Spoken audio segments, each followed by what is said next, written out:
Mabusai! Wait, 1 second. Zeus is no longer here today. I know I said I wouldn't be using this model in a little bit, but you know what? I kind of missed my warrior model, okay? Whoa. I didn't even know I could make that face.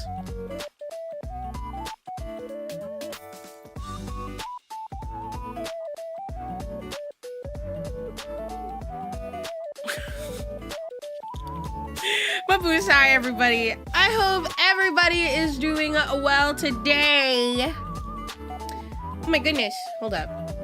I streamed, what, like 18 hours ago? 18 hours ago?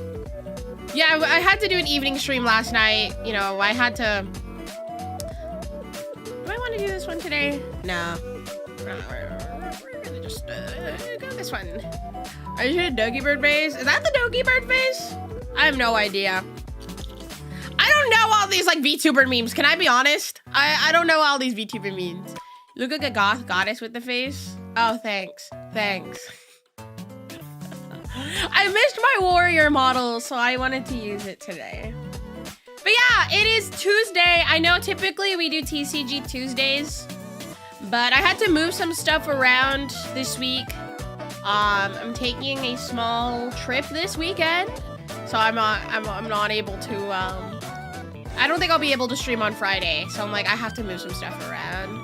Wow, Emperor King, thank you so much for the sub. I appreciate it. Thank you. And also, thank you so much for the super price. I appreciate it too. If they offer me to fly as like a special guest, like for a con, like if they could pay, if like an Australian con wants to pay for my travel and stuff, I don't care. Like I'll go. First time catching you live, yippee! Yay! I've been seeing so many new faces in the community recently, and it's been making me so happy. So thank you to everybody who's been coming over. A lot of you have been coming from Instagram, which I've been shocked. My Instagram has been doing pretty well. So, hi Autumn, hello, waves, waves, waves.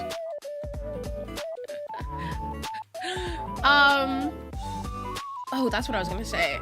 Yeah, my Instagram's been doing well, which I've been really happy about.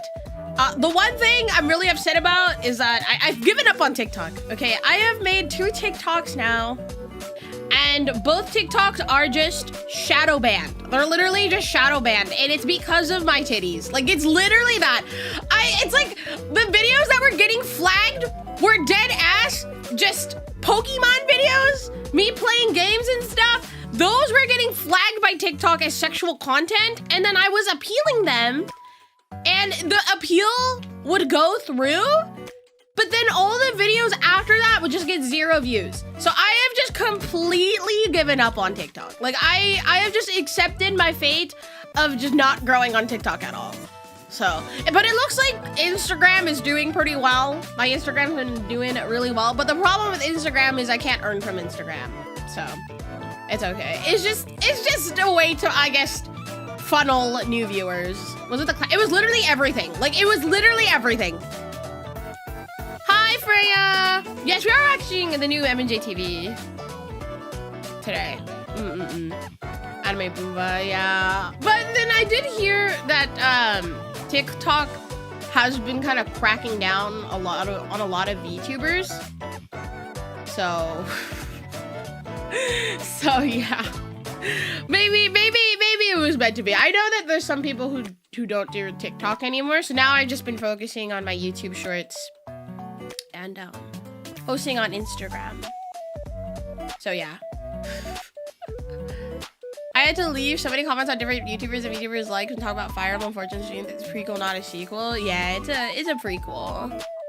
It's a prequel. Very excited. I'm probably not gonna get the thing. Team Sky, probably not. Like I said, it's such a long video, and when I would like to think once I'm like really ahead on my React channel, maybe. But can I be honest? It's like when I try to address it and people just keep asking and asking, it's like the same people too. It's not even like new people who are coming in and asking about it. It's like the same person. same few people. Even though I'm like addressing it, it makes me kind of like not want to anymore. I know that's kind of being like weird about it, but yeah. Also, it's like a long video and I'll get to it eventually. But if I'm being honest, I'm finding interest in other videos right now anyways. Like I've been trying to find other videos that aren't super Pokemon related to react to. Like today we're gonna be reacting to some of these like TikToks. It's like the fire department Chronicles guy. I've seen some of his TikToks around over the last few years and they're a lot of fun. So we're gonna watch that today. We're gonna watch that today. I'm very excited. But yeah, I've been trying to like find different things to react to that aren't Pokemon. Like obviously I'm still gonna do Pokemon on my React channel. But yeah. We're almost at 20K on my React channel. I think we're like, I'll double check right now. My YouTube manager was very excited. Let's see. We are 600 subs away from 20K on the React channel. So I'm very excited. There's a lot of new subscribers this month, which makes me happy. Jason's awesome. His videos are great. I love watching his stuff. So we're gonna watch some of that today. But yeah, I really want to do Hell's Kitchen, but YouTube's gonna bonk me. So I don't know. I might have to schedule just a Twitch only stream for that. Oh man, I had to like restart my. Oh, oops. There we go. I had to restart my computer like 1 minute before stream because it was being all funky. Any leaderboard? Nope. We're not doing any of that today. We're not doing any of that. We are expanding our horizons with reacting, guys. Many. Ooh, whoa. I opened my browser. Anything to recommend that isn't Pokemon related? Yeah, it's all good. Me and my YouTube manager are really good at like finding stuff. We'll find something. Alright, let's see. Many. Yeah, so this week is gonna be kind of a not weird week. It's gonna be a shorter week. Which I'm kind of sad about. I wanted to stream more, but I really wanted to do, what do you call it? I wanted to fit in Pokemon Champions sometime soon. I've been actually really wanting to play Champions. Your model looks different today? Yeah, I'm using my warrior outfit. Who did your art and rigging? So the art for this one was done by my original model mama, which is nicnicco. And then the rigging was done by my original model rigger, Maffriron, but then it was touched up by like 2 people. So yeah. I've only watched 6 streams. Yeah, I've been using my other model. Like I have 2 more outfits and then I have 2 chibi models. I have no idea if today was the Champions. Have you ever played Infinite Fusion? No, it's on my list. It's honestly not a priority for me right now. I want to finish Lazarus and then I want to do either a Nuzlocke or a randomizer really soon. One of the 2. Either a Nuzlocke or a randomizer. I'm kind of leaning towards randomizer. Or I could do a randomizer Nuzlocke.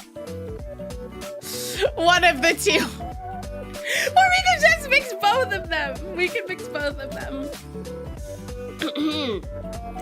Yeah, actually, let me see if I can zoom out my model. Yeah, it's my warrior model. So it's a warrior outfit. It's pretty sick. It's pretty cool. I had this one in the vault for a while. Yeah, the Mega Raichu, I think, is coming out pretty soon, right? Just do both. Do I just have an MDG? No, I have not. I have not. I'm not looking Fire Red and YouTube at the same time. I appreciate it if you're on both sides. Help it be out. Yeah, I want to do Champions at some point. This month. For claps, mayhaps at some point. I just don't know when. Maybe soon, I don't know. I've just been kind of my schedule this week's actually quite strange. We're doing a lot of stuff I don't normally do. So tomorrow at noon, we are doing a members only YouTube members only, Twitch subs only stream, which I haven't done in a while, and we're doing ASMR tomorrow. I'm busting out the good old 3DO mic after like almost 2 years of not touching it. So we're gonna be doing that tomorrow. So if you want access to that stream tomorrow, you have to be either a YouTube member or a Twitch sub. Yeah, I've never played Gen 1. Gen 1 has not been like a gen I've really touched outside of like Let's Go, which I never finished. Cause Let's Go, like the Let's Go Switch games were literally just shiny hunting simulators for me. So yeah, it was literally just shiny hunting simulators. I didn't really give a shit about the game, if I'm being honest. We'll visit it. We'll visit it at some point. I just want to finish Lazarus. Like, I'm hoping I can finish it in like 2 more streams or just 1 really long stream. Because I think right now, so if you don't know what Pokemon Lazarus is, it's a Pokemon Emerald ROM hack. I don't know if I like the way I had to adjust some of the parameters. When the last time you did that was for a collab, I ironically found you. For what? Collab for what? Oh gosh. Gen 1 had originally a bug where it goes, yeah. I don't know if that's like something I want to do. Gen 1's a little complicated. Doing hardcore Nuzlocke of Fire Red. I see the black and white one. Black and white one. The Slimbo? Nuzlocke Roulette. I don't know. I'll be honest, I can barely remember what I did yesterday. So.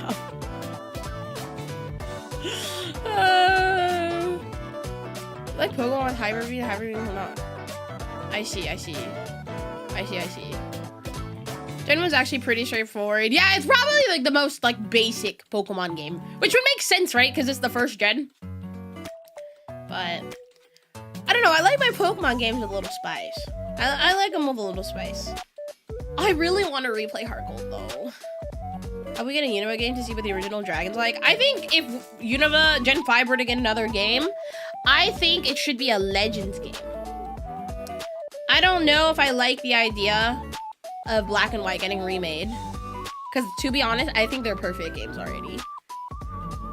So, which is why it's like, yeah, sure, Gen 4 got a remake, but the remake was so bad that I kind of really wish that they didn't ever make a remake. Like, just leave the game alone. Which is what I hope with Gen 5. Like, I think if they were to revisit Gen 5, just do a Legends game. Because the Legends games are typically great. I love the Legends games. Wow!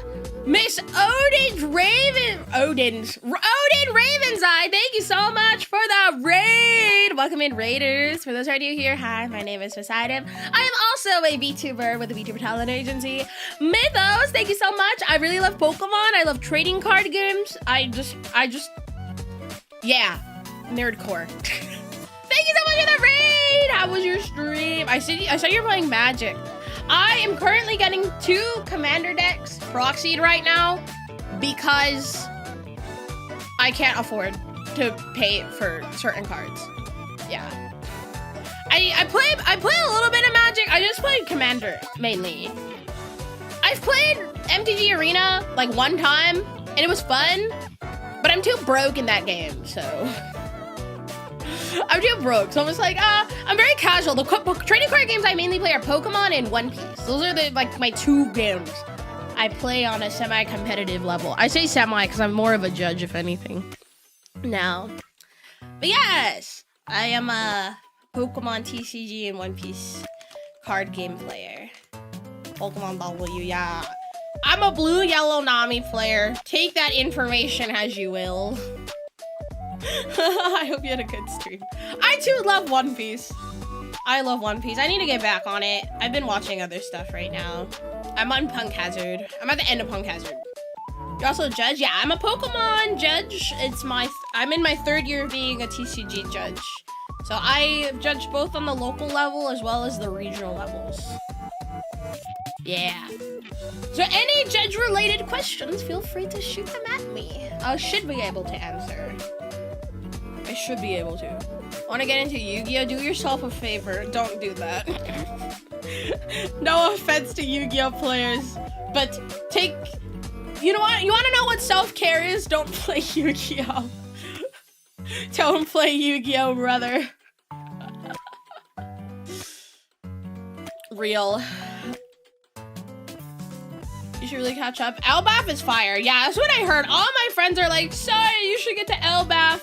And the thing is, the next One Piece set is Elbaf related, Elbaf themed.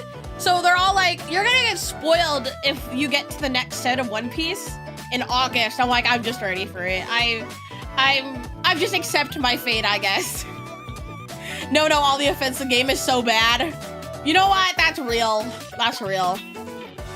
The Yu-Gi-Oh players hate my channel because I say that I don't like Yu-Gi-Oh. Listen, man, like, I'll play Yu-Gi-Oh Master Duel every once in a while because I like the 2 decks. I like Marincis and I like Sword Soul, but then everything else, it's like, whatever.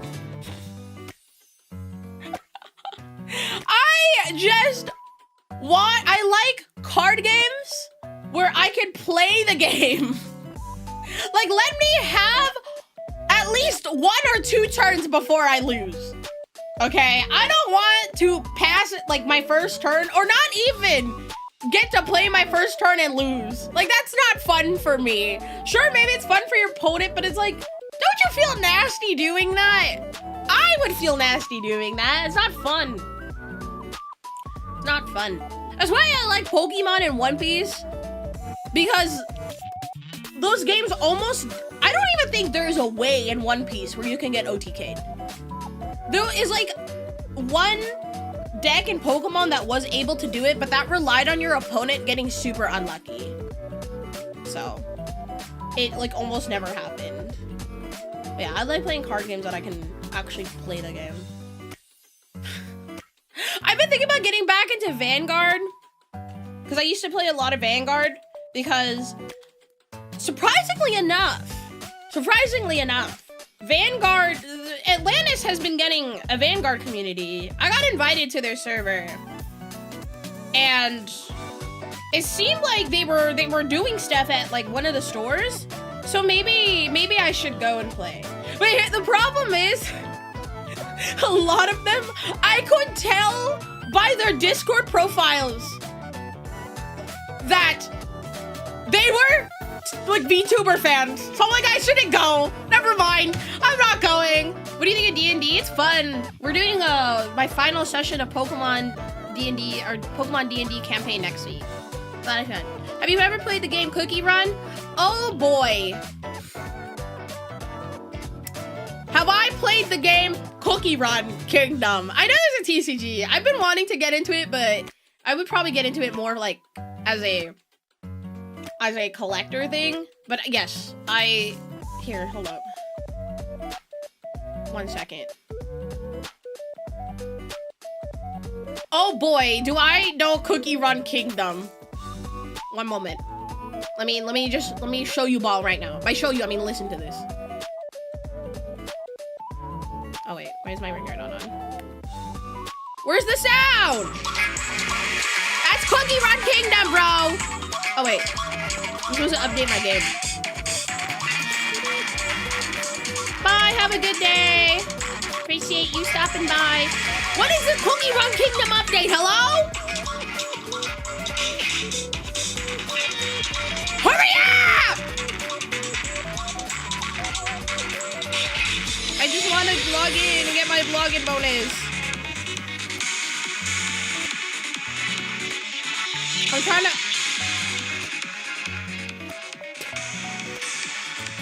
Also react. Yeah, I've reacted to that already. Also, can I like very nicely ask chat if we could try our best? Oh my god, I haven't run into Cookie Run Kingdom in forever. Okay, I got my login. It's all good. If I could very kindly ask chat if we could stay on topic. I know it's very exciting to be able to like talk about, you know, things. But if we're talking about, like, for example, Cookie Run Kingdom, can we stay on topic? It's for my brain too to be able to, like, I guess, process, you know?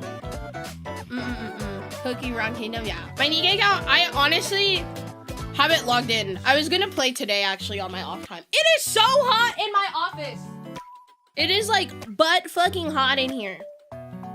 Yeah, guys, if I could politely ask, like, if you want me to react to a video, please don't put it in my chat. There's a suggestion page. I might actually just make just a strict video suggestions channel in my Discord. So please just utilize that channel. It's there for a reason. I appreciate you guys. Thank you. Thank you. What was I gonna say? Yeah, I was gonna play more Nikkei. I got, what was it? An SSR the last time I logged in from the social points. Could make it a thread on the suggestions chat. True. Which channel? There's a suggestions chat in my Discord server that you can throw videos in there. I cannot promise that I will react to the video, but whenever I can't find anything, sometimes I'll go in there and look at the videos. So please utilize that channel. It's there for a reason. And also, if we could try our best to stay on topic in chat, I would greatly appreciate it. So yeah, I don't have Discord. Oh my goodness. Just also a reminder that this channel, I make a lot of, I'm not explicitly NSFW, but I do make like a lot of jokes. So yeah, the Discord server and this channel are 18 plus. So yeah, it's not that I do NSFW or anything. I just make a lot of dick jokes, I guess. Rhoda, thank you for the 15 months. Brother, I'm assuming you're not going to Worlds, are you, Rhoda? You're not going to Worlds. I think I remember asking you a while back. You like loot jokes, but you aren't a Vtuber. Exactly. Thank you for putting it that way. Hello, EX. Nah, got wrecked by Lotto. No! I know there's been some competitors selling some of their spectator passes. Because I know the top, 125 got locked in for Worlds? So, I don't know. I guess keep a lookout for anybody who's selling their spectator passes. I know Dre already was selling his, but I think someone bought it from him. I was actually gonna buy one of his passes because I wanted to bring my sibling to Worlds, but it was too late. They want like $400. Ah! That's like over double the price of the actual tickets. With the thing. Actually know Dre really well. Me too! Between me and you, Dre and I were IRL friends for a while. Before I was I'm being so dead ass. Before I was even a VTuber as Poseidon, me and Dre were actually good friends. Like we ran into each other a lot IRL at like cups and stuff. And then it was so funny because he started following me on Poseidon, but I never told him anything because I was just like, you know, I don't need to tell people I'm Psy. So then there was one regional, he came up to me and we were catching up because I haven't seen him in so long because he had moved. So Dre is a pro Pokemon player. He's a Worlds player. And then he came up to me. He was like, hey, you know, how things going, Psy? I'm like, oh, you know, it's great. You know, I haven't really been playing too much, but you know, it's all good. And then he was like, can you come over here for a second? Like, he brought me to a corner where there was like no other people. I'm like, that's weird. And he was just like, can I ask you something? And I was like, sure. He's like, are you Poseidon? And I was just like, yeah. I was like, how did you know? He's like, brother. I recognized your nails on social media. Because I had posted a picture, I guess with my hands on it, and then he recognized my nails. And I was just like, yeah, I am. And I was like, do you and your girl want a Poseidon card? And he was like, yes, please. And I was like, all right, brother. No, he's super cool. He's awesome. He's always been really nice to me. Every single time I've played him in like a cup, he's like whooped my ass pretty bad. Imagine if you said no. Imagine I did. Imagine I was just like, nah, bro. Nah, bro. Not even a voice or anything. It might have helped. I don't know. My friends say I sound different on stream than I do in person. And I'm like, really? I don't think I sound much different at all. Yeah, it's because I give myself manicures, which reminds me, I need to give myself a new manicure because one of my nails broke yesterday. So sad, so sad. I think I've done like a manicure one time on stream. It was like a very late night, last minute stream, and I was like, paint my nails with me, chat. Rodham can confirm I don't sound that different in person, I promise. But yeah, I'm excited for Worlds. I actually was gonna go to the Giants game, and then I realized that the Giants game was on the same day as my second day of class for university. And the thing is, if I don't show up for the second day of class, I will get kicked out of the class. So I can't go to the Giants game anymore. I'm so sad. So I have to sell my tickets. And I think I'll be driving alone, which is really great. Might be your voice. Yeah, it might be my mic just picking it up differently than like, you know, when, I don't know if you guys ever, right? Like you have a video of yourself or like an audio recording, you listen to it and it just sounds so different. Damn, dude, I'm so sad. Oh, that's weird. No, it's pretty customary for like beginning of the semester. If you don't show up for like the first 2 weeks of classes, you get dropped. So people on the wait list can get on. So I, unfortunately, I was gonna travel out on the Thursday before Worlds, which I am still traveling out on the Thursday. Did you get the OP Dodger tickets? I did for scalper prices, but it's okay.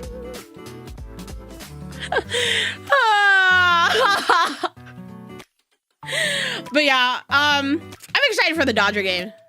You're selling a ticket? No, I have to sell my ticket because I can't go anymore. So, to the Giants game. I only paid $18 for my ticket. I'm actually losing money selling my ticket. It's okay, I'll have to pay. Are you going to the Dodger game, Rhoda?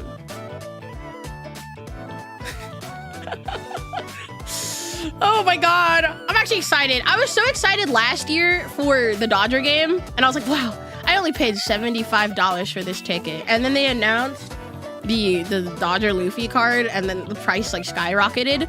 But this year, they already started at scalper prices. I'll be in Japan. No. I will say this is the year I've become like more of a sports fan. I've been paying attention more, okay? I've been paying a lot more attention to sports. It's been fun. Low-key, it's been fun. But yeah, Worlds is coming up. That's gonna kill me. That's already... Oh boy. San Francisco is not a cheap city to travel to. It's not a cheap city. But I'm excited because this year I've learned my lesson. I have learned my lesson this year in Worlds, okay? I will not play Pokemon Go side events. I got actually scammed. I got my ass whooped because I didn't understand Pokemon Go. And it wasn't fun. So this year I will actually be playing the TCG events. I just don't know what I'm playing. Just bring Raging Bolt? Brother. Every single time I've played Raging Bolt, it's like I get bricked up, okay? I don't draw into anything. Just play Pull. Exactly! I want to play Crushing Hammer Pull. That sounds fun. You what? Yeah, getting bricked up in Pokemon TCG means you don't draw the cards you need. What does VIP roll do? You get a VIP roll. Palafin EX. Palafin is really fun in expanded. Right now, my store's been doing expanded format like every 2 weeks. So if there's a card called Garbotoxin. It's a Garboto card. if you attach a tool to it, it turns off all of the abilities in play. And Palafin EX has an ability that basically says it can't get played unless it evolves a certain way, because it's just one of the weird cards in the game that has to evolve in a weird way. So if you Garbotoxin, you turn off that ability. You just go into Palafin EX, swing 250 for 1 energy. It affects hand too. Yes, it turns off all abilities in play on the bench, in your hand, and in the discard pile. Because believe it or not, Pokemon TCG, there were abilities that worked in the discard pile and in the hand. So yeah, it's funny because all my players, because I was judging the last expanded, I had so many judge calls. First of all, I had posted like the ban list and everything for my players. Tell me why there was people that still showed up with banned cards. I was watching their games. I'm like, oh my God, you can't play that. I think it was like the school, somebody brought, what was it? Shady Dealings in Teleon with Scoop Up Net. But Scoop Up Net is banned and expanded. So basically you evolve it and then you can find 2 like trainer cards and then you just loop it. So this guy was just shady dealings. And the thing is, his opponent had no idea. His opponent had no idea what the fuck was going on. And I was just like, wait, stop. You can't play that. You can't play that. Yeah, Garbotoxin.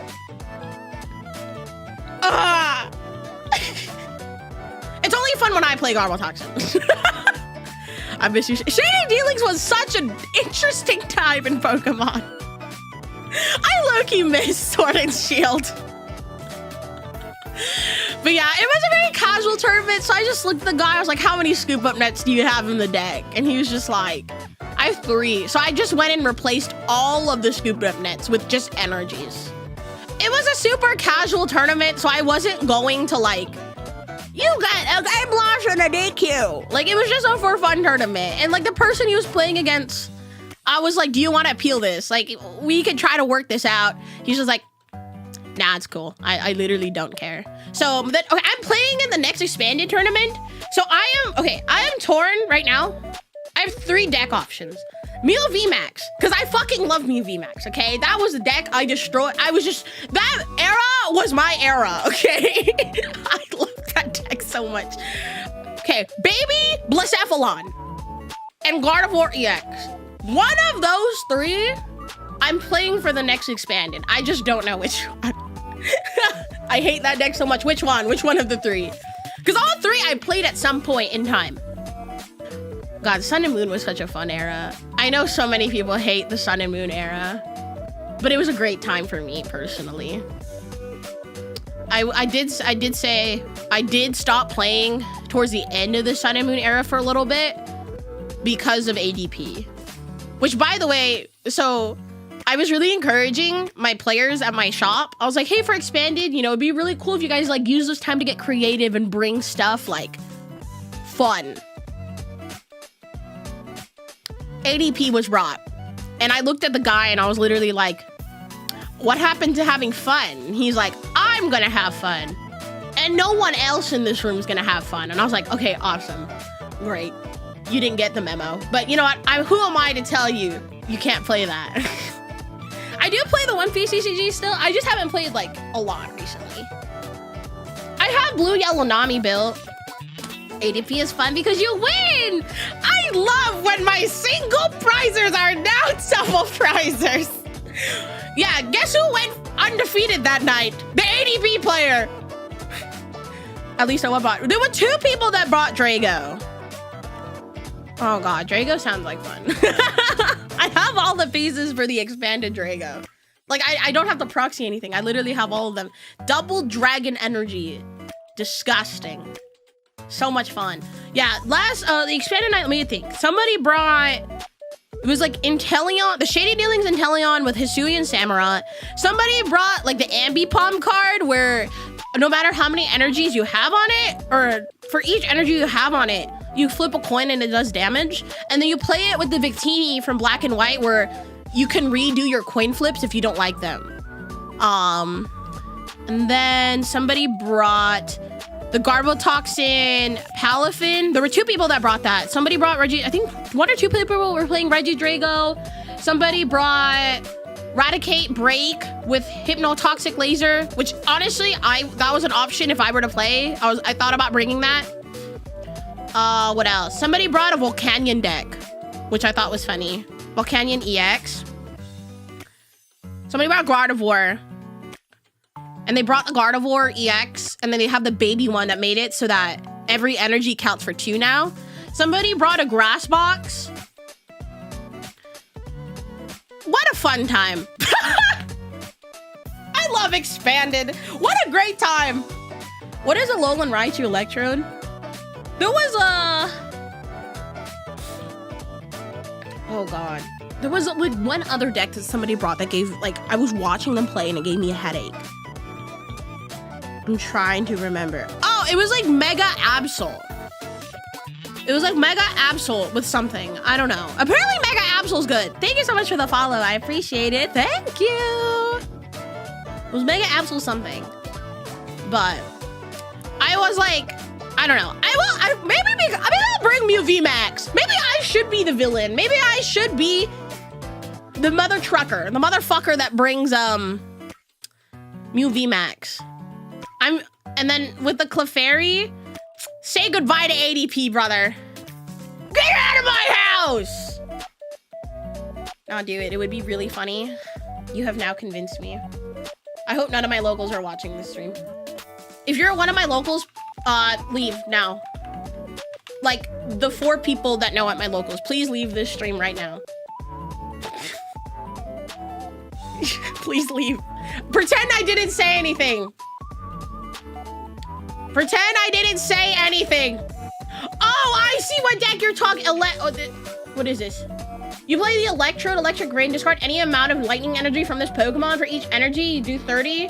Choose one of your opponent's Pokemon, do 30. And then the Electrode, once during your turn, you may attach 5 energy cards from your discard pile to your Pokemon and knock itself out.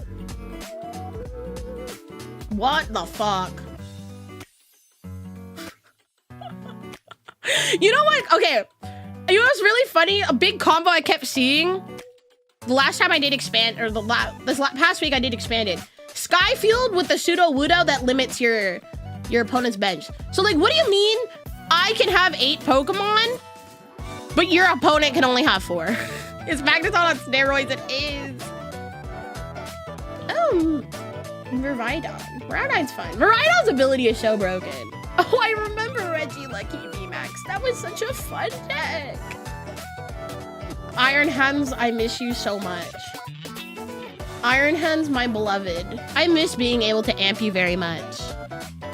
I miss playing Joltik Box and Chien-Pao with it. It was such a fun time. I also miss Miraidon, brother. Joltik Box was so fun. I miss it. I miss being able to take my little bug guy and charge up my Iron Hands and my opponent being like, all right, I guess I'll just die. Wait, this Miraidon, hold up. I'm gonna post this in chat. This Miraidon list looks fire. You know what, hold up. Let me just share it on the screen. What am I doing? I'm talking about all this stuff and I'm not even showing it on stream.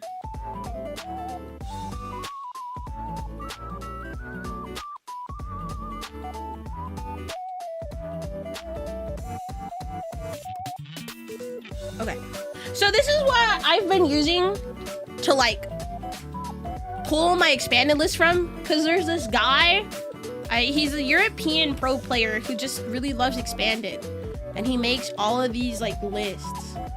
This looks like fun. You cannot tell me this doesn't look fun. What do you mean Electro Power? Oh man. Attacks cost 1 less. I can swing with Iron Hands for 3 energy. Oh, I love this card. I actually have all the cards for this deck too. Like, I don't have to proxy anything, which we have been allowing proxies for expanded. We just kind of made it so that entries free and we just give prize packs and that's it. This looks like a fun time. Like, oh, I miss Electric. It was like bringing tears to my eyes, you know? Do you think this has room for Pigioos? I'm wondering. Iron something. This is LeBron of expanded facts. This is so fun. Oh, oops. This looks like fun. Thank you for the follow. I appreciate. Thank you. This is what I want to bring. Yes, I wanted to play the Mew with Path to the Peak because I missed that card too. I miss this card a lot. This was fun for everybody that wasn't me. I'm just kidding. Reprint it right now, please. Stop bullshit in the game, please. Actually, is there any Pokemon right now that are really broken with abilities? I guess it shuts off like what? Mega Greninja.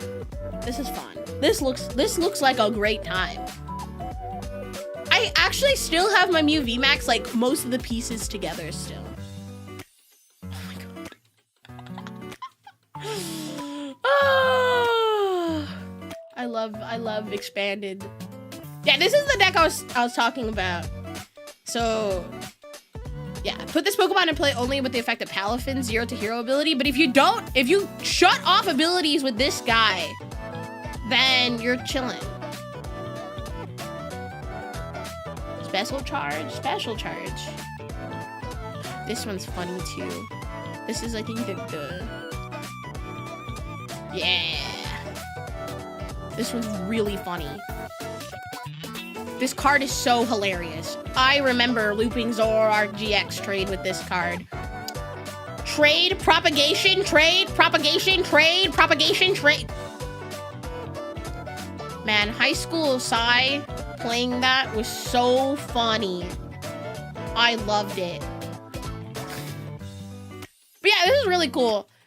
Like, yeah, Dragapult's on here with shady dealings. What does this do? Forgot. Search your deck. Oh, okay. Yeah, guys, let me just put 2 Dragapults in play, just because why not? What a villain. This guy was cooking, though. I guess you could loop it one time with this. Shady Dealings was such a fun era. Slowking, though, is actually low-key kind of fun. You play it with this, because here's the thing with Slowking. You manipulate the top card of your deck, and if the top card is a Pokemon without a rule box, you can copy one of their attacks. So you put this on the top. Your opponent's active Pokemon's knocked out. It's just knocked out. It's so funny. I should sleeve a bunch of these up. You should. Dimension Valley. Oh, okay. So your psychic Pokemon's attack is 1 less. You can play with this. Oh, this is literally just Fez. What a great time. I love Pokemon TCG.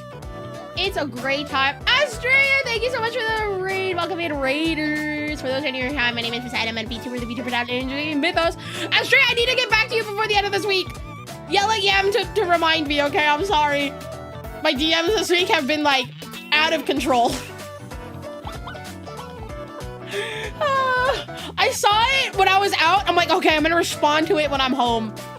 Forgot. Thank you so much for the raid. We are just, we're gonna be reacting in like a few minutes. We're just looking at old Pokemon expanded decks because it's expanded season here in Atlantis. All my players at my local card shop have been playing expanded, so I'm trying to find something to cook with. Yeah, I love my favorite southern fish. Did you guys know that in Pokopia, Kyogre is southern? He's actually southern. It's so funny. He says y'all, howdy, and all of it. It's hilarious. Somebody put a cowboy hat. What's the meta now? Dragapult. He's like, y'all, I remember back in my day. I used to get into all the sillies. Brother, you just tried to end the world. What do you mean? Look at Archie's backs. What is this? Oh my god. This looks like fun. This looks like fun! Use Archie. Baxcalibur. Draw.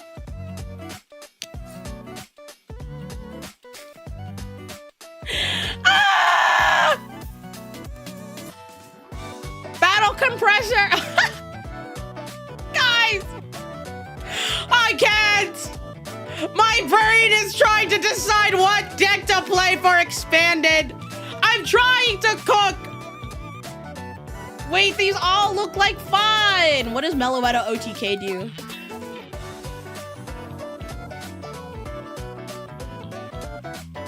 Oh. Yeah. Yeah. Oh, Lord.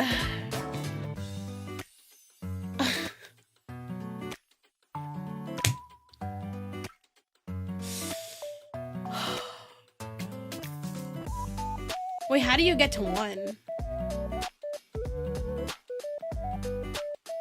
I'm trying to think, how do I get to 1 on 1 turn? Forgive me, I'm trying to like figure this deck out. There has to be some self-KO. This does not count as a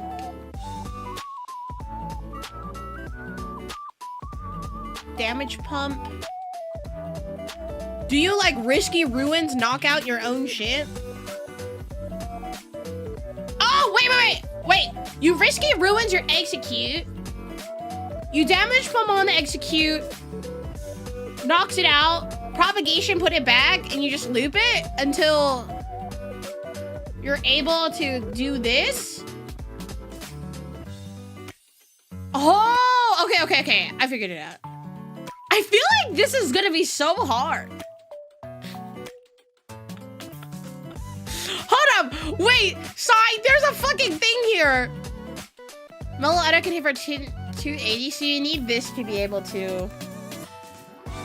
Going first with technical, the only requirement is Steve 1 to get 5 prizes to opponent. That's possible though with a combination of risky runes, execute, and damage pump. This list plays 4 copies of risky runes because it wants to damage its own Pokemon as soon as possible. Then with execute, from Battle Compressor or Team Flare, it only needs bench 2 of them and use damage pump to 1 damage counter from another Pokemon such as Unknown that is afterwards discarded with its ability to each execute to KO both and give 2 prizes to the opponent. Repeat 1.5 times, only sacrificing 1 execute the last time in order to reach a desired goal. The rest of the deck is mostly canceling clone in case opponent opens with Wobbuffet or Iron Thorns. If the opponent has multiple Pokemon play, then this deck has to win the game in multiple turns, which is a more complicated prospect. What the fuck did I just read? What did I just read? I think you have to like really know what you're doing to play this deck and then somehow get really lucky with your opponent not being having brain expand. Forgive me, my brain is way too small for this. Now this, chat, this is the villain deck, okay? You want everybody at your locals to hate you. You want to get banned from your locals, not because you broke any rules, okay? This is a completely legal deck. But if you want everybody to hate you, you play this, okay?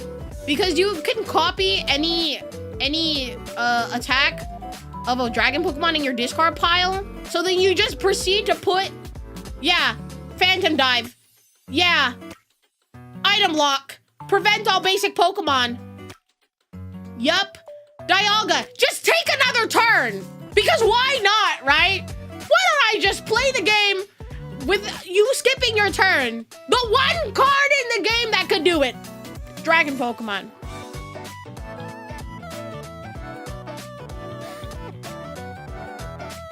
You wanna get like absolutely hated on in locals, you bring this. I might bring this. I have all the cards for it. I should do it. This is like villain work right here. Parallel City, my beloved. I miss you so much. Dude, I remember playing Sylveon GX back in the day with this. It was so funny. The only time Megaton funny. Oh my god, I've never seen this card. It's so funny. Discard all Pokemon tools and a special energy for your opponent's Pokemon. Cause why not?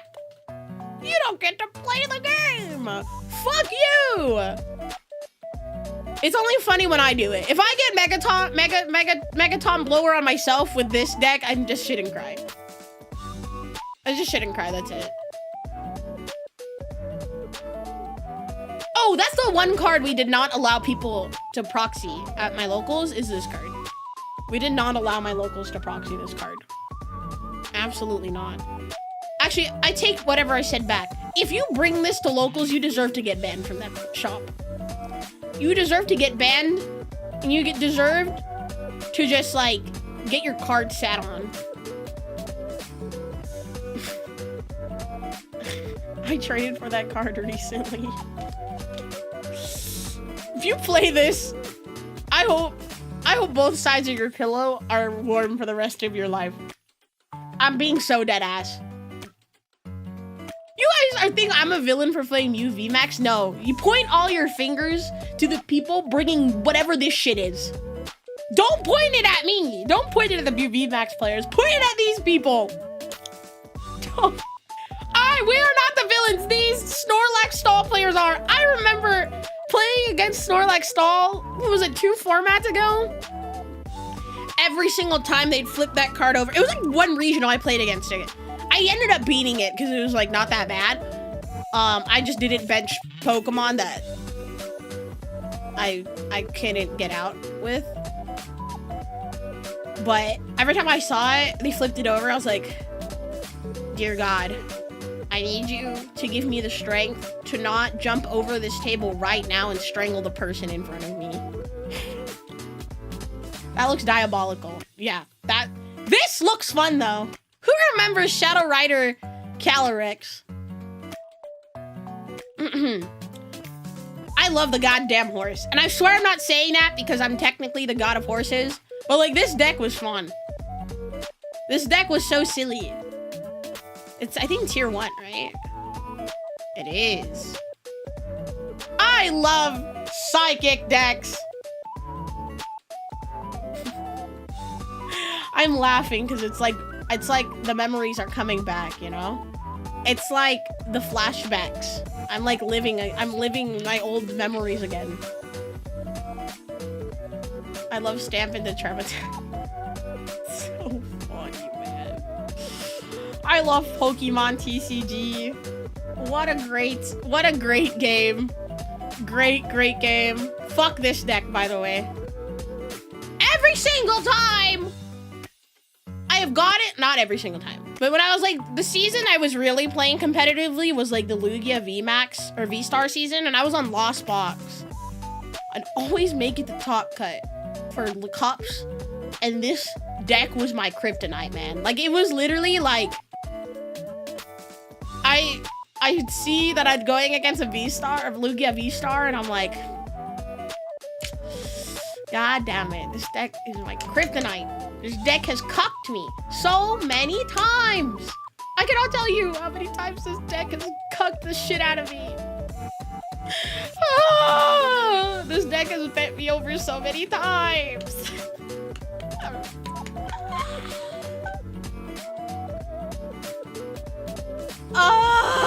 Anyways. Have a good one. What is this? Oh, because of double dragon energy. This attack is 220. Oh, okay, I see. I see the vision. I understand. I understand the play. I missed this card. I know we have Thor, or what is it? transformation tome now, which I guess is pretty cool. But like Thornton was such an underrated card. People didn't respect decks that had Thornton back in the day. Yeah, this list is actually kind of sick. NGL. It's kind of cooking. It's kind of cooking. What does recycle energy do again?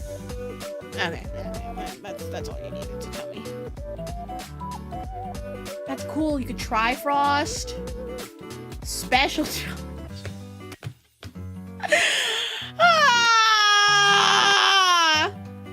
I'm in pain. I'm in Spain without the S. That is so funny. I forgot Special Charge was a card. That is hilarious. This is a great time. The cards are cool too, yeah. Now this. You deserve to get your toes ripped off if you play this and expanded. You deserve to get your toes and your balls ripped off. Just if you play this and expanded, you are not allowed to procreate, okay? You are not allowed to procreate. You're not allowed to reproduce. We don't need more ADP players in our population, okay? Respectfully. This is quite an interesting build, though. This is different than the one I saw.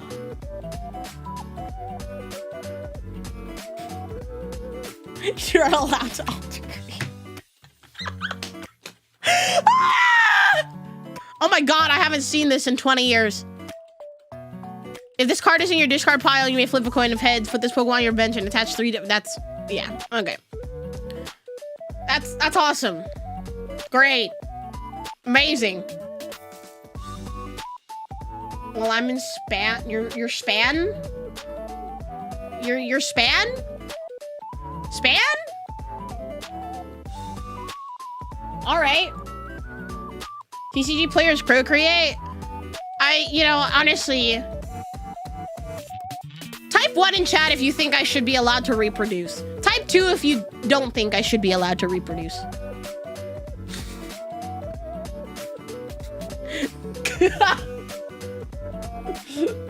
Wait, you guys I should be allowed to reproduce? If I had babies, they would all be TCG players. Okay, I told myself, I was like, if I ever, like, jokes aside, right? If I had a child, I'm gonna see if I could make that child into a Worlds player. If I can't make Worlds, my baby will, okay? Second, they pop out of my body, I'm gonna give them a full 60 card deck built of new VMAX. No,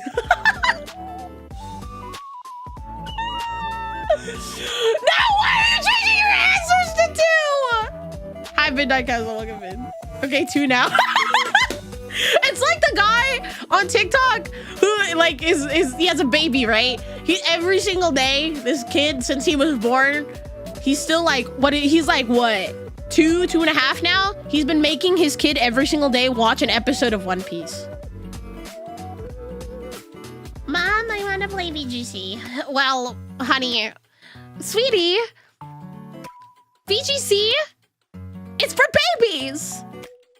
You want to be a real player? I'm just kidding. I respect VGC people. VGC players, I'm sorry. The kid will finish the series at retirement.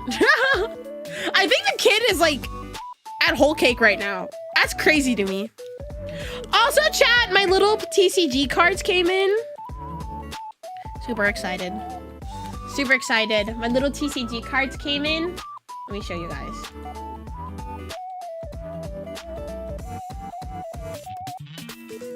No regionals if you go get all these. Let me see, where is it? These came in the mail this morning. The UPS man knocked at my door and was like, "Hi, delivery for Sai?" And I'm like, "Great, let me sign the package." These came in the mail today. So these will be given out at Oskai at my meet and greet. It'll be a lot of fun. A lot of fun. So, yeah. You don't get to choose. You get a random one. I would show you guys the back of it, but I can't until after a certain date because there's a piece of art on the back I can't show yet. Those are so sick. Rotom, you will get one of these the next time I see you at a major. I guess I have to stop by now.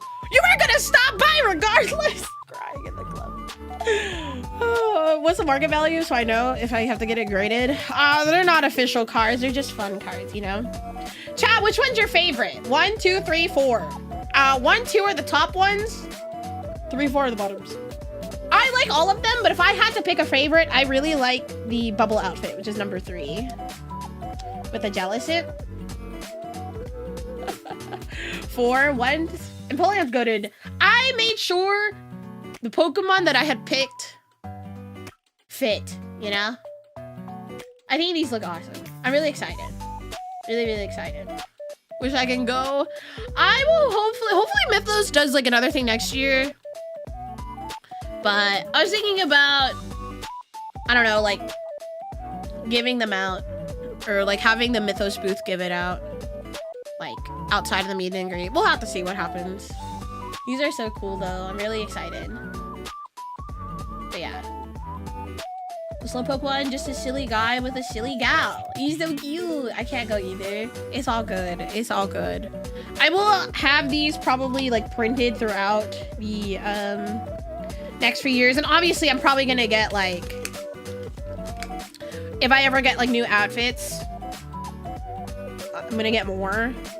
But these are super cool. I'm really excited for these. Yeah, to Japan. It's all good. It's all good, brother. It's all good. They're super nice. I actually, if you've been hearing me do this, I've been like hand shuffling them on stream. So yeah, I literally have them in hand. I can sell one of my lungs. No, don't sell. Nobody's allowed to sell any organs in this chat, brother. Nobody is allowed to sell anything. Blessed by Sai. Yeah, I like all of them. They're all super nice. I wish I could have gotten them hollowed, like holofoiled, but those would have costed like maybe triple the amount that I paid. And I was like, I don't have the funds to pay triple than for the printing. So I was just like, they're nice and glossy. They're like rounded edges and everything. Listening to a side stream while driving, is that a good idea, brother? Are you okay? Yeah, holofoil would have been pretty pricey. Shipwreck AX meetup. All the shipwrecks are just holding hands. I like thinking about that. That's kind of funny. I'm not gonna lie. But yeah. Wait, how are you texting while driving? Don't text while driving, guys. Don't text while driving. Please don't. I will be very sad. If you're driving right now, don't respond to whatever I'm just saying, actually. Don't respond to whatever I'm saying. Wow, thank you so much for the super. I got news my sister is pregnant. Oh my.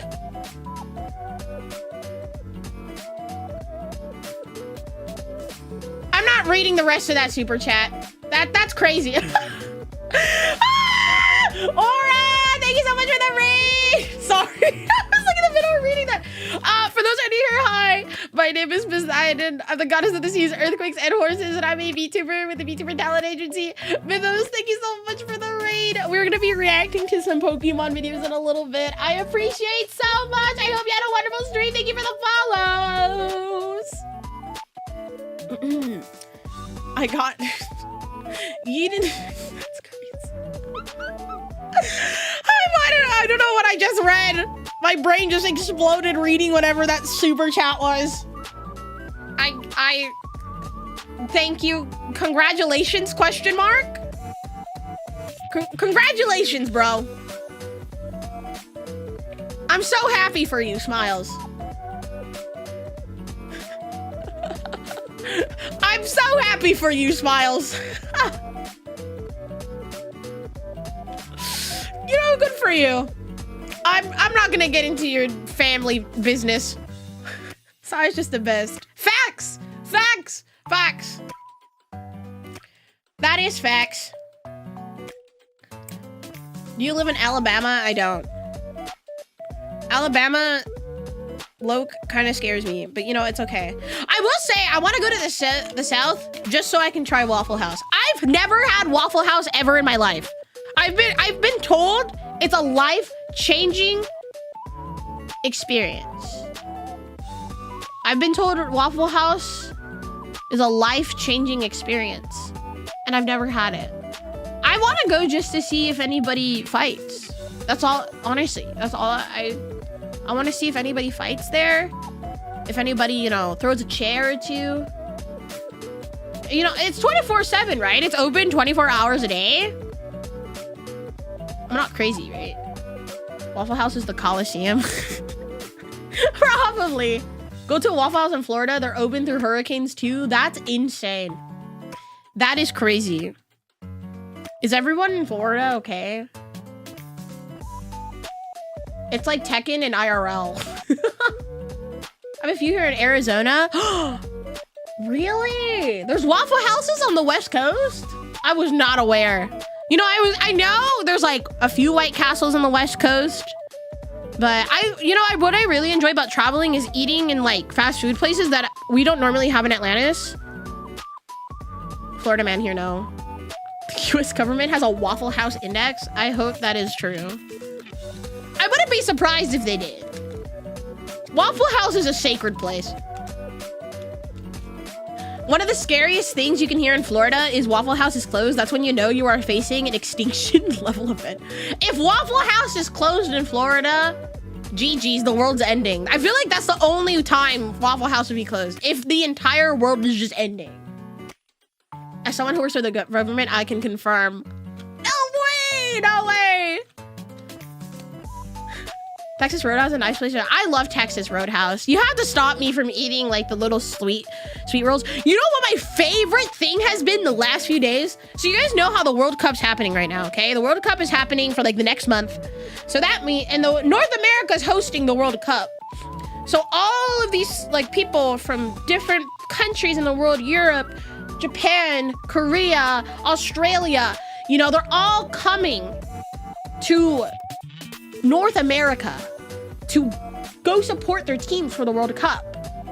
But the funniest thing I've been watching the last few days is all of these like basically foreigners trying American food. And it's so funny. There was this one I saw, these Australian girls, they went to Chipotle and they were like, what do you guys put in Chipotle? This stuff is like crack. And there was another guy. There was like a video of like these Japanese people. They went to like a Mexican restaurant in Texas and they were getting, you know how when you go to a Mexican restaurant, you usually get like chips or salsa or like guac, right? As like a starter. So they were trying to return the chips and salsa because I guess they didn't understand like in American culture, restaurants, you get like complimentary bread or chips and stuff. They were like, we didn't order this. And they like, the waiters had to explain to them like, no, this goes to every table. And there was a guy I saw, he was trying Texas Roadhouse for the first time and he ate like 20 pieces of the bread. And I'm like, oh my God, you won't have room to eat anything else. It's so funny. It's like the greatest cultural exchange of all time. It's gonna be an interesting month here in the States. Just seeing all the foreigners try all of the American food. I love In-N-Out. In-N-Out is fire. I don't care what anybody says. Like I love In-N-Out. I think the fries are great. I still think my favorite fast food fries is McDonald's, but like In-N-Out just tastes real, you know? It doesn't taste like it came from a freezer bag. I saw an Italian awestruck at infinite refills. Yeah, I guess like refills in Europe are not normal, and getting ice in drinks is not normal in Europe. I didn't know that. I was just like, I can't drink drinks if they don't have ice. Like, there's not much ice left in this drink, but like I have my Stanley cup here. There's always ice in it. I just realized my Spotify has not been playing this entire time on Twitch. You guys have just been hearing me scream this entire time. I haven't been to Buc-ee's. I hear Buc-ee's is like the eighth wonder of the world, you know? I've never been to Buc-ee's, and one day I will go to Buc-ee's. We're starting ASMR day early. I don't remember what refills were like. I remember when I went to Europe, getting ice in your drinks wasn't normal. I've never had Five Guys. Can I be really honest with you? I think Five Guys is ass. Every single Five Guys that was in Atlantis, I think there's only like, out of maybe the 7 we've had, I think there's like 2 left. Because it's so expensive for mid-food. I think the best thing at Five Guys was their Cajun fries. Rick calls me back. Have a good shift. Don't get a drink with ice.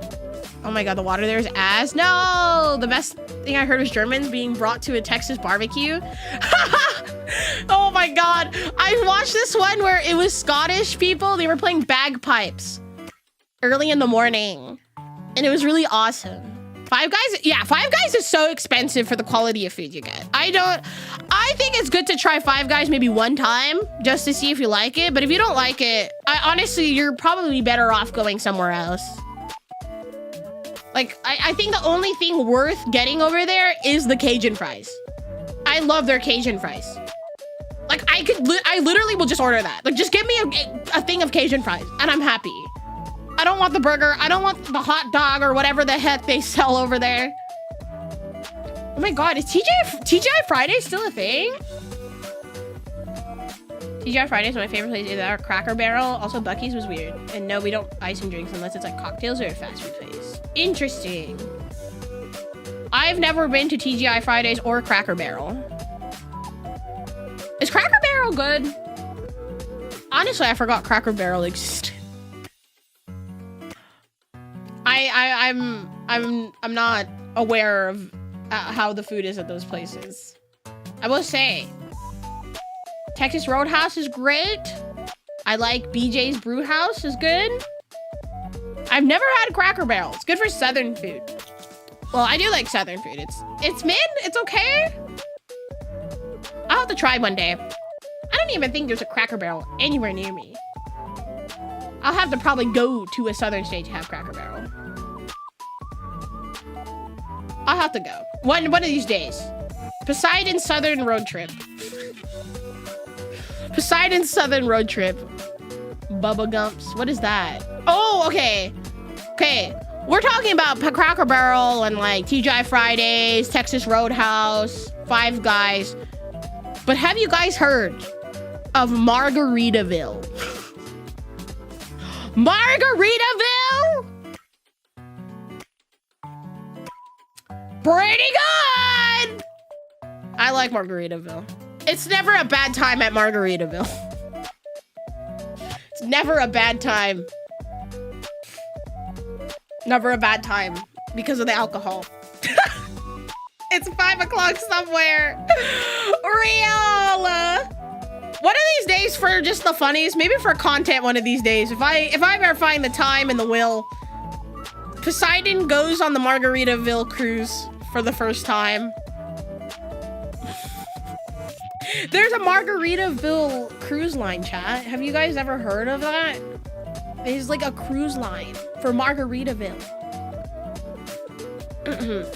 Gather around barbecue. Never heard of it. Also, we don't have it here. We do have Texas Roadhouse and Fridays, and that's it. Texas Roadhouse is fire. Get their blooming onion. Like, honestly, I could eat just the blooming onion and I'm good for the day. I'm not alcoholic enough for that. Listen, I don't drink very often, but when I do, it's a little out of control. Like the last time I went to Vegas, I don't even know how many margaritas I had. I might have had one too many margaritas. I can't remember. It was definitely more than 4 across the trip. Outback? Outback is the Australian one, right? I'm gonna drink, I'm gonna go hard. True. True, true, true. We have plenty of Cracker Barrels. I want the Cracker Barrel experience. I want to try good, what is it? Country fried steak. I don't think I've had country fried steak in so long. I feel like that would send me into a coma. I probably wouldn't be able to finish it. Maybe like halfway through, like I'm done. I'm done. I'm done. Country fried steak is it's deep fried steak.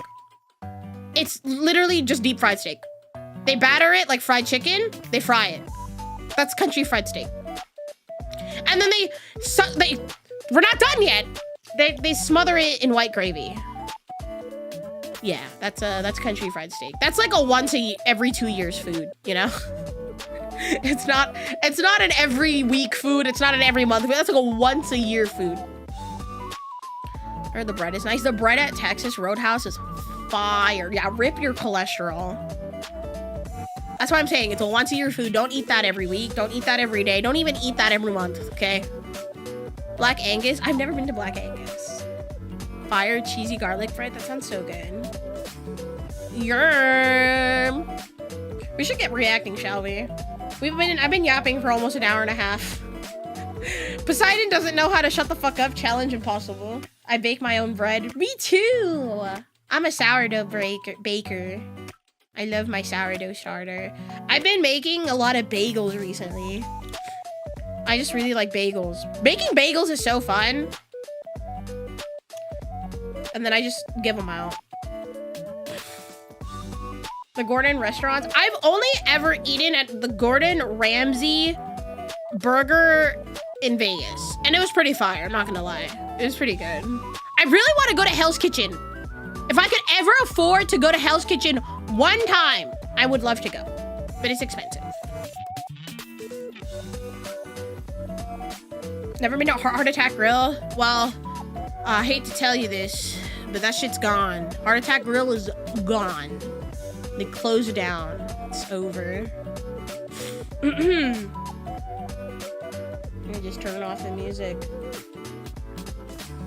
150 for 3 courses. That's not bad at all for like fancy food, but I haven't been to Vegas at a time where I could cough up that money.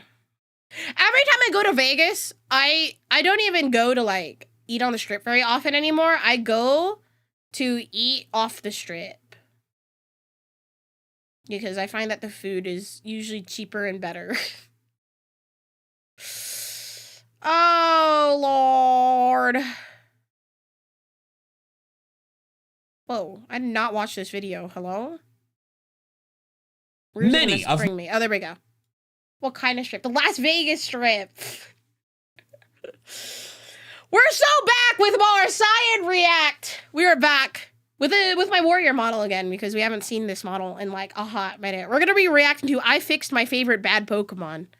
Does anybody else have a favorite bad Pokemon? I can't think. What is considered bad? Okay, what like badly designed, bad moveset, bad stats, all of the above? I guess we'll find out because I guess Mikey will be fixing them. Anyways, I fixed my favorite bad Pokemon by MandJTV. My favorite Pokemon are awful. Bad typing, bad stats, yeah, there we and forget go. Competitive play. Sometimes they're hard to make work on just casual playthrough teams. So that's always the worst. Fixed them by altering their stats, moves, abilities, and one day Pangoro, my favorite, will be competitively viable. More in ways that make sense. I have transformed 5 of my feeble favorites not into overpowered monsters, but serviceable, solid Pokemon. And I saved my absolute favorite, the most realistic, and my greatest achievement. What is it? For last. But first, let's talk about Tropius. This is the Pokemon version. I love Banana Beard. He's so cool. Of my childhood favorite dinosaur, Apatosaurus. And this one can frickin' fly. And yet, this dinosaur has a base stat total of just 460. Ooh, I did not know Tropius's base stat was that low. That's lower than Basculin, Magneton, and Stantler. Pokemon weak enough to get permanent evolutions. I will use base stat totals a lot in this video, but I want to clarify up front that base stat totals alone are not enough to say that a Pokemon is bad. Amungus's BST is only slightly higher and you just need to have access, right? To like a good moveset to be able to make up for the fact that base stats are low. Because if I'm remembering correctly, right, like Whimsicott has not the best base stats, but the moveset is really good. Tropius's, but Amoonguss is one of the best Pokemon in the history of the official competitive format, thanks to incredible access to useful moves like Spore and Rage Powder, and a stellar ability and then Prankster too, the ability's just busted. Generator. So it's not just Tropius's base stat total that's the problem, the distribution is underwhelming. Slow, but not slow enough to excel in Trick Room. Good, but not good enough HP. And then underwhelming or bad in most other stats. And stats are not its only problem. Grass Flying is not great typing. It has 5 weaknesses, nearly a third of all types, and one of them is a 4x weakness. Meanwhile, it only has 3 resistances, and while the ground immunity is nice, it's an immunity to a type that Grass already resisted. And then the abilities are bad. Well, scratch that, the abilities are not bad themselves. Hear me out! We make Tropius a grass dragon, because that definitely will not be broken, right? Elves, they're just bad on Tropius. Chlorophyll makes it faster in the sun, but it's still too slow to make that work. Venusaur and Jumpluff are some of the most popular chlorophyll users, and they are far faster. Solar power hurts the Pokemon each turn in harsh sunlight. What do you mean? It's a fucking dinosaur. And in exchange, they get a 50% special attack boost. This works great on big buff special attackers like Gigantamax Charizard, but Tropius's special attack is still bad. Harvest is probably its best ability, where it has a 50% chance to recover a consumed berry at the end of each turn, but that's 100% if it's sunny.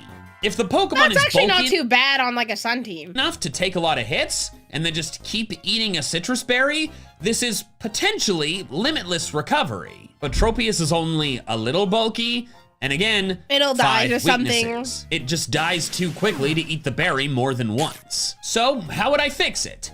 Well, one easy way is to evolve it. And I have some hope for that because it appears in the Winds and Waves trailer. But this video is not about— There's a slight chance. Regional evolution? Oh, we need to like come up with like, what regional I need to come up with a Pokemon Winds and Waves bingo card. New evolutions. It's about how these Pokemon could be buffed right now or could have been built better from the start. Step number 1 to fixing Tropius is to make it taller. This has nothing to do with battle strength, I just want it. Tropius is only 6'7", so yeah, that's tall. I'm not even gonna say it. For a person, not a dinosaur. And even then, it's still shorter than Victor Wembanyama. Sauropod dinosaurs Somebody was watching the NBA. were Thank you for the follow, I appreciate it. So I'm not saying it should be 20 feet tall, but it shouldn't be dwarfed by Farigiraf. The actual first step to fixing Tropius is changing its type. Now sure, I could make it Grass Steel, the best grass dual type combo, but the changes have to make sense. Tropius has no metal on its body, I can't make it a steel type. Instead, I'd remove the flying type. Sorry Just to make betray it grass? Team Sky, but this is overall a benefit. You lose the stab boost for flying moves, but this is not an offensive Pokemon. And crucially, its 4 times weakness to ice becomes 2 times. And then it moves from 3 to 4 resistances. It does lose the ground immunity, but it does still resist it. And if you really want that immunity, then you can give it Levitate. Can give it Levitate, because I don't think it 100% always should.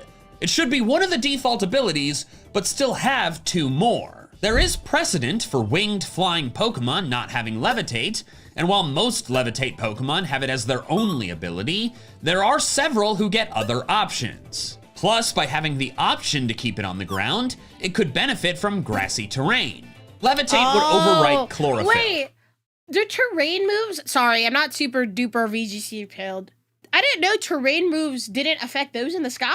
Is that or who are flying? Am I in the right track here? Terrain is only Pokemon who are on the ground. I don't even want to talk about the Spurs, man. Get the Aaron Fox out of here! Get him out! Straight to trading. Trade his ass. Since this Pokemon is not meant to be fast. Its best stat is HP. It should be a tank, which is why I would drop Solar Power for Thick Fat. removing 2 of its 5 weaknesses. Maybe too much, but it does work by— It might be a lot, if I'm being honest. I think thick fat is a little much. By a lot. But you know, maybe Tropius needs all the help, for all I know, right? It has a round, thick body, and it would be the 3rd grass type to get it, not the 1st. Then Harvest can remain its hidden ability. I thought about Grassy Surge, but I didn't think it made as much sense if it is a Pokemon that can fly. Harvest also now works better than before because we're making Tropius tankier. An immediate change to make before even buffing the total is to grab 21 points from speed and throw them into HP. Its best stat, not breaking 100, is dumb. This gives it a base speed of 30, same as Amoonguss, and thus better in Trick Room. Yeah, and its HP becomes 120. Nice and high, but not completely insane. For comparison, Dondozo's is 150. But while we're here, let's toss it some extra points. Worst. Again, 460 is very low. Let's do 10 each to defense and special defense, shore up the bulk a little more, and 20 to special attack, so it can maybe do some damage in a Trick Room this seems a little better situation. That brings its total to 500. Same as many other respectable, solidly strong Pokemon. What Tropius moveset should are we mainly thinking, be a Mikey? support Pokemon, so it would continue to use moves it already knows, like Wide Guard and Tailwind. I'm not giving it Spore, it's not a mushroom, but I feel like Rage Powder, there's an argument. Yes, most Rage Powder Pokemon are bugs or grass types that are mushrooms or dandelions, but Tangela, Carnivine, and Capsakid get it, and those are close enough to Tropius for me. Also, I think so too. Maybe this is too much of a stretch. I feel like we could give it Apple Acid and Gravapple from the Applin evolution. Is it a stretch? I think a little bit. Give them like a banana move. There's no banana move in Pokemon, I don't think. But I guess we're going with the fruit theme, so I guess I can kind of see why you would give the apples, but I know those are signature moves, but signature moves have expanded many times. We'll actually discuss several examples later in this video, and Tropius is the fruit Pokemon. Haha! It is I, Grunty Boy, and I am your father.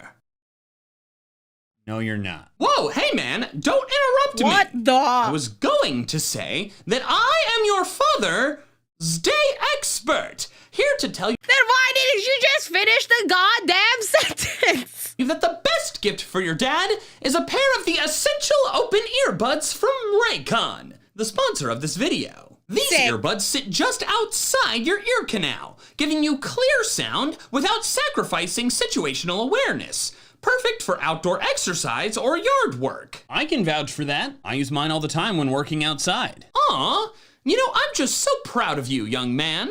Oh, shut up. Hey, don't you backtalk me. The earbuds have 36 hours of battery life and stay secure and comfortable thanks to the hooks that surround your ear. Plus, if you somehow don't like them, they have a 30-day guarantee. Upgrade your dad's everyday routine and go to buyraycon.com/MandJTV linked below, to get 15% off. Thanks again to Raycon for sponsoring. All right, now that we finished that, what do you say I take you out for ice cream, champ? I am actually down for that. That does sound really good. I want Sounds ice great, cream. kiddo. What the heck? Ta-ta! The next Pokemon that needs fixing is also the newest one in this video. Whoa, one I instantly I love this loved when it was little guy. released, but has— You know what I want? I want chocolate malted crunch from Thrifty's ice cream. I know it's a very specific flavor, but that flavor is fire. It's ended up pretty forgotten because it's pretty bad. That Pokemon is Grapple Locked. I think Grapple Locked is so cool. Blue. It's Goggles. Cool. I love And this it's MandJTV colors. thing. Too bad it's unusable and competitive, and even on a playthrough team, it's not that great. Grapple Locked has quite the write-up on the Smogon website. It's in the ZU tier, which is the lowest possible, short for 0 used. And yet its overview says only Grapple Locked is unviable in Sword and Shield ZU because it is entirely outclassed as a bulky offensive fighting type by Throw and Girder due to their better abilities, overall bulk, I didn't even know there was a tier called ZU. That's so sad. Fuck off. This is a spot-on summary of Grapple Locked. It's not a horribly useless Pokemon, like the last one in this video. It's just outclassed by other similar Pokemon at every turn. Pokemon that existed before it. It's the opposite of power creep. Grapploct has a base stat total of 480, but the spread is the problem more than the total. It has high attack, but it's very slow, meaning it will likely take hits before having a chance to do anything itself. This poor guy! Somebody help him! Then, because it pumped 70 whole points into special attack, which it will never use, that means its bulk isn't absolutely horrible, but if you're gonna be slow, you need better bulk than this. Even if you're trying to set Trick Room up, you're gonna have to be able to take some hits. As a result of this underwhelming spread, Grapploct is handily beaten by its direct competitors, other slow, bulky, pure fighting types. Smogon already mentioned Throw and Girder, so but that's just in the Z I think Grapploct is a cooler Pokemon than both of these guys. U tier. If we go beyond that, we find Hariyama, who hits harder and thanks to its insane Jesus HP. Christ, I forgot how goddamn tanky this Pokemon is. Look at that HP pull. It's thick. It's thick as fuck. Thank you for the follow, I appreciate is it. overall bulkier. There's Machamp, whose spread is very similar, but it's slightly faster and hits significantly harder. And then Conkeldurr is an even better version of Machamp, bulkier and hits harder. But of course, it's not just the stat problem. Grapploct's abilities stink. Limber prevents paralysis, meaning it's... I mean, I wouldn't say this is like the most useless ability ever, but like, really?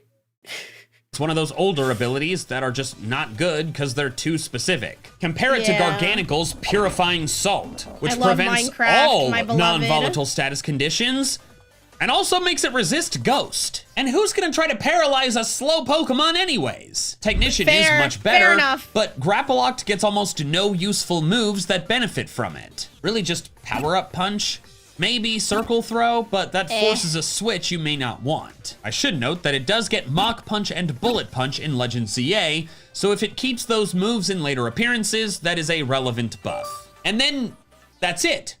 It only gets 2 abilities, a hidden and 1 regular. All those other fighting types I mentioned get 3 abilities, and also better ones. Hariyama, Machamp, and Conkeldurr all have multiple good abilities, but their best one is definitely Guts.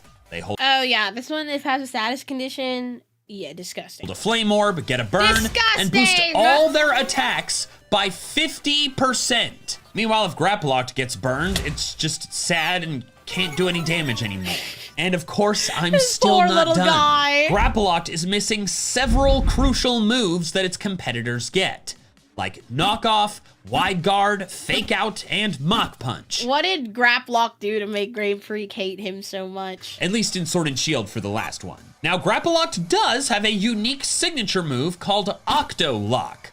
At least it was signature until Malamar got it in ZA.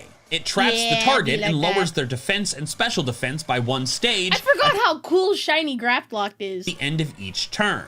This sounds cool, but it isn't actually that good. Malamar! Because the defense drops happen once per turn, it takes a while to make the target truly frail.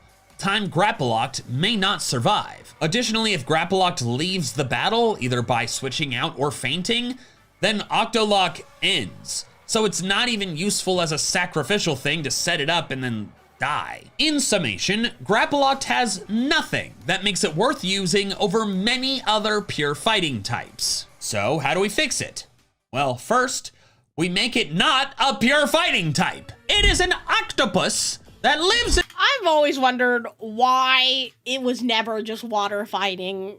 I just never understood that. In the sea and learns many water moves, and yet it is not a freaking water type. Water fighting isn't some overpowered type combo, but it's a solid one, and it allows Grapploct to fill more of a unique role, at least when Rapid Strike Urshifu isn't around. This typing also opens the door for it to gain Technician-boosted Aqua Jet or super powerful Wave Crash. This change would add more weaknesses, but it would also bump it up to 7 resistances and no type Hey, more weaknesses with significantly more resistances, I think that's a fair trade, personally. Resists both water and fighting. As for its stats, It must be bulkier to be functional. Take 30 away from special attack. I'm fine making its special attack bad. This thing's only fighting style is grabbing. Grappling, one could say.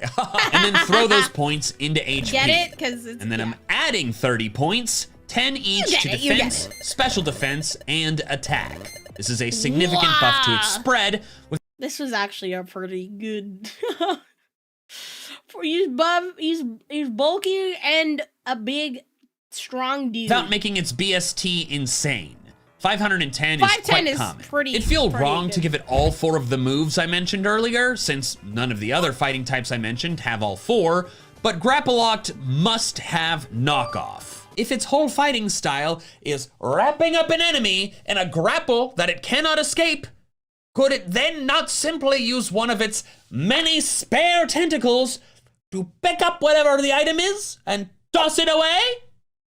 It feels like that makes sense. That should be very doable. Finally, that I makes have a to lot change of its sense. abilities. Technician stays, it's decent and would be better with Aqua Jet. Limber is 100% gone, replaced by Guts. It's strictly superior to Limber, and also Guts makes sense. It's a common ability for fighting types, as we've seen, and fun fact, my Grapple-Locked in my first Sword playthrough was named Gut Wrench after a prominent grappling technique. Not the same definition as the ability. They're talking about guts like, oh, I've got the guts to do something brave.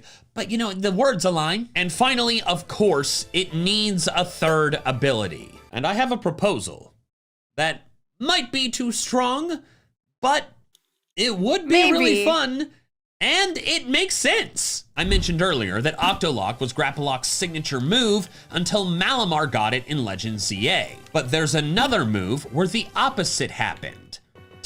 Does Legend ZA, like, I don't know if this happened in, like, Legends Arceus, but if Pokemon gain, like, new abilities or, like, moves and stuff, does it, like, in a Legends game, does it carry over into the next generation or no?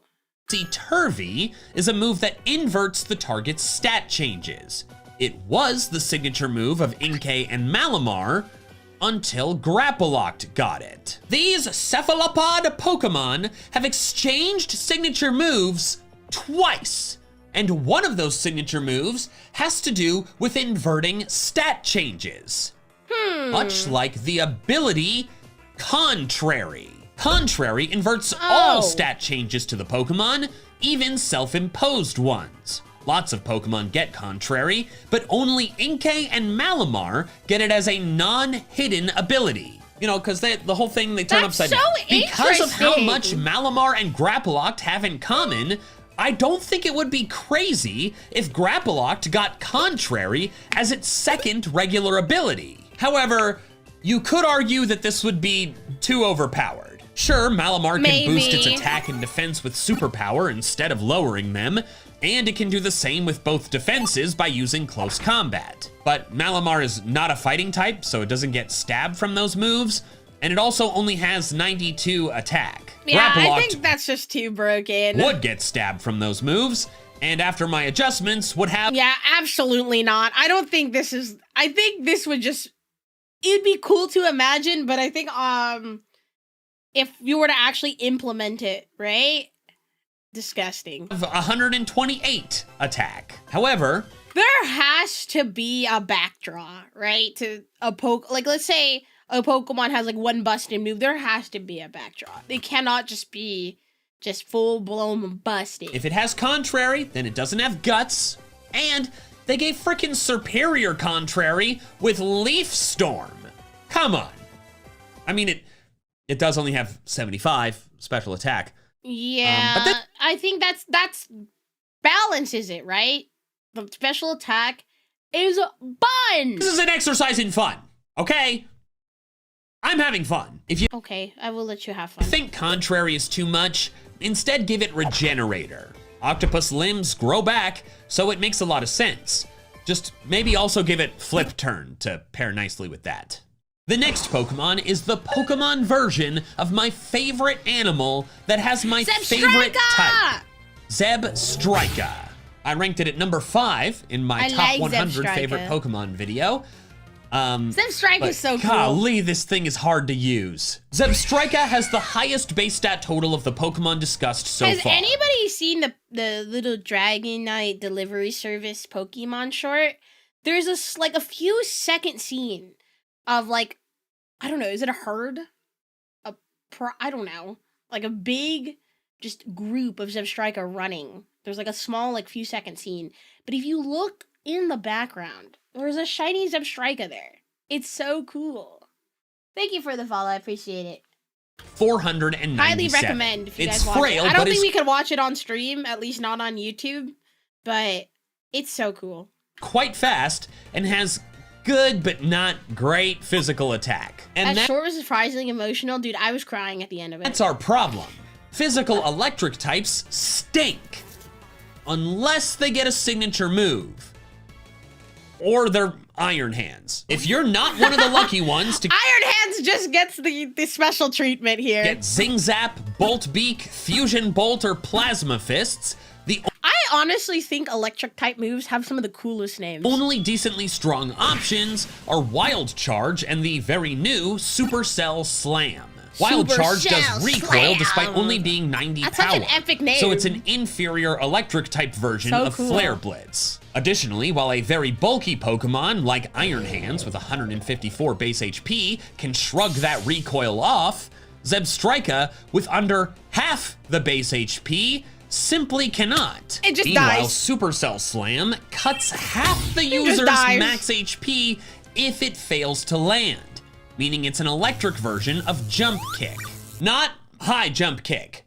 That's different move. You didn't move. know, there's two of them. High Jump Kick is stronger, but has a higher chance to miss. This move is extremely dangerous, both in doubles because of Protect, and singles if they have just one ground type they could switch in.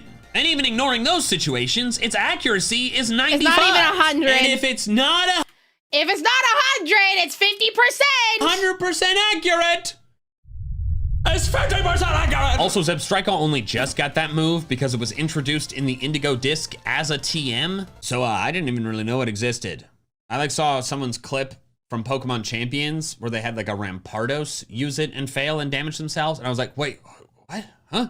What are you using?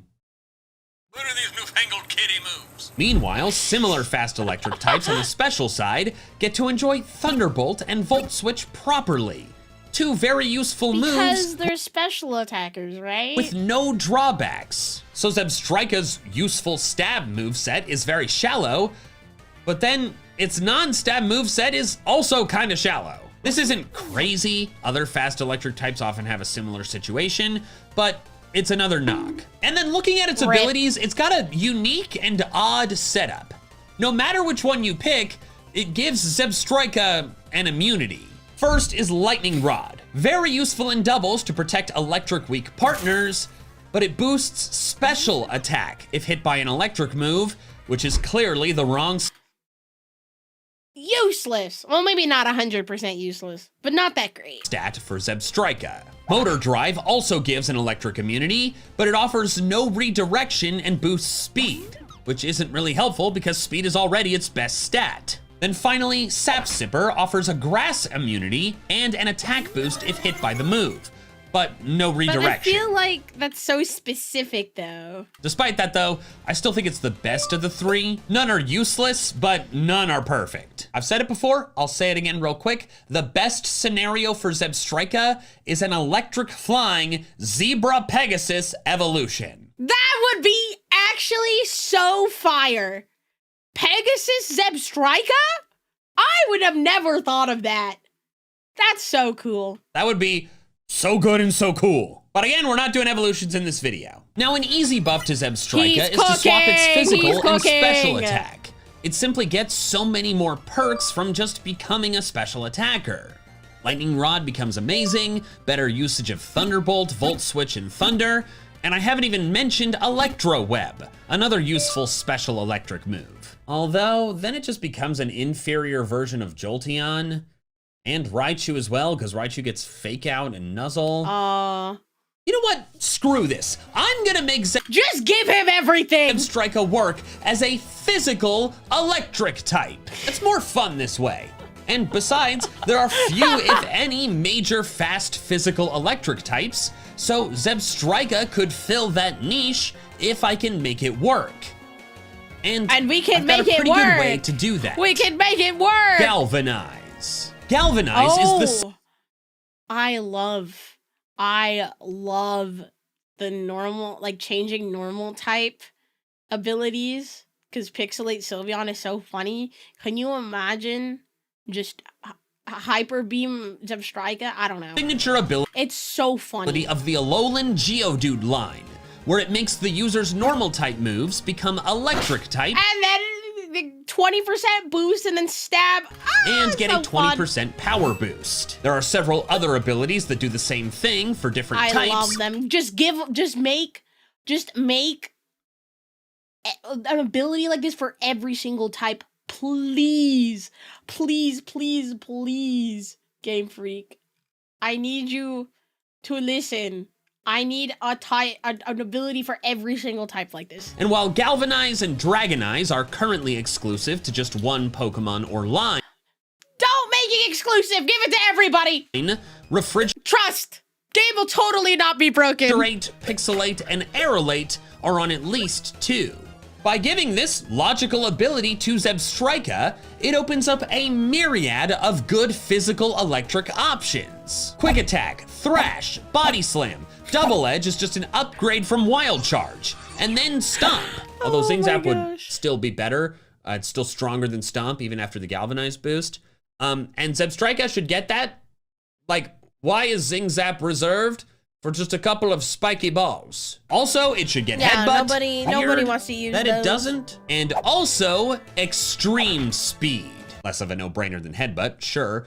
But Zebstrika have lightning-like movements. And do you know how lightning so happens to move? Extremely speedily. Galvanize Extreme Speed would be so awesome on Zebstrika. That would be so That is fun. a 96 power I would stab actually move love that. always Please give me something like this. goes first. Also, by keeping Zebstrika a physical attack, I fear that Mikey may be cooking this video. Chad, I think he's cooking. it doesn't lose the solid physical coverage moves that it already knows. A big one is Trailblaze, a grass type move that can cover its only weakness, ground, and make it even faster in the process. I also think you could argue that Zebstrika should get Swords Dance. There aren't many Okay. I agree with this, but maybe we might need to, press the brake a little bit. similar body type Pokemon that get it, but there are some. Plus, it currently has no way to boost its own physical attack, not even Work Up, and Swords Dance fits better than Bulk Up or Dragon Dance. Galvanize would replace Lightning Rod, since not only is the special attack boost not helpful anymore, but the redirection is better served on a support Pokemon, and this new Zebstrika is designed for fast offense. This would Yes! clearly be its best new ability, but I'd also like to swap out Motor Drive. I'm keeping Sap Sipper because I like it. It boosts attack and fits I don't like the... Maybe it's just my dirty mind, but like... Did we really have to name it Sap Sipper? I don't know why. Oh, why did we make it? Oops. for Pokemon are actually quadruped mammals. Sap Sipper just sounds a little nasty to me. As for Motor Drive's replacement, I like Intimidate. I know this ability is Intimidate's very just- good and already quite common, but it It's just good. You can't say Intimidate's a bad ability. It's just good. makes sense on Zebstrika. Listen to its Scarlet Dex entry. This Pokemon is aggressive and has a volatile disposition. When agitated, it will illuminate its mane in yellow and fire off bolts of electricity. This is much like Tauros, another mean, fast ungulate Pokemon that has Intimidate. Once it takes aim at its foe, it makes a headlong charge. It is famous for its violent nature. And then for the final touch, a stat adjustment. Because I haven't actually made one yet. I don't want to boost its stats too high. Galvanize I extreme think- speed on a super I think the stats are for the most part like already decent. I feel like if there were any stat changes before he moves forward, right? I think with maybe adjusting the bulk would be fine. But I think the attack and speed are great already, especially if we're adding Galvanize and all these other factors. For strong Pokemon would simply be too overpowered. Therefore, my adjustments are slight. Take 10 points from special attack. I don't want to take too much in case it still wants to use Volt Switch sometimes. And give 5 to each of its defenses. Then add 10 more to HP.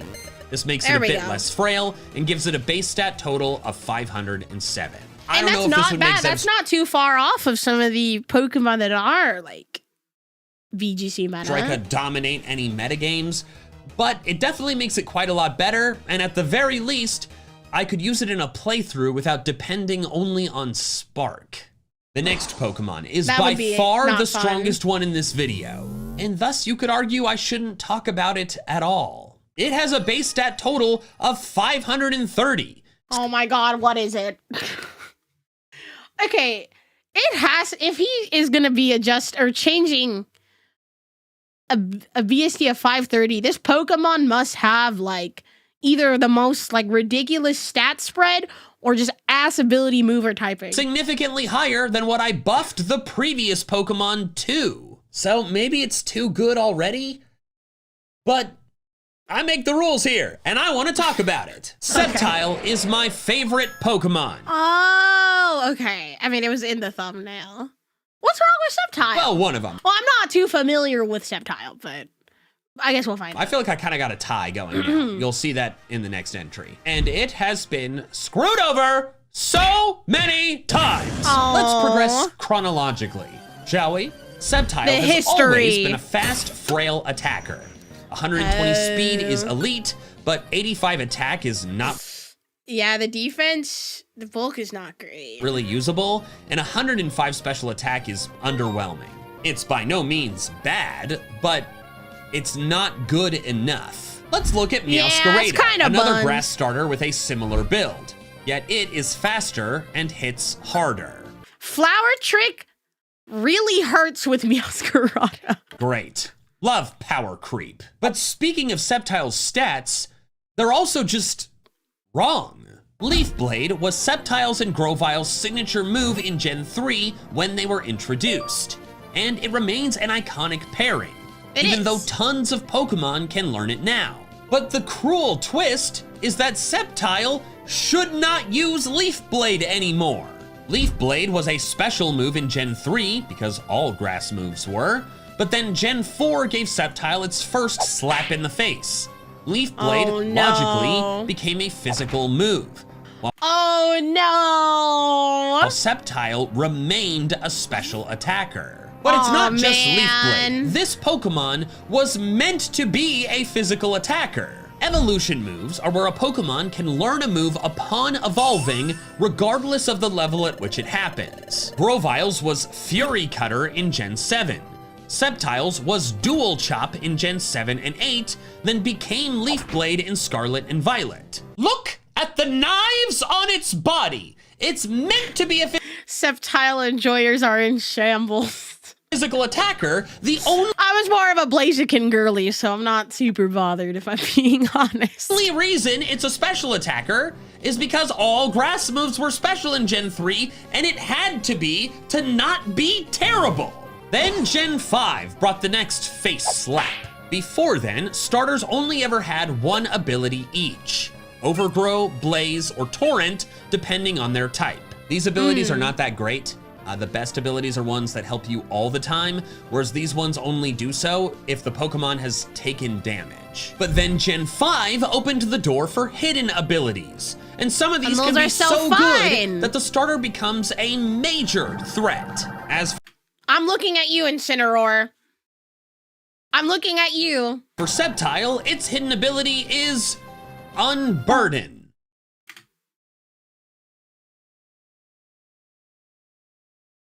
Huh? What? Excuse me? Which doubles the Pokemon's speed if it loses its item. Sceptile is already extremely fast. Unburden is great for... I'm understanding now. I'm understanding now why people are upset about this. middling I get speed it. Pokemon I deeply apologize. to become very fast, but you're making a very fast Pokemon already very fast. That's not necessary if it's already literally not outspeeding necessary most at all. things. But then Gen 6 gave it a Mega Evolution. A And it's a major dragon and type significant now, right? buff. This thing has a base stat total of 630, 145 speed, Pretty good. 145 special attack. Incredible! Wow, Pretty this is by good. far the strongest Pokemon in this video. Why am I even talking about it? Well, here's the thing with Mega Evolutions. If it's not one of the absolute best, It's it's not bad. good. Because you only get one. So why would you choose one that's middling or worse? And let me That's a tell you, very fair Mega point. Sceptile, That's actually a very, very fair it's point. closer to worse. First off, why did they pour 25 base stat points, a quarter of the 100 that Megas gain, into physical attack? The attacking stat that I've made very clear it's not using. Beedrill got points removed from its non-attacking stat to be put to better use. Why And that makes so much more sense. were so many wasted on Mega Sceptile? After the increases to speed and special attack, that left only 10 for defense. No other boosts to its bulk, so it's still very frail. In fact, frailer than regular Sceptile because it gained the Dragon type. Grass Dragon is cool. It's so fun. I think I just love dragon types. Maybe I'm just biased. Thank you for the hydrate check. Cool as hell, but it's not good typing.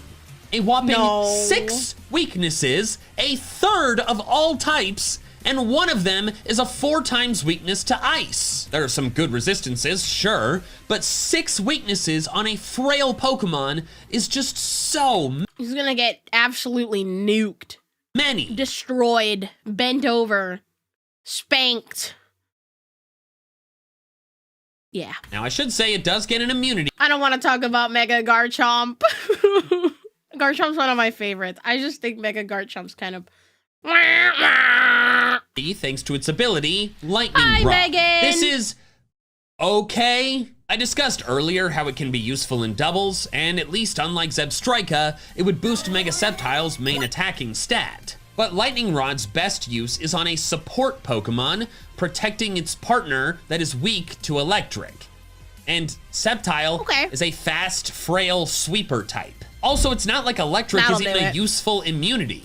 Grass Dragon 4 times resists it. Sceptile didn't get anything of note for a while until Gen 9 when it got Shed Tail, a move where the user sacrifices half their max HP to switch out and bring in a different Pokemon behind a substitute that has a quarter of the Shed Tail user's max HP. This is a very good move. It's super silly. Too good. Smogon banned it in singles. You could That sounds about right. still use it in like the official games 3v3. That sounds but, about like, right.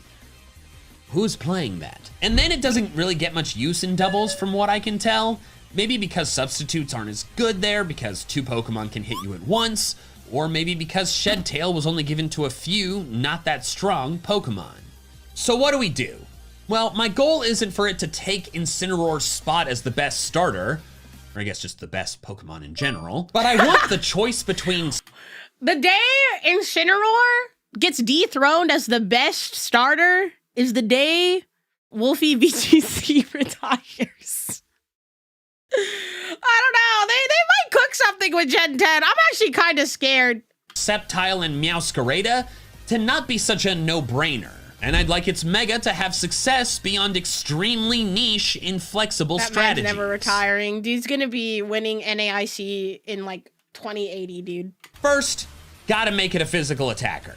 Leaf Blade is not only the Sceptile move, but it's a good move You know, in I've always thought, is competitive Pokemon gonna be alive in 2080?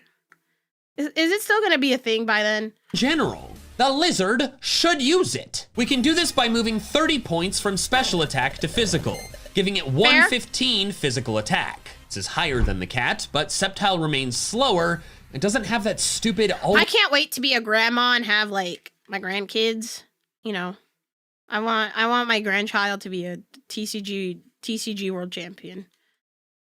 Little Johnny, be sure to check your prices, son. Back in my day, you know, your old grandma always forgot to check her price cards. Always crit, never miss move. And making it a physical attacker gives it more benefits than just Leaf Blade. It already gets both Swords Dance and Dragon Dance, useless setup moves before. Additionally, many of its best coverage moves are physical, namely Earthquake for Steel and Fire types, and Rock Slide for Flying types. And it being a physical attacker pairs best with its brand new hidden ability, Sharpness. I can't take credit for this idea because Nemo622 came up with it first. Hey, I think, if I'm remembering correctly, that's the guy who made Lazarus! The most fun I've ever had using Sceptile was in my playthrough of Emerald Sea Glass, where they did exactly what I am describing. They made Sceptile a physical attacker and gave it Sharpness, a new Gen 9 ability that boosts the power of slicing moves by a whopping 50%. That's a lot of percentage. And in one game or another, Sceptile gets a lot of these. Slash, Fury Cutter, X Oh my Scissor, God. Aerial Ace, Night Slash, Cross Jesus Poison, Christ. Solar Blade, Dragon Claw, That's a lot of type coverage too. and of course, Leaf Blade. Is this too much? No, not in my opinion. If she ever gets in TCG because I can't have kids. You know what? Fair. It's fast and now hits fantastically. Dude, also, can I mention, I know this is super off topic. First of all, I'm going to talk about this just really quick. I'm not going to make this like super thing. Whoever, so there was like drama, not drama. This isn't drama. This is actually a real problem at NAIC. So there's these siblings. They're in the junior division. So it's the children's division. Okay. It's like Annabelle and her brother. I forgot her brother's name, but they're both really good. Like both of these kids, their siblings, are so good at the game. They win majors, they top cut majors all the time. So Annabelle is a finalist for the juniors division at NAIC. Apparently, when she had gotten up on stage and they're announcing her, like, all right, we're going to do the juniors match between Annabelle Ono versus some other kid. I think his name was like Hikaru or something. Talented player. When she had gotten up on stage, apparently a bunch of parents who were friends with her parents were booing her on stage. Can you imagine being that much of an asshole to boo a child on stage during the finals of a TCG match? What the fuck? Like, and the mom was posting on Twitter, like, these were parents where we celebrated their children's, achievements with them. These were the parents that were booing her kid on stage because they didn't want her to win. Like, it's, what the heck? And she said, thankfully, her child Annabelle didn't even know. Like, she wasn't aware that this was happening. But, like, can you imagine being a parent and hearing people that you considered your friends and, like, supported their children throughout their, like, regional runs booing your kid? Did they end up winning? Unfortunately, Annabelle did not win her set. She got second, which is still such an amazing achievement, right? For someone her age to be able to do. But genuinely, fuck those guys. Like, soccer mom Karen behavior. Exactly. I'm a mom, so I throw hands. I read that and I was like so heartbroken.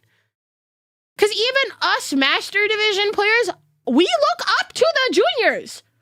Those juniors who are top cutting these regionals and nationals, internationals, all of these tournaments are better than most of the masters.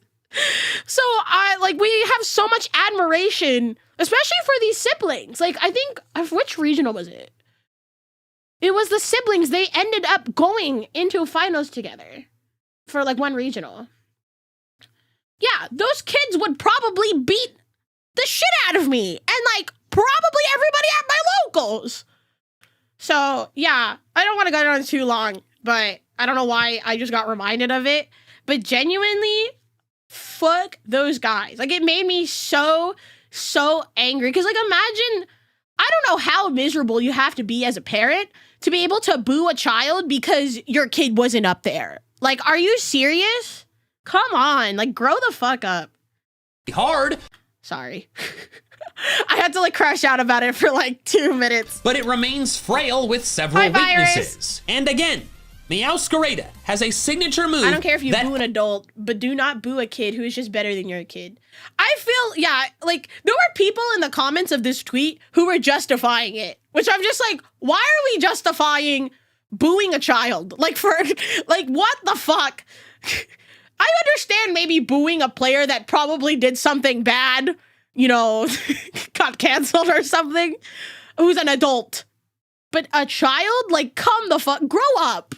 Always grow the fuck up. Crits and can never miss. And its hidden ability is Protean, so it can get rid of its 4 times weakness to bug. I feel like making Sceptile what did I miss? We were talking about how NAIC, there was the juniors division finalists, and one of them was Annabelle Ono, and her mom was tweeting about how when her kid went up on stage and they announced her to go play, there were parents of other juniors who were in the crowd booing her. Attacker with sharpness just puts it on even footing with Meowscarada. And then there's Mega Sceptile. Somebody clip me saying that and find these parents and send it to them. I hope they feel bad. Reminder, we have to make this thing insanely good for it to ever be used. And we can do that by just kind of repeating the earlier steps. First, make it a physical attacker by swapping physical and special attack. Yep. Base attack is 145 now. Then even then, 110, 101, it's not bad on special attack. The 25 points originally added to attack, which are now on special attack, and distribute them across bulk. Let's do 10 to HP, 10 to defense, 5 to special defense.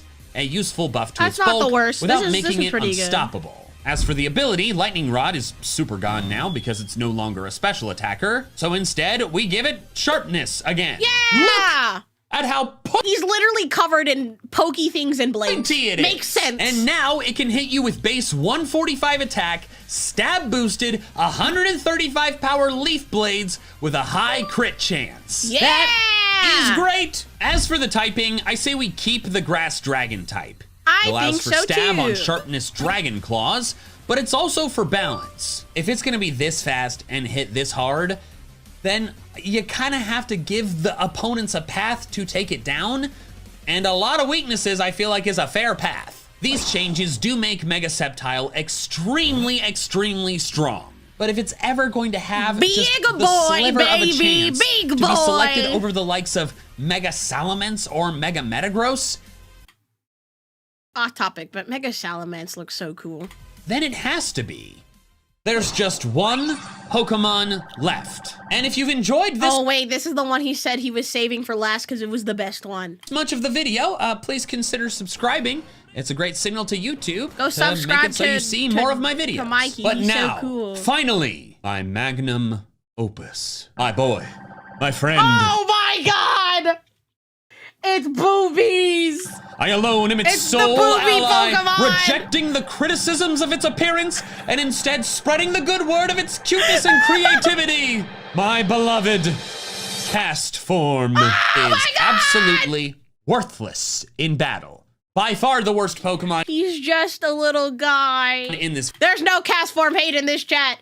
Mods, if anybody says I hate cast form, I'm gonna sit on them and then ban them. Video. Cast form has a base stat total of only 420, with exactly 70 in every stat. This is so terrible on multiple levels. First, the total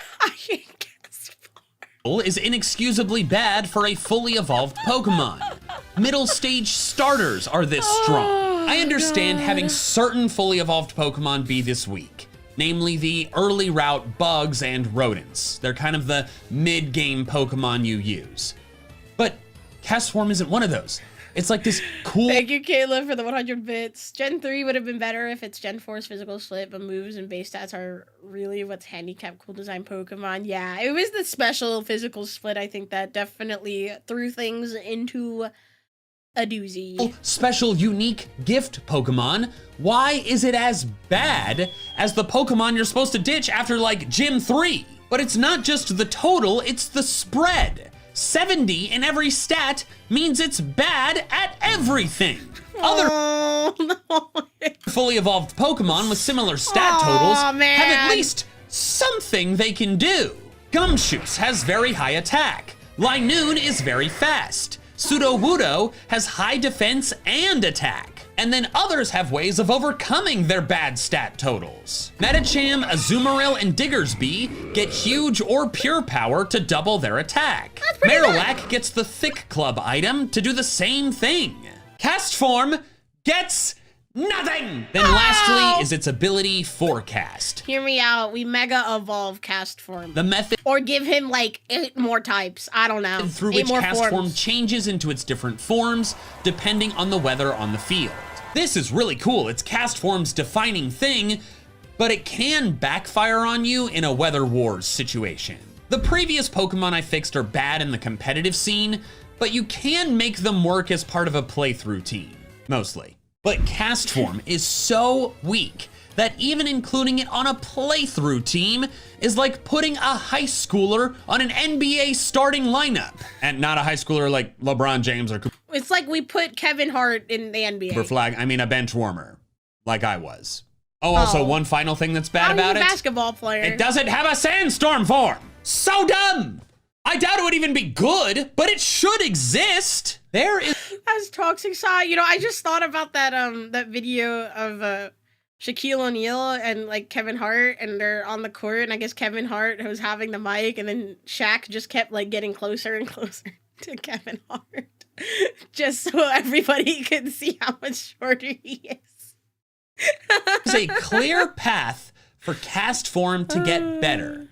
And I love Shaquille O'Neal. He's so funny. it's the most realistic one of all the Pokemon It I've was crazy seeing him in Scary Movie 6, by the way. discussed, That movie was not good. because the changes aren't that crazy. First, they should add a rock-type sandstorm form. Please! That would They don't be even have to actually give it rock fire. attacks like Power Gem. Weather Ball, Castform's formerly signature move, already turns rock-type in the sand. Yet Castform, the Weather Ball, cannot! But the main and more Game Freak just hates making Pokemon make sense. important way to fix it is actually really straightforward. Just follow the Rotom model. Base Rotom is not only similarly shaped as you're Castform, cooking. in fact being the exact same height, but it is similarly strong. It's much faster and hits harder because of its better spread, but its total is only a bit higher. However, when Rotom changes forms, its stats spike significantly, up to a total of 520. What is the best Rotom form? I know, I guess maybe that depends on your team comp, but I feel like I see a lot of the wash It's another small ball thing that has many other forms that have different types. Now, sure, Rotom's form changes are outside of battle, but there are plenty of other Pokemon that have form changes during battle that boost their stats. Both Darmanitan forms gain 60 base stat points when entering Zen mode. It's Meteor so also silly. gains 60 when its shell breaks. Frickin' Palafin and Zygarde gain way more than that. So I forgot how fat Palafin becomes when he's in his hero form. think Some fucking fake ass stat line. that base normal cast form remains unchanged. It remains weak and bad. But then its weather forms get significant stat boosts. And this could be implemented at any time. So many Pokemon have had their base stats adjusted between generations, and while it's not exactly the same because it's not base stats, the Rotom forms were all Electric Ghost in Gen 4, but then got unique types in Gen 5. Unlike a lot of the other stuff I've talked about with like dramatic type or ability changes, this is something they could easily do. True. And here's how I would do it. First, let's keep the HP the same because HP changes mid-battle are kind of funky and pretty insane in the case of Zygarde. Darmanitan, Minior, and Palafin. Who knows? Winds and Waves may give Cast Form a buff copium. Actually, I think there's a decent chance. I would like to think that Game Freak's gonna take the opportunity, right, of Winds and Waves being such a major mainline game because it's Gen 10. This is the 10th gen. Okay, they're gonna take this opportunity to fix certain Pokemon, give them forms to improve their viability, you know, cool regional forms. But it's Game Freak, so you never know.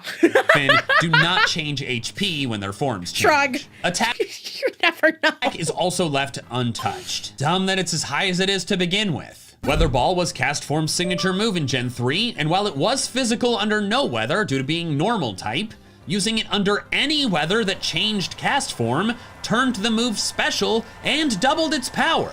And then Gen 4 made it always special no matter what. Also, in Champions, as of recording, Cast Form has a very wide special move pool. That's a While lot. it learns just 4 physical moves. Oh, okay. Only 4.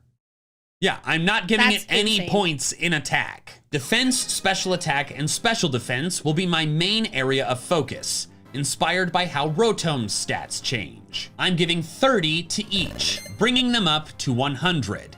Lastly, I'm throwing 10 into speed. This is a total stat boost of 100 base points, just like a Mega Evolution, bringing the total to 520. The same as the Appliance Rotom forms. This is a larger boost than Rotom gets, and I don't care! Cast Form has been the butt of a billion jokes for over 20 years, and I am so— More like a boob of a billion jokes. Am I right? Get it? Okay. sick of it! Suck these weather balls! Whoa! There is one other— Whoa! Whoa! Whoa! Mikey, we can't just say that! We can't just say that!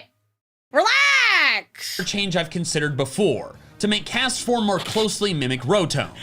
That would be changing its form outside of battle, or maybe by holding one of the weather rocks, and then its ability becomes the weather summoning ability for the particular form. This would make it quite a bit better, but it's a very dramatic change and thus far less likely than just boosting the weather form's stats. Winds and Waves, which clearly have highly natural themes, have a real chance to finally make Cast Form usable. Please! And if they do, I'm on they my are knees! instantly the best Please! Pokemon games ever made. Thanks so much for watching. If you want to see another installment where I fix more of my favorite Pokemon, then you gotta watch my top 100 favorite Pokemon so you know the candidates.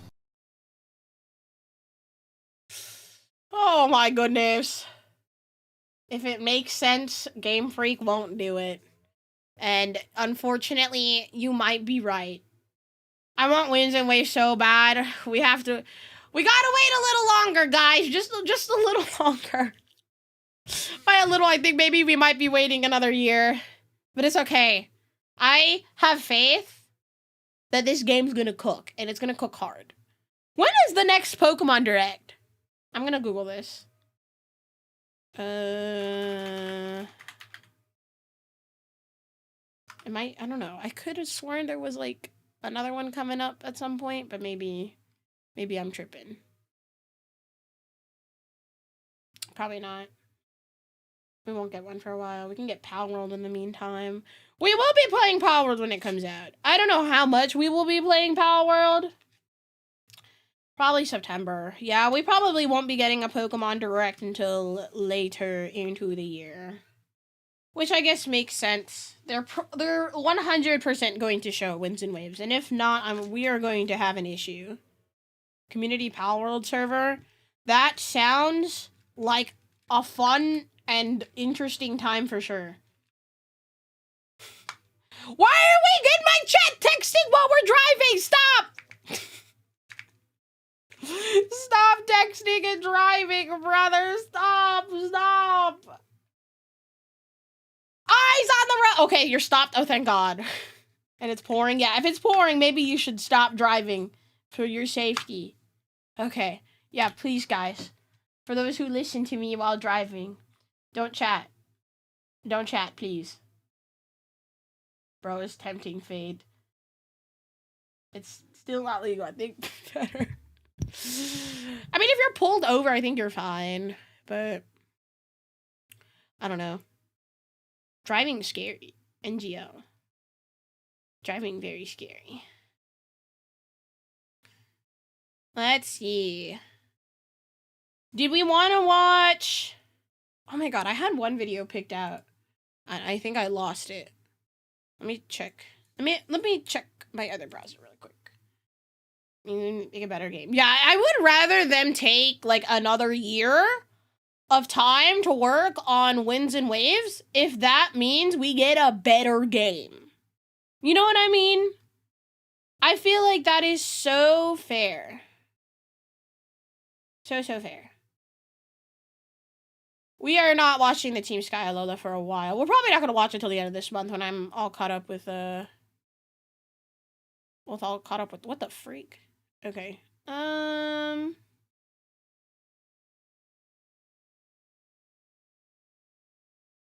do I want to watch? We could go to the fire department Chronicles thing, but I kind of want to I wanted to do one MandJTV video or watch one more before we wrap up or go to the fire department Chronicles videos. I was like an older video. It was like an older video. Yeah, I think we watched the Pokemon that has wronged me. We've definitely watched that one. Have we watched this one? Every original Pokemon game? Game Freak forgot? I feel like we might have watched this one. Greetings, Pokemon. We might have watched this one, but let me just check. Let me just check. Oh my gosh. You guys hear Nori? He's getting mad at the people outside. Driving home. Why are we driving? How many people are in this chat driving while watching my stream? Please be careful, guys. Don't drive. I think we might have watched the newer one. Yes, we have watched the newer one. We watched number 2, but we haven't seen number 1. So I guess we're going to be watching every original Pokemon game Game Freak forgot. We watched this one right here. You guys can't see it, but we watched this one. But we're going to watch the first one, I guess. So every original Pokemon game Game Freak forgot. Or every original Pokemon Game Freak forgot. Not Pokemon game. Sorry, I said that very wrong. Michael here, and the yeah, guys, let's not Final Destination ourselves, please and thank you. longer Pokemon is around, the farther away we get from the initial introduction of the earlier Pokemon. If those Pokemon are ones that are not iconic like starters or appear in a lot of games like Zubat, they run the risk of fading into obscurity aside from the times that you physically encounter them. Game Freak doesn't want us to totally forget these Pokemon though, so they've come up with a variety of ways to give previous generation Pokemon some more attention in a newer generation. Yeah. Those ways are new members of their evolutionary line, type changes, mega evolutions, Gigantamax forms, and regional variants. Pokemon in the original 151 receive special attention more than Pokemon in any other group, simply by nature of being the oldest group of Pokemon, and therefore have had the most opportunities for special attention. However, there are still quite a few Pokemon in Gen 1 that have— Thank you for the 1,000 bits. You should see Mikey's Pokemon's type stereos. Type stereo videos? Ooh.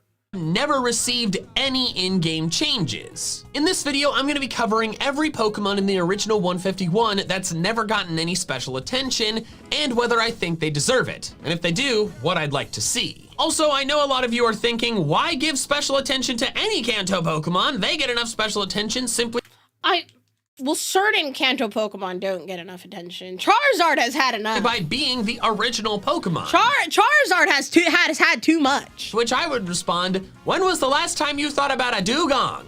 Clearly,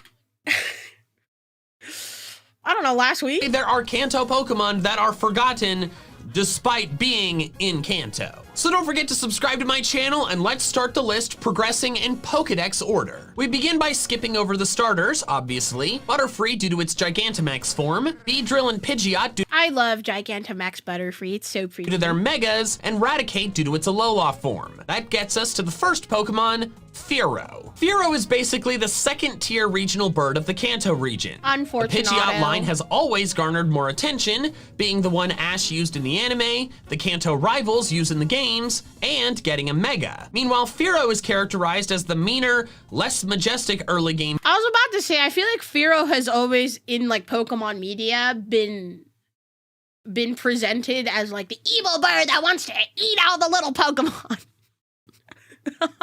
Bird, which I get. Look at its face. But I actually think He just has RBF, all right? He just has RBF, resting bitch Fearow face. is better than Pidgeot in a lot of situations, particularly in the earlier games due to getting flying moves sooner, being faster, and hitting harder. And let's not forget Kenya in the Johto region, one of the best Pokemon to use on a Johto playthrough team that I have used multiple times. Fearow is no longer better than Pidgeot though, since both have easy access to flying moves, and Pidgeot got a stat buff even without its Mega. Fearow's base stat total of 442 is pretty underwhelming in today's meta as well. Fair. I think Fearow deserves something nice, and I think a regional evolution works best due to its lower base stat total. A regional variant or Gigantamax form would not make it stronger, and I think it needs to be stronger. Regular permanent evolutions don't happen anymore, they're all just regional now, and Yeah. Game Freak has clearly moved on from Mega Evolutions. This video was made 4 years ago. He doesn't know that peak Mega Evolutions had come out like half a year ago, okay? Mega Failings? Picasso. I should probably mention though that Fearow's base stat total does not guarantee an evolution, since Marowak, for example, has a lower base stat total and only got a new form, not an evolution, but that was in Gen 7, before they started doing regional evolutions in Gen 8. They are giving Stantler an evolution, and its base stat total is several points higher than Fearow's. Fearow can evolve. The next Kanto Pokemon in line is Arbok, a Pokemon I'm actually surprised hasn't gotten any sort of attention yet. While it has minimal appearances in the games, it had a big role in the original anime series, being Jessie's main Pokemon. I personally think Arbok could have gotten some kind of special attention all the way back in Gen 2. As I discussed in my Dark Types Then vs. Now video, Dark is the only one of the 3 later added types that did not have any previous generation Pokemon get it as a type. Steel gained Magnemite and Magneton, while Fairy gained a bunch of previous generation Pokemon.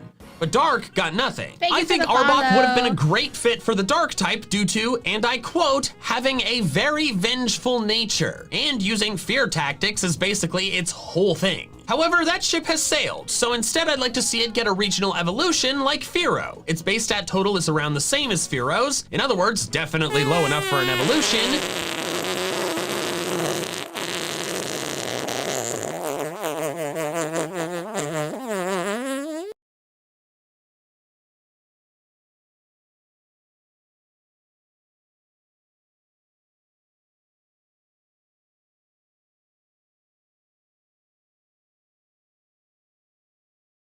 That wasn't me! That wasn't me! Thank you for the follow. And since its move pool is wide, I made a mistake reactivating Tangia, brother. it could become a really good Pokemon. Plus it's a snake. Snakes are cool. We then skip over Raichu and Sandslash due to their Alola forms. Plus the Pikachu line is the last line that needs any I'm not into that. Why would I be into that? Why are you guys saying I'm into that? more attention. To arrive at Nidoking and Nidoqueen. These are classic, cool, and very strong Pokemon, but they're in an interesting spot due to how closely they are linked. You can't have one without the other because while their stats are different, they're basically 2 different forms for the same Pokemon. It's just male and female. I firmly believe that if they had been introduced in Gen 4 or later, after gender form differences had been introduced, then they would be the same Pokemon, just different forms for the male and female. But as it is now, you have to do both of them together, meaning if you give a new form to one, you have to give it to the other. Nidoking and Nidoqueen cannot get new evolutions because they're already fine. I think giving them like a Mega Evolution or like a Gigantamax or something would be fine. already at the top of 3-stage evolutionary lines. Yeah. They could have gotten Mega Evolutions, but as I mentioned earlier, we've clearly moved on from that. They could get Gigantamax forms, but I think that's highly unlikely. I'm pretty sure we're not gonna see those outside of Galar games, so that leaves regional variants. Honestly though, I don't really think they need those. Because they're so linked and might as well be the same Pokemon, if you give a regional variant for one, you gotta give it to the other. And that means that you'd end up with 2 regional variants But that doesn't sound like the worst idea. that are I think that's kinda basically cool. the same. And I would rather those two regional variants be two completely different Pokemon rather than two basically the same Pokemon. Yeah, kind of like how, I don't know, in my head, the way I'm kind of thinking about it, it's, you know how in Galar, there's like the Galarian Zigzagoon line and it goes all the way into whatever, I forgot his name.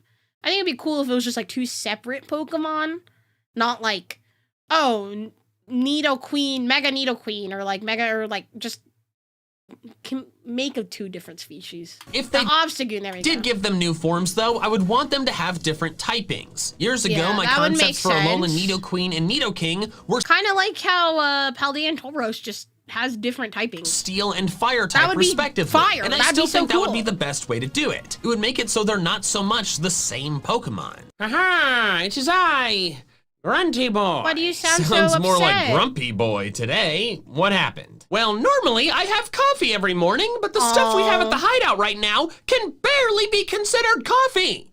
It's like hot butt water. And I am upset. I want good coffee. Sounds like you should try out Trade Coffee, the sponsor of this video. Trade Coffee allows you to discover and enjoy coffee from the nation's local roasters, shipped right from their roasteries. Ooh, okay, I'm interested, but I do have some particular coffee preferences. I don't want to just select a bag at random. Coffee. Well, then Trade is actually extra good for you. Step 1 is taking Trade's quiz, where you answer questions about how you like your coffee. For example, I personally prefer cold brew since I live in Texas, and I am always warm, so Trade...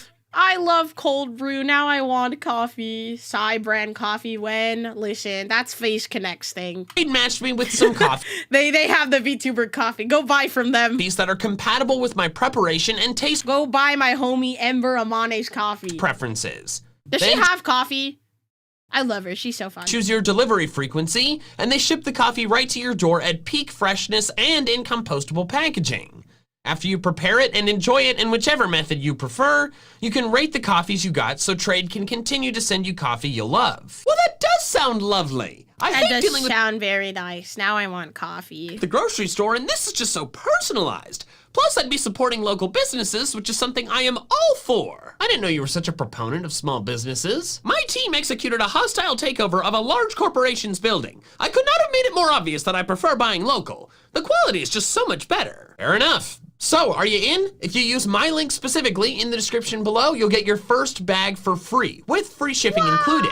Plus, Trade has a quality match guarantee, meaning that they're so sure that you'll love your first bag of coffee that if you don't, they'll send you another one for free. Oh, I am definitely in. I'll take the quiz ASAP.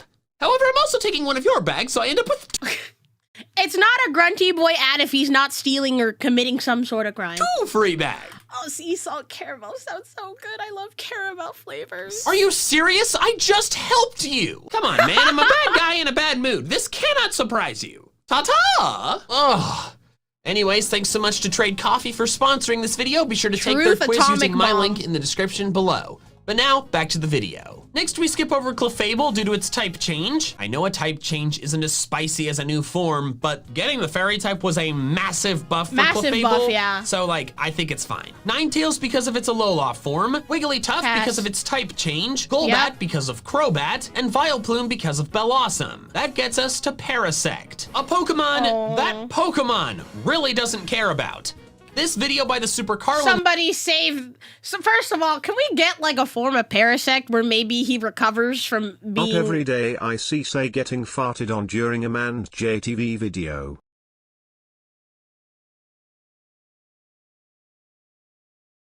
Huh?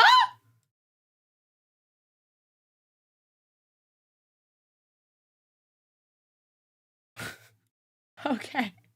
I forgot TTS was on. I did not fart. I promise it was someone on Tangia. Brothers analyzes what Pokemon's least favorite Pokemon is, and they determined it was Paras and Parasect. Yeah, I do have TTS on. I think most people don't know I have TTS. I have to agree with them. Parasect has barely appeared anywhere, both Somebody in the games. make a form where maybe he recovers from being fucking zombified. I don't know. The cured Parasect. And in the show, and it's overall a pretty terrible Pokemon. Its base stat total is a poor 405, and Buggrass is terrible typing due to having 6 weaknesses. 2 of them 4 times. And fun fact, back in Gen 1, due to Bug being weak to poison, Paras and Parasect were the only Pokemon to ever have 3 different 4 times weaknesses. So they were even worse back then. As a result of these issues, Parasect is one of, if not the, most forgettable Pokemon in all of Gen 1. Yeah, give him Bug Ghost. I feel like Bug Ghost makes a lot of sense. And part of me wants to say, just forget about giving it a new form because it's not that interesting. However, they are giving new evolutions to Stantler and Basculin, so clearly Parasect would also be fine. And honestly, I kinda want to see it because I do genuinely think its design concept is interesting. It's not the one I want to see the most, but I'd get a kick out of it. Parasect absolutely needs a full-blown, permanent evolution to be made relevant again. And if they want to make it any good, they should probably change its typing away from Bug Grass. Maybe since the bug is literally mostly dead, they could make it a ghost type once the mushroom— This is so cool. I love this. 100% takes over. Next up is Venomoth, another underwhelming Gen 1 bug, but not in as bad of a situation as Parasect in regards to appearances. Koga, Janine, and even Sabrina use it at different points, and its base stat total is quite a bit better than most other bugs in Gen 1.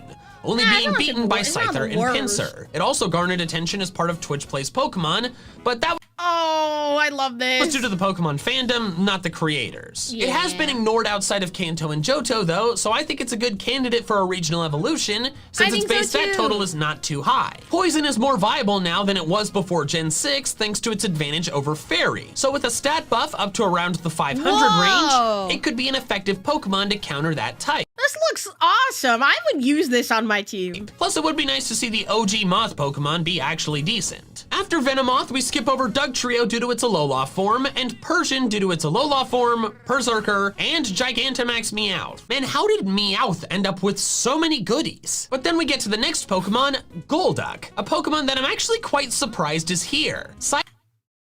Steal a crime, it's not a psychic type. Psyduck is quite a popular Gen 1 Pokemon, and Golduck has been present in every region's Pokedex in at least one game. Yet somehow been overhated by freaking Game Freak, my guy. Golduck has never gotten a new evolution or a new form or anything. And I think it's a top priority Pokemon for getting one of those. Psyduck is a I hate to say that 4 years later after this video, Golduck still got nothing. Beloved Pokemon. It deserves a spicy new evolution. Since Golduck already has a very solid base stat total of 500, I think a simple variant would work perfectly. An easy change is making it the Water Psychic. Thank God. Also, I don't know how I feel about this design. This design's a little freaky. Type we've always thought it should have been. Another fun option is a totally new Pokemon for Psyduck to evolve into instead. Maybe a design that has a more feathered design rather than the leathery smooth skin that they normally have. I love the platypus. That's so silly. Next we get to Primeape, hands down the least memorable fighting type in Kanto. We got Annihilate, it's fine. At least it's forgettable for Ash. He caught one, left it somewhere to train, and then the anime promptly forgot that he ever had it. Also, it was left out of the fighting specialist Bruno's team, along with Poliwrath, in favor of 2 Onyxes? Bruno? Why? For the record, I also think Poliwrath is kind of overlooked due to Politoed being better than it, at least in the competitive scene due to Drizzle. However, it's still a part of a pretty popular line, so I think it's all right. I think Primeape should get something, since it's the only Annihilate is sick. I do really like Annihilate. Type in Kanto to not have gotten anything. I feel like a Mega Evolution would have worked well, but that ship has sailed. A Regional Evolution would work though, since its base stat total is only 455. If they went with a regional variant though, I think an amusing one would be a Primeape that is actually quite calm, rather than so angry it can die. It has been known to become so angry that it dies as a result. Its face looks peaceful in death, however. Okay. What? After that, we skip over Arcanine because what was that? Because of Growlithe's Hisuian form, which means that Arcanine is either gonna get a Hisuian form or Growlithe can evolve into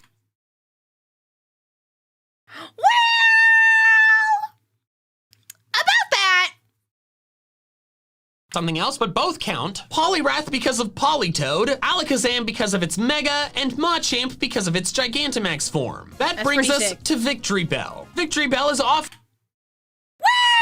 often seen as the counterpart to Vileplume, both of them being opposite version exclusives in the Kanto region. The Vileplume line got the new evolution Bellossom though, but Victory Bell did not. Apparently they did plan a split evolution Pokemon, but it didn't make the final cut. Victory Bell cannot evolve. It is kind of funny seeing this like 4 years later after all the Legends games are out. Wow. But I would like to see it get a regional variant, or an alternate evolution for Weepinbell, which I should probably mention are basically the same. Hear me out, Mikey. What if we give Victory Bell a Mega Evolution? I don't know. This idea might be a little out there, but I think it'd be a really good idea. Something in my heart just tells me it's going to be a good idea. It would likely have to remain grass type since it's literally just a sentient plant, kind of. That would be crazy. I know, it's really out there. It's a wild concept. But I think if imagine, right? This is my thoughts. We wrap the vine around the top of its mouth and he bounces around. I might be cooking. I don't know, Game Freak might need to hire me. Change that, so we'd swap out the poison type for something else. I love Pokemon's idea for a spicy pepper Victory Bell that's grass fire. That's actually kind of cool. Type. I think in general, I just really want to see a grass fire type, and I think a Victory Bell variant is a cool way to do that. Next up is a Pokemon I'm actually shocked has not had anything new, Tentacruel. It's been in the large majority of regional dexes, basically being the ocean Zubat. But unlike Golbat, Tentacruel didn't. When was this video uploaded? Oh, he had no idea.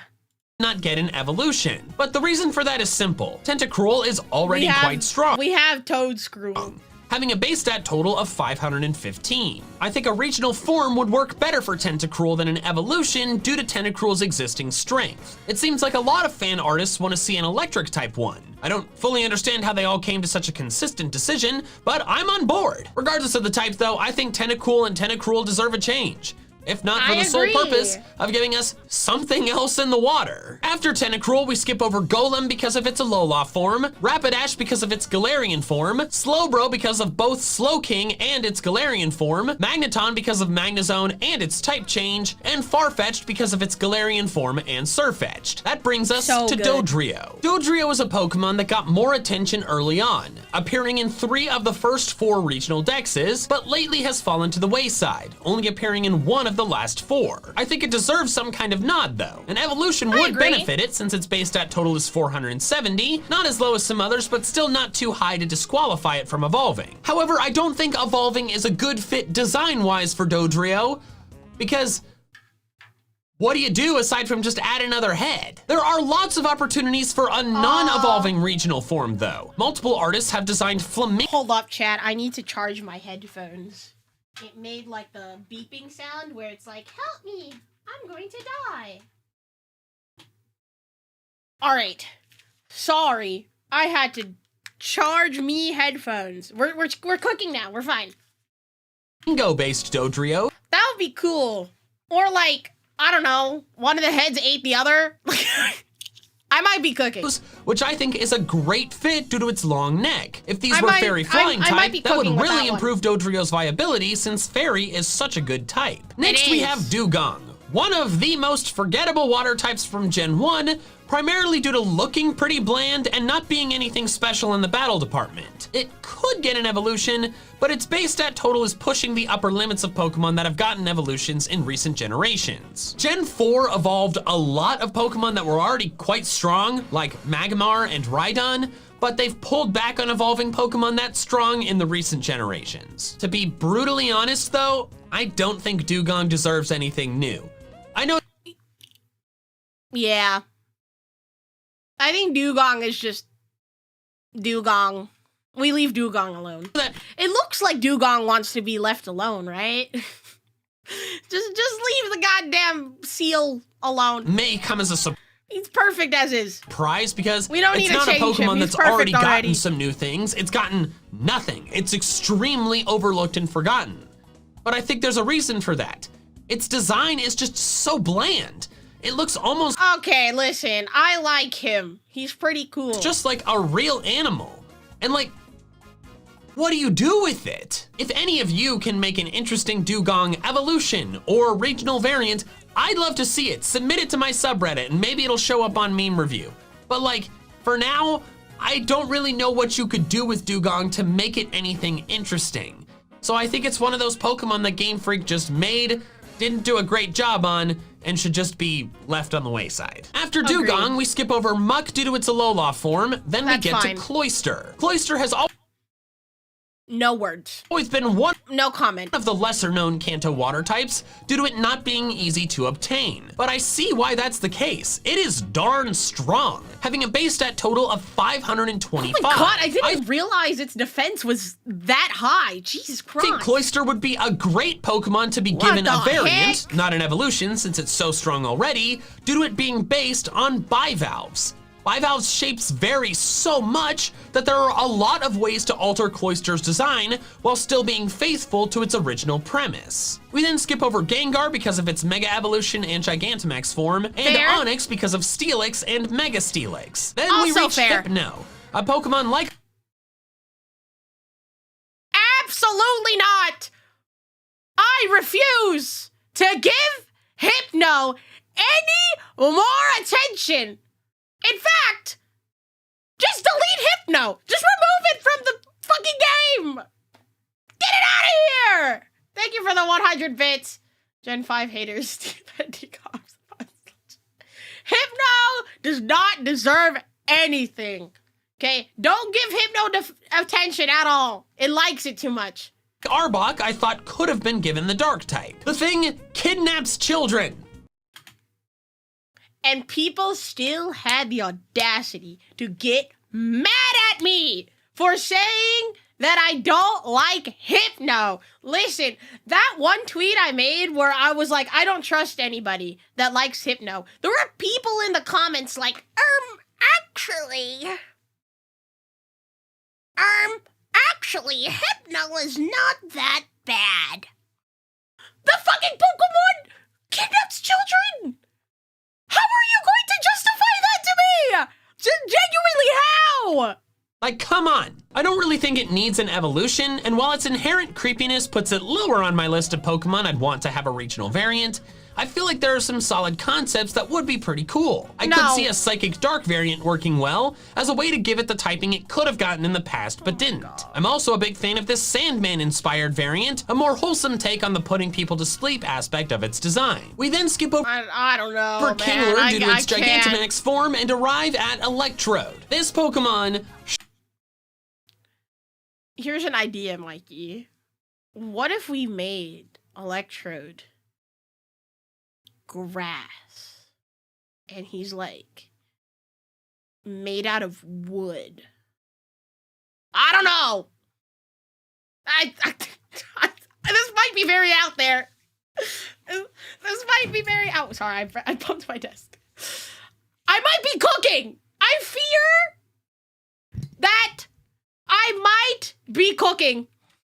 I don't know. Absolutely. Game Freak, I need you to hire me. Not. Oh God. I have a better idea. Why don't we give, I don't know, some more Mega Evolutions? You know, specifically the Pokemon Phalanx, Chandelure. We might want to give Barbarical one. Oh, hear me out. Why don't we give these starters Mega Evolutions? Unheard of. I know, this might be crazy.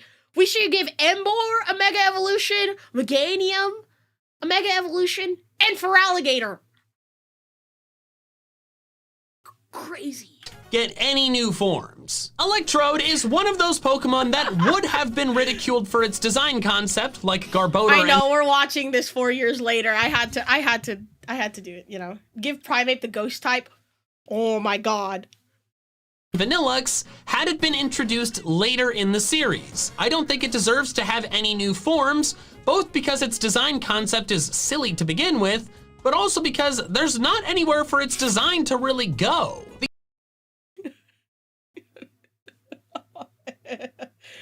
Guys, how do we tell him?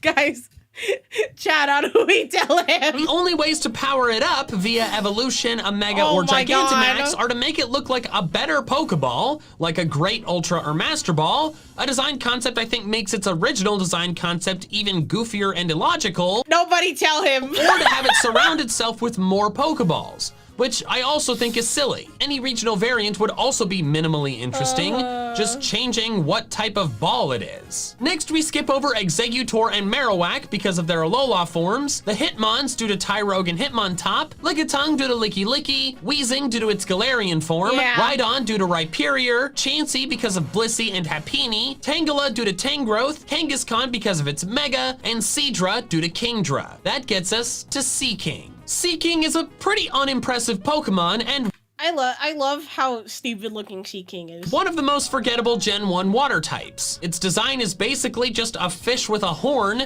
and its stats are underwhelming. Personally, I'm not that surprised it hasn't gotten any special attention, since it's a pretty Me neither. unpopular Pokemon. However, despite that, I think it's a pretty solid candidate for a new form, specifically a regional evolution because of its underwhelming stats. That's because Yeah, there's a lot that'll of do really it. interesting fish that a new you Seaking for the form follow. could take inspiration from. A poison water type lionfish, a fighting water beta fish, a I would love to see, what is that?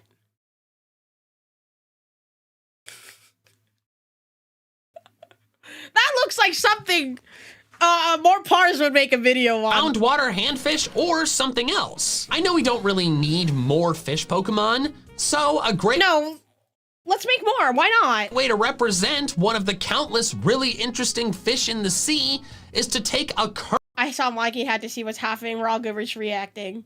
currently uninteresting fish and make it interesting. Next, we move on to Starmie, another Pokemon I'm kind of surprised hasn't gotten more attention due to its prominent role as a Hear me out. What if we make Starmie and we give Starmie really long legs? I know. I'm cooking. member of Misty's team and appearance in most of the regional dexes, I suppose I just expected it to have gotten more attention. I definitely Can't keep getting away with this. think it deserves some. It doesn't need an evolution due to its already high stats, so it would get a regional form. A lot of artists seem to agree with me that a cool way to do that would be to make it not a water type anymore and focus more on its potentially extraterrestrial origins. Next, we skip over Mr. Mime due to Mime Valid. Jr., its Galarian form, and Mr. Rhyme, Scyther due to Scizor, Jinx due to Smoochum, Electabuzz due to Elekid and Electivire, Magmar due to Magby and Magmortar, and Magmortar's Pinsir due to its fire. Mega. That gets us to Tauros, a Pokemon I'm disappointed Hear me out. What if we give Tauros, we make Tauros like black, dark gray color, and we make a form that's fighting type, and we make a form that's fire, and make a form that's water. has not gotten any attention. Not only is it a Pokemon that I'm quite fond I don't know. That's crazy work. of, but it's a Pokemon that Still so old. Holy shit, that was so long ago. started out very That's so silly, Sai. That would never happen. Okay, calm down. That's oh my god. very powerful in the games, but has since become outclassed. I think it needs something to give it a new jolt of life. Even if I didn't personally like Tauros that much, which I do, I think it's a great candidate for some new forms because there's some really interesting ways to give it some. If it had gotten I'll hear you out. I think my idea is great, but I'll hear you out. Mega, one based on a Minotaur would have been incredible. Wait, this is kind of sick, actually. They could still do a Minotaur design today, though, simply by making it a permanent regional evolution instead, maybe called Minotauros. Tauros does have a pretty high base stat total, but if Electabuzz and Magmar can evolve, so can Tauros. An alternate form I would work agree. well too, though, maybe basing it on another kind of bovine like a water buffalo or a yak. Next, we skip over Gyarados because of its Mega and Yeah. Lapras because of its Gigantamax form, bringing us to Ditto. I'll make this quick. Ditto No, just don't. No. should not get a new form. No. It wouldn't make any sense. This Pokemon's whole thing is immediately transforming into something else. Like, it arguably has more forms than any other Pokemon. yeah. Making Ditto look different wouldn't really be cool because it would immediately that makes a lot of change sense. into a different Pokemon. Ditto absolutely is good as is. Next, we skip over the evolutions because obviously, and Porygon because of its 2 evolutions. That brings us to Amistar and Kabutops. I don't think these Pokemon should get new forms for 2 reasons. The first reason is the same as Nidoking and Nidoqueen. If you give something to one, you kind of have to give it to the other because they're a pair of Pokemon. While their designs are more different than Nidoking and Nidoqueen, they still have a lot of similarities, both being aquatic, both having the same typing, and both being prehistoric. And that's actually the second reason. They're prehistoric. It doesn't make— They don't need, I mean, I guess you could make the argument now that since Paldea is a thing, we have like the ancient and the paradox Pokemon, you know, but I think we leave these ones alone. A whole lot of sense for Pokemon that have been extinct for millions of years to get a regional variant. They would have had to have a long time to change their biology in a certain place, but they haven't had that time. I suppose they could have maybe formed a regional variant millions of years ago, so if you revive a dome or a helix fossil taken from that different place, that would give you different Amistars and Kabutops. But at that point, I'd rather just have completely new fossil Pokemon. Exactly. Besides, Lord Helix is perfect as is. Then we skip Agreed. over Aerodactyl due to its Mega, which I should mention I don't think really makes sense and I'm not sure why they did it. How can a form that is brought about by a strong bond with a trainer exist for a Pokemon that has been dead for millions of years? We don't question it, we just accept it. And never coexisted with trainers until we started reviving fossils 20 years ago. Like, where did the Mega Aerodactyl come from? Anyways, we then skip over Snorlax due to its Gigantamax form and the legendary birds due to their Galarian forms. That gets us to Dragonite. I am actually— Hear me out! This is gonna sound actually, this might be the most insane one in the video. What if we give Dragonite a Mega Evolution and we put the wings on its head?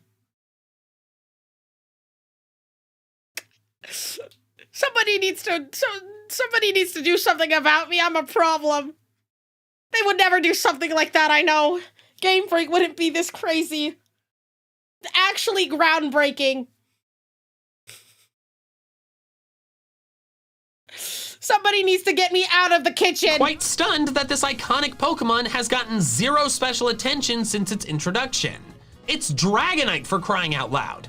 The first ever fully evolved dragon and the iconic Pokemon of Lance, yet it's gotten nothing. It didn't get a Mega, unlike every other pseudo-legend from the first 4 generations, although I suppose they might have avoided that due to avoid making an item called a Dragonite-ite. They could have given it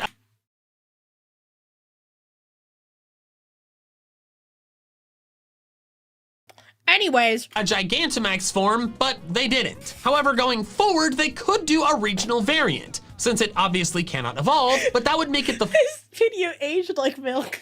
first pseudo-legendary to get a regional form. It would be new, but I would love to see it. Gen 9 could introduce a regional Dragonite and a new pseudo-species, making it the first gen to introduce 2 pseudos since Gen 3. Finally, we skip over Mewtwo due to its Megas and get to the last Pokemon, Mew. As you might imagine, Mew should not get anything. Yeah, it's a mythical Pokemon that is not natively available in games, so it wouldn't make sense for a— you really gotta stop with the idea. new form for it to be a selling point. I don't know. Game Freak needs to hire me in their design department. I'm just saying. Of the game, because it's not in the game. And that wraps up the list. Thanks again to Trade Coffee for sponsoring this video. Make sure to click the link and take the quiz in the description below. And thank you so much for watching. With an extra special thanks to my patrons over on Patreon who are helping support my channel independent of fluctuating YouTube ad rates. If you want to help support me in the same way, the link is in the description below. Also, if you want to check out of time, yeah, it's Dialga. Some more of my fun Pokemon content, I recommend these videos here. All right, that's all I have for now. So until next time, PikuKens. Gotta catch them all. That was a fun time. Some of these takes aged like milk. Let's see the comments. Checklist after Legends Arceus, Scarlet Violet, and ZA. Oh, here we go. Here we go. Someone updated it. Raichu, Clefable got a Mega Evolution. Jigglypuff got Screamtail Parasect. Aggressive appearances in Legends Arceus. Venomoth, nothing. Dugtrio, Wugtrio, Primeape, Annihilate.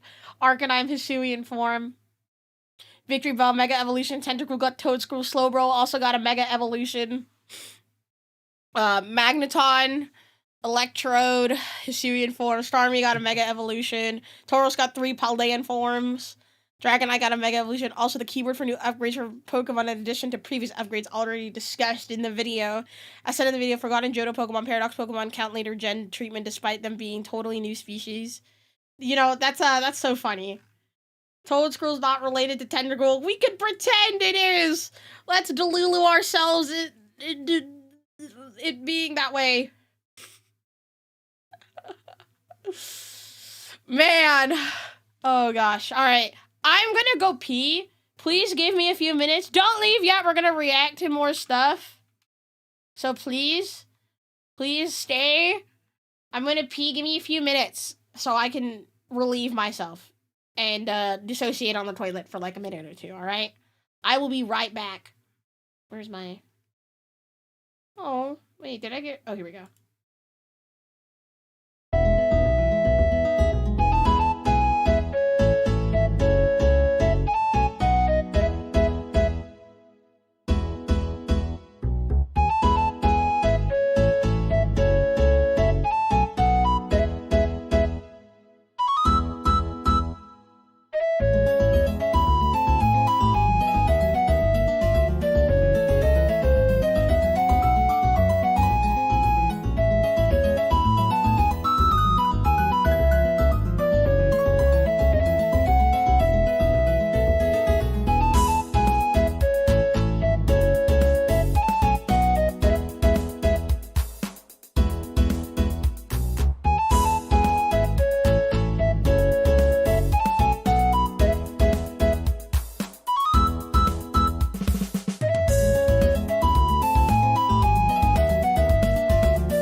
talking about bidets? Dude, bidets are fucking fire. I wish I had a bidet. I'm gonna be honest. Why are we talking about bidets? Bidets are pretty good though. Like, I don't have one. I would love to get one. I just haven't gotten around to it. Right now, I just want a Roomba, which by the way is on my throne. If you want to get me a Roomba, my birthday is in less than a month. Get me a Roomba. I want a Roomba so bad.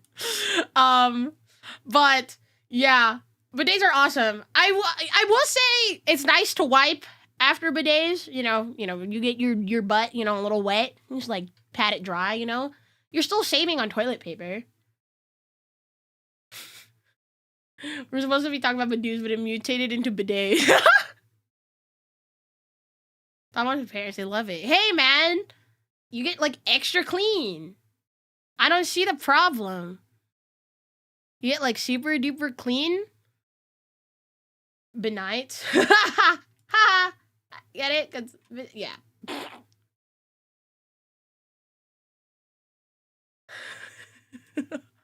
Finally home with my gunflaw. Put me back. Sorry, brother. The BRB screen is gone. The BRB screen over. I came back from pissing. Thus, we are going to watch. All right, guys, we're gonna move away from a Pokemon, and we're gonna go into what we call Fire Department Chronicles. We're gonna watch a few of these, but this guy, he's an actual firefighter, and he does like little skits and compilations of actual like things he has seen. Some of these are crazy. I've seen a few of these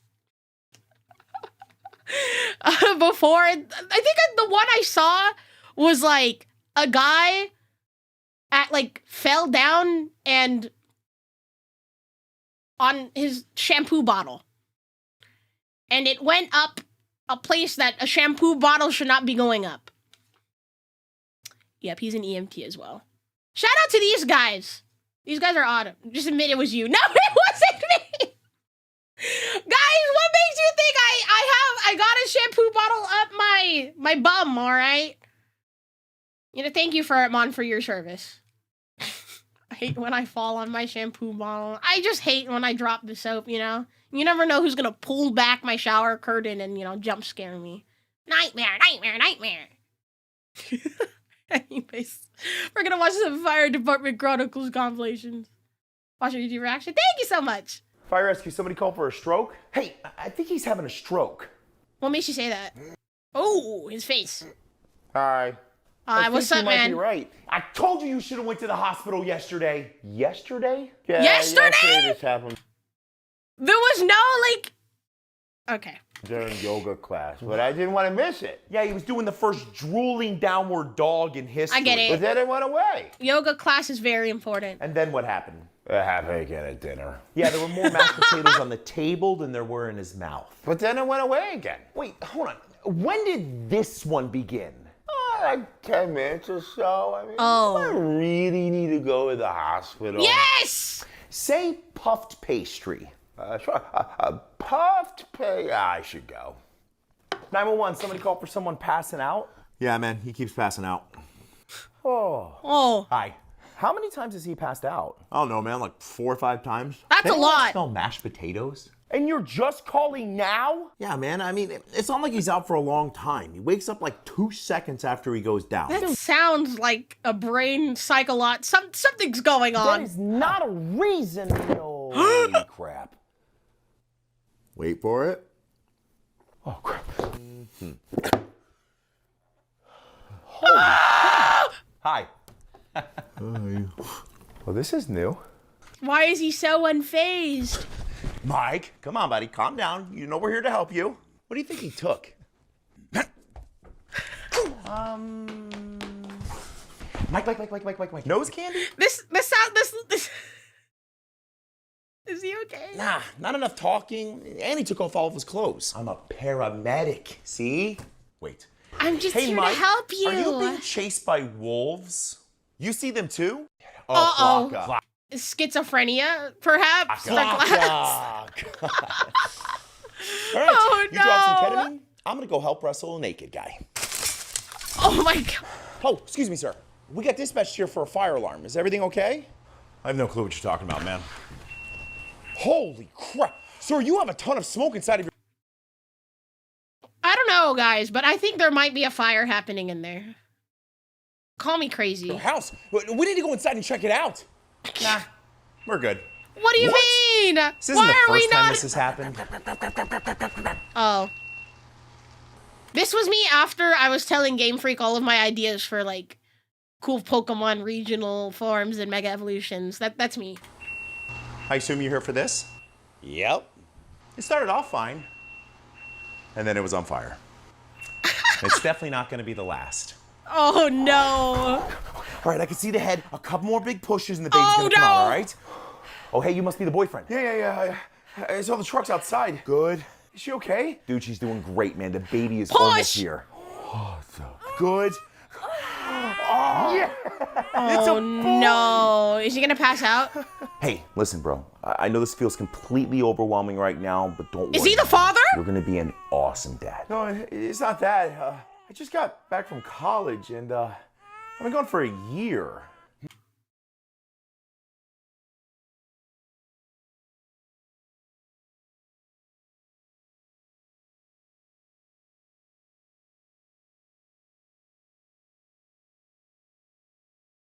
Oh.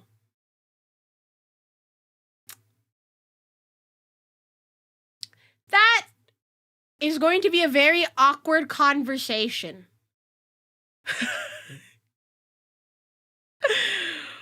Wow! Okay, who's I love ready to how go the baby stopped crying. hospital. 911, somebody called for a fight? Yeah, that was me. Yeah, I can see that. Is that a light in your arm? Yeah, you know, the old lady and I got in a little argument when I brought home the wrong flowers, and bingo, What did Grandma bingo, I got a do? solar-powered lawn light in my arm. I mean, I suppose it could be worse. Yeah, I mean, we could have broken up too, you know. Hey, What? and speaking of, what are the chances I'll be able to make it back in time for dinner? Holy crap, we're gonna be here a lot. Fire rescue, somebody called for a twisted ankle? My ankle hurts. Okay, Oh, we can okay. fix that, but what happened? Hey, I'm the one that called. I don't know what happened. He was hanging Christmas decorations on the ladder, my and then God. next thing you know, he's hobbling around the That reminds me of the one time when I was a kid, my dad was hanging up Christmas decorations and he fell off the roof and he was bleeding a lot. And he didn't go to the hospital at all. He was just, he was like, it's okay, Si. There's a little bit of alcohol and some paper towels and we're all good. Safe to say we never put up Christmas decorations after that year, at least outside. street confused, calling himself the Crispy Kris Kringle. Why are What? there Christmas decorations in April? Which decorations was he working on? Those ones. That's not good. Uh-oh. That's really not good. I Why think are we there should take him Christmas to the decorations hospital. in April? Fire rescue. Dude, please hurry. He's bleeding everywhere. Oh, no. Where is he? There. Hey. Oh, God. So you're vomiting blood? Oh, yeah. Not a huge deal, but why are your pants missing?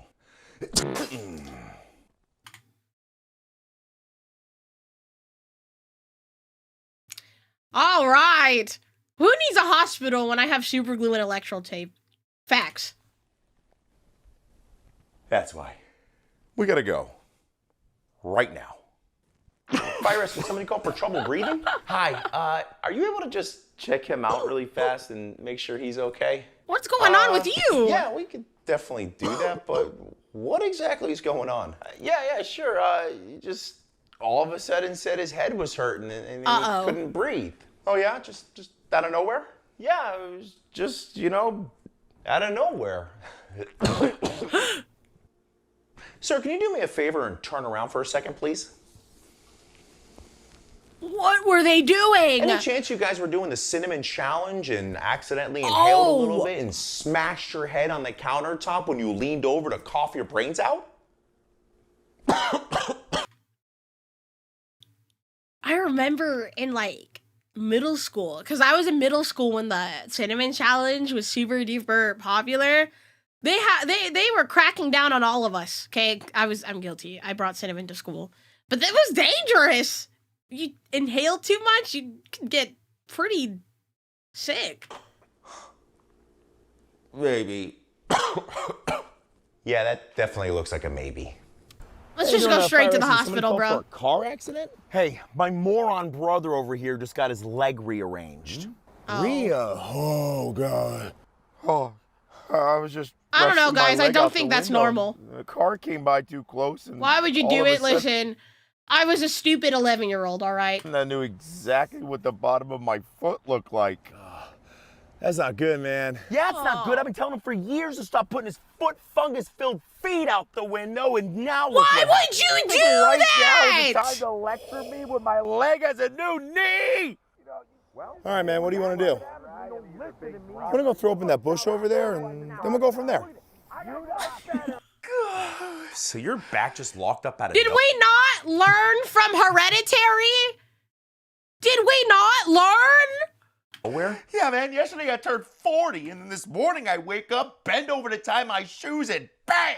I'm stuck in the half-mast position, screaming in pain. Man, that really This is what happens when you're old. sucks. But speaking of screaming in pain, you know we have to carry you all the way downstairs, right? I know. Oh you no, live that's on the gonna third floor. hurt so I know. You want me bad. to give you some pain medication to take the edge off? Nah, man. I can take it. Oh no. Oh Is he no! gonna be okay? Yeah. He'll probably pass out from the pain halfway down. Hey guys, what do you need help with? Whoa. Hey, we're actually good now, man. We got everything calmed down. Okay. Okay. Just curious though, what was the not so calm part that led to the violent feng shui furniture rearrangement? My sugar dropped and I might have gotten a little rowdy. A little rowdy might be a little bit of an understatement.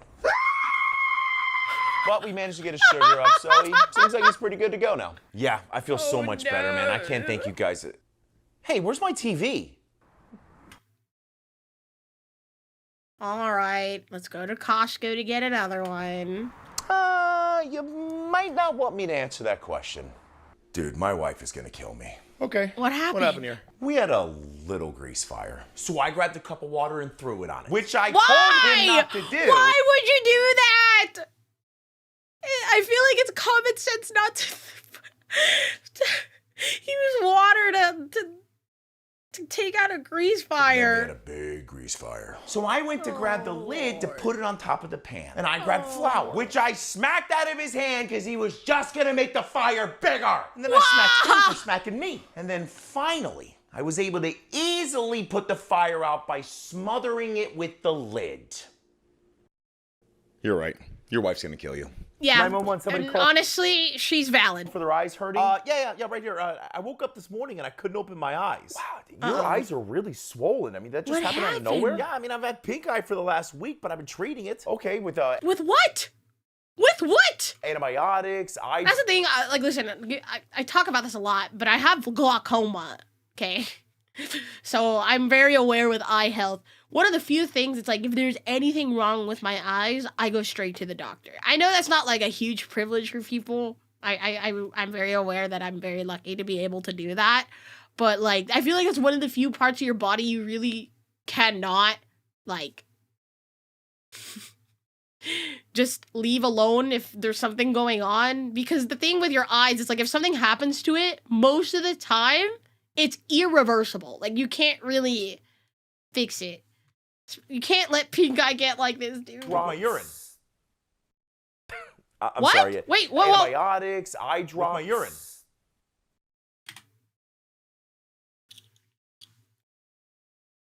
Oh my god, what the? I'm sorry. It sounded like you just said urine. I did. I mean, I've been putting in my eyes all week, but it doesn't seem to be working. Why would you do that? What Reddit post did you read? Mike's the one that told me to do it.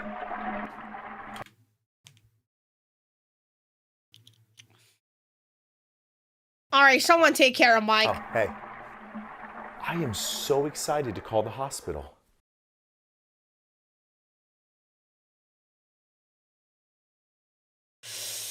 Oh my goodness. What the fuck? Why would anybody think it's a good idea to put urine in your eye? Why would anybody think that's a good idea? It's Sir, not. because your heart rate is so high, we have to give you something called adenosine. Okay. Wait, is that gonna stop his heart? No. Actually, yes, but not forever. What do you It's a trust the process type of thing, you know? mean not forever? I will be okay with forever. Well, because his heart rate is so high, we have to chemically restart it so it'll start working normally again. Yeah! But everything's gonna be okay. Okay. All right, sir. The adenosine's on board. Well, I feel... Wait, trust the process? Trust the process? Oh my God, is he? weird. Okay. That's better. Yay! Adenosine. Holy crap. Fire rescue, sir, are you hurting anywhere? Are those are they gunshot holes? Stop my car. Yeah, a few times, but more importantly, did they hit you? Yeah, I think I felt something hit my leg. A few? Wait, what? How many's a few? Sir, do you think we can maybe focus on you for a second? I mean, bullets can hit things like your leg and bounce around in your body, causing more Wait, bounce around? You think it bounced around inside of my door? Oh, my window's definitely broke. When he cares more about his car than his health. I'm gonna need you. I know a few people like that where their car is their baby. And, you know, I can't blame them. They have really nice cars. But, like, if push comes to shove, they would save the car over saving their wives. Paint! I'm gonna need a whole new paint. I know a few people like that. Hey, man, how many times has he Cars hit? are very expensive. Your guess is as good as mine. Fire rescue. Oh, dude, I'm so glad you're here. He's right there. Hey. Hey, I man. thought somebody called for an opioid overdose. Why is the ice on his crotch? Oh, no, it's definitely him, but I managed to wake him up. Oh, cool. So you gave some Narcan? No, I covered him in a bunch of ice. Oh, okay. And that worked? Okay. No, that didn't quite seem to work. Okay, so what did you do? I put some in his rectum. Ah, no! Don't do that! Could be worse. Yeah. Hey, somebody called for an allergic reaction? Hey, man. Why is it yellow? I got stung by Did he jellyfish pee? earlier, and it's still swollen. It hurts really Why are we at home? bad. I think I should probably get checked out. Yeah, looks pretty swollen. There's actually a pretty simple way to ease the pain, though. Pee? We all already did that. Oh. All? Yeah, so I peed on the sting, but that didn't work. So Mike tried to pee on it, but he didn't have a good enough stream. So Jimmy tried to pee on it, but he couldn't How many people peed on it? get the right angle. So he peed into a cup, poured it on the sting, but that didn't work, and now we just don't know what to do. Water! You just soak it in hot water. That's it. Well, that would have been What the fuck? nice to know earlier. You think? I smell so bad. Fire rescue, somebody called for a sick person? Hello? I can see everything, man. Oh my god, what did he take? Pupils, Batman. What I'm did he not sure take? what he took, but he's been like that for 2 hours. I'm Batman. Hey, buddy, did you take anything? I don't know, man. Did you take something? You know, I think he might have had a little too many psychedelics, you know?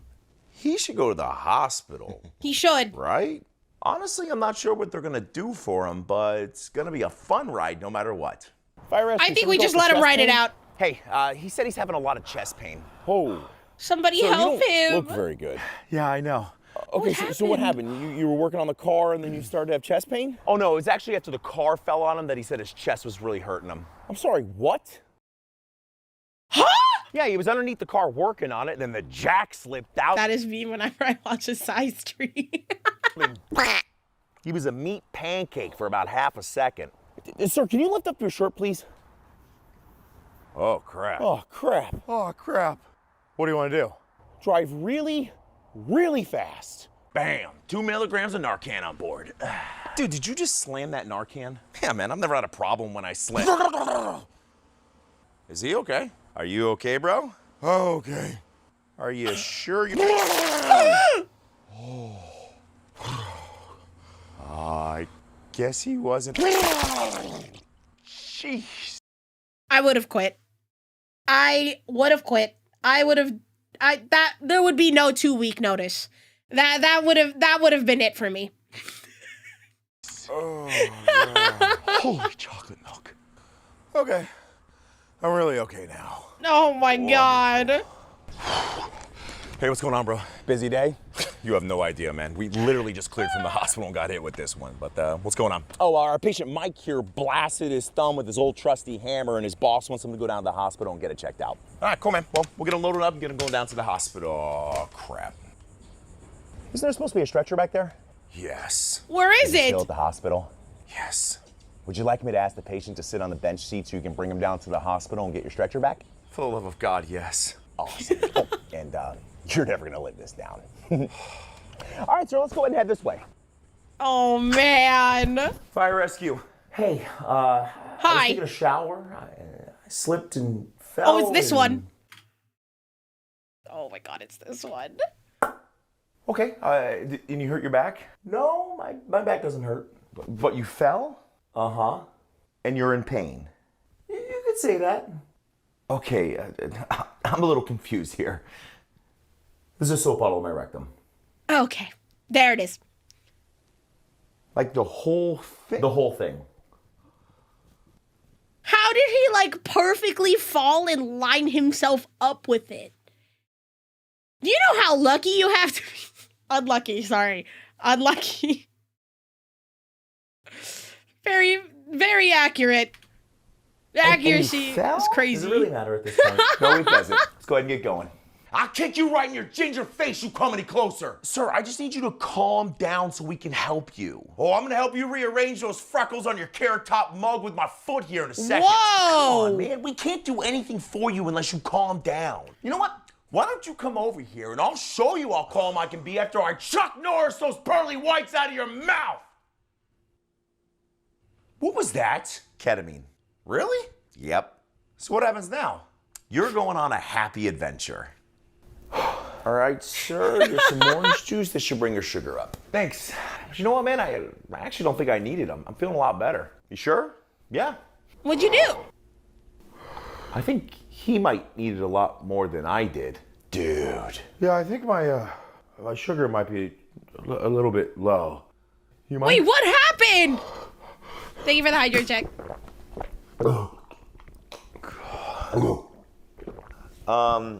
He's on a new diet. Yeah, he might not want to be on that anymore. Low blood sugar. Do you have any more orange juice? Fire rescue, somebody called because they were feeling weak? Yeah, it was me. Oh, hey, so what happened before you started feeling this way? I was trying to help my friend put a bandage on his finger, but... What happened? I don't do well with blood. Oh, okay, well, maybe that's What not happened look to at his finger? finger? Then, But I needed his help, man, because I don't do well with blood either. Oh, no, sir. We don't let two people who don't do well with blood handle this together. It's like the worst absolute combination. I need you to take a deep breath, okay? Whoa, hey, you too. Guys, come on. Both of you can't pass out at the same time. No! Yeah, I'm just gonna see if the floor is calm. Oh, he's gonna have to take two people with him, man. 2 ambulances it is. 911, somebody called for a fall? Yeah, I called for him. Hi. Why are you leaning that way? One of these hooks are in my shoulder. And why is there a hook in your shoulder? Oh, he was finishing the last rep of an AMRAP wad, butterflying into a bar muscle up when his grip broke, catapulting him off of the bar into a reverse V-up right onto that hook. Why was he being so specific? I have absolutely zero clue what you just said. Thank I you fell for off the bar and follow. onto the hook. Yeah, it was this close to finishing. Yeah. So what happens now? What the Now we try to fuck? figure out how to get him and the meat hook of death down to the hospital together. Oh my goodness. I can't believe. I mean, obviously, these are just like reenactments, right? But it's just like the fact this is based off of real things. Real things is crazy. We'll watch one more. We'll watch one more. I thought the bag trick was supposed to work. You doing surgical for an anxiety attack? Yeah, I don't Why is this? know if he's having a heart YouTube, hello? Oh, there we go. attack or an anxiety attack or what's going on. Something's man. going on. Chest Thank you is for the hurting follow, by and the his way. fingers are doing that. Okay, sir, those are called carpal pedal spasms. They can be caused by hyperventilation. So, sir, can we try to calm your breathing? Wait. I thought the bag trick was supposed to work, but it didn't. You mean Bag putting trick? a bag over someone's mouth and having them rebreathe the air? No, we don't do that at all. Doesn't it say on most bags, like, don't put overhead or something like that? Put it over his mouth. Oh, I did it wrong.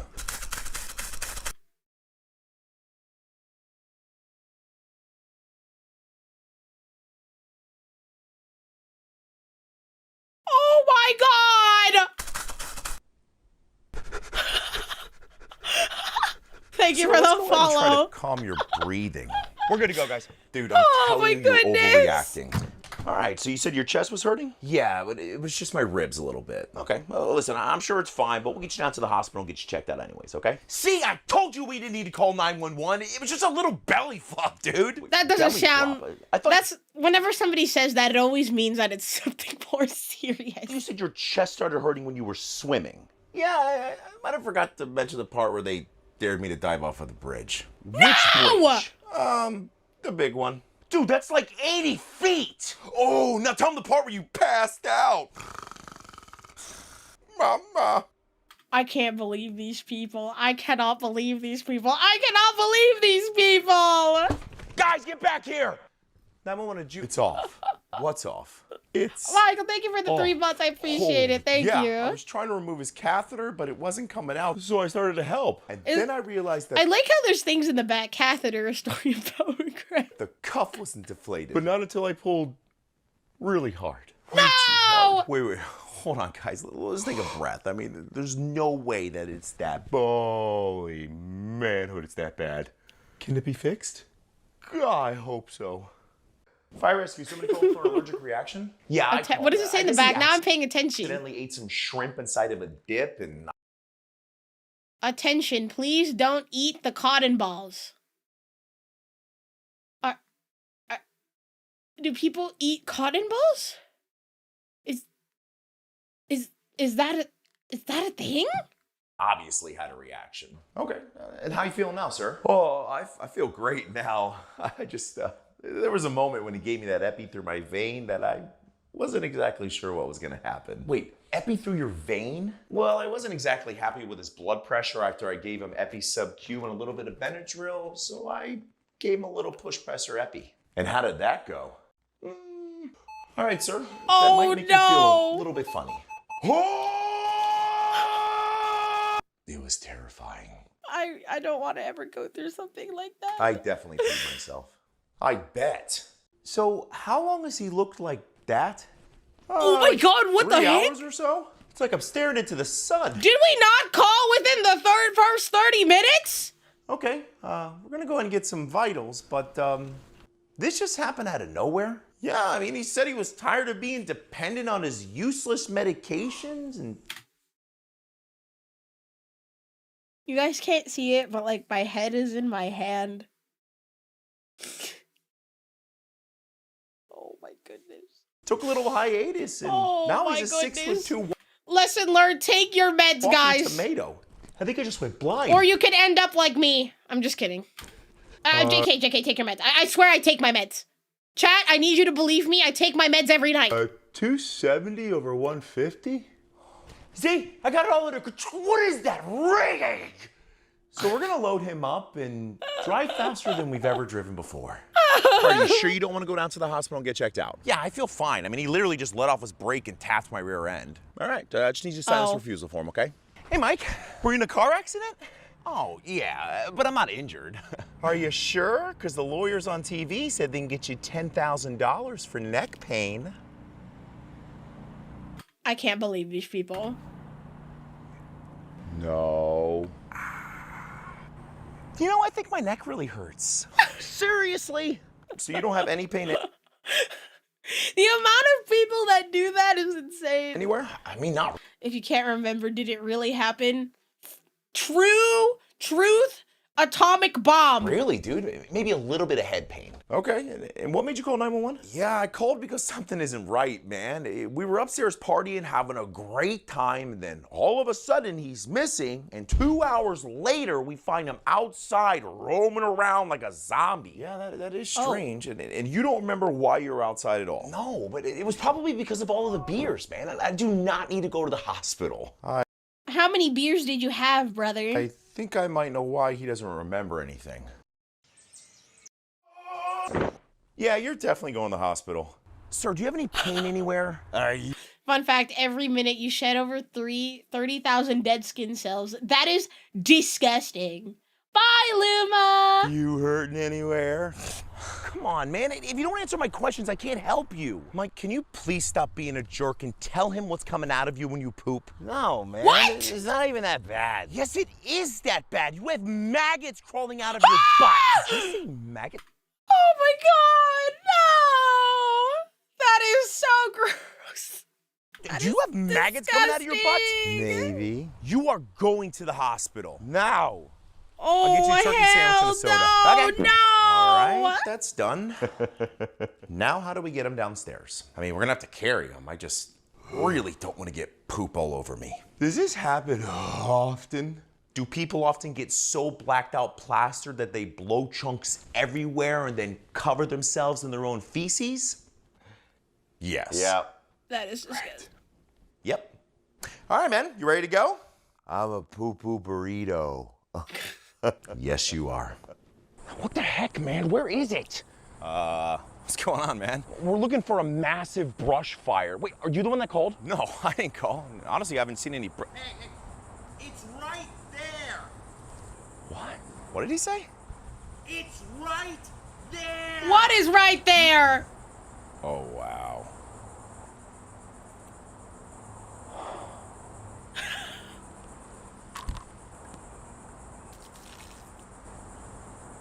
Great job. Yeah, no one really likes him. I wonder why. Dude, you're gonna hurt yourself, I man. can't You need to feel go to the my legs hospital. when Stop, I'm man, with all right? you. I don't need to go to the hospital. Plus, I'm feeling a lot better now that I... What is that? I would like to sing that song, but I feel like I might get, like, fucking bombed. Thank you for the follow. Sat for a second. 911, what's going on, guys? feel Nothing, like all right? with you. My friend's overreacting because I'm having some slight side effects for my new blood pressure medication. What do you mean by Uh-oh. slight side effects? Hey, you know what, man?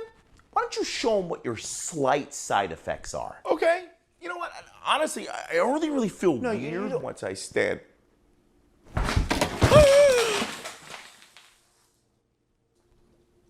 Up. Yeah, he's definitely going to the hospital. Oh, hi, sir. Did you call 911? Oh, hey, yeah. My doctor said I need to go down to the hospital for my cholesterol levels. For your cholesterol levels? Yeah, and he said if I didn't feel like driving myself, I could just call 911 and you guys would bring me down. Your doctor said that. Oh, yeah. I highly Do doubt doctors that, actually say Is that? there anything else we can do for you, sir? Actually, yeah. If you could grab my bags for my friend, that would Oh be my god, he looks all like he's right. going on I'm gonna grab the car and vacation. I'll meet you two down at the hospital. Just grab the bags and shut up, Jason. Fire rescue. Oh, hey, sir, did you call 911? Yeah, I fell a couple minutes ago, and now my knee hurts right here. Okay. Uh-oh. Is there anything else hurting besides your knee?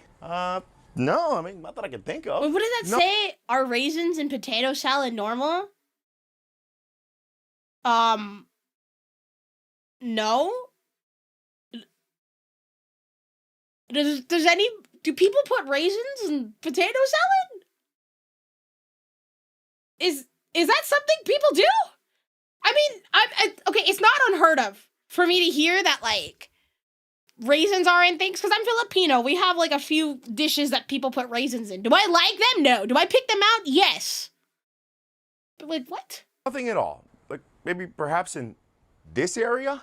Oh, this? Yes, that. Oh, dude, I've had this for years, man. I woke up one day, rolled over in bed, and there it was.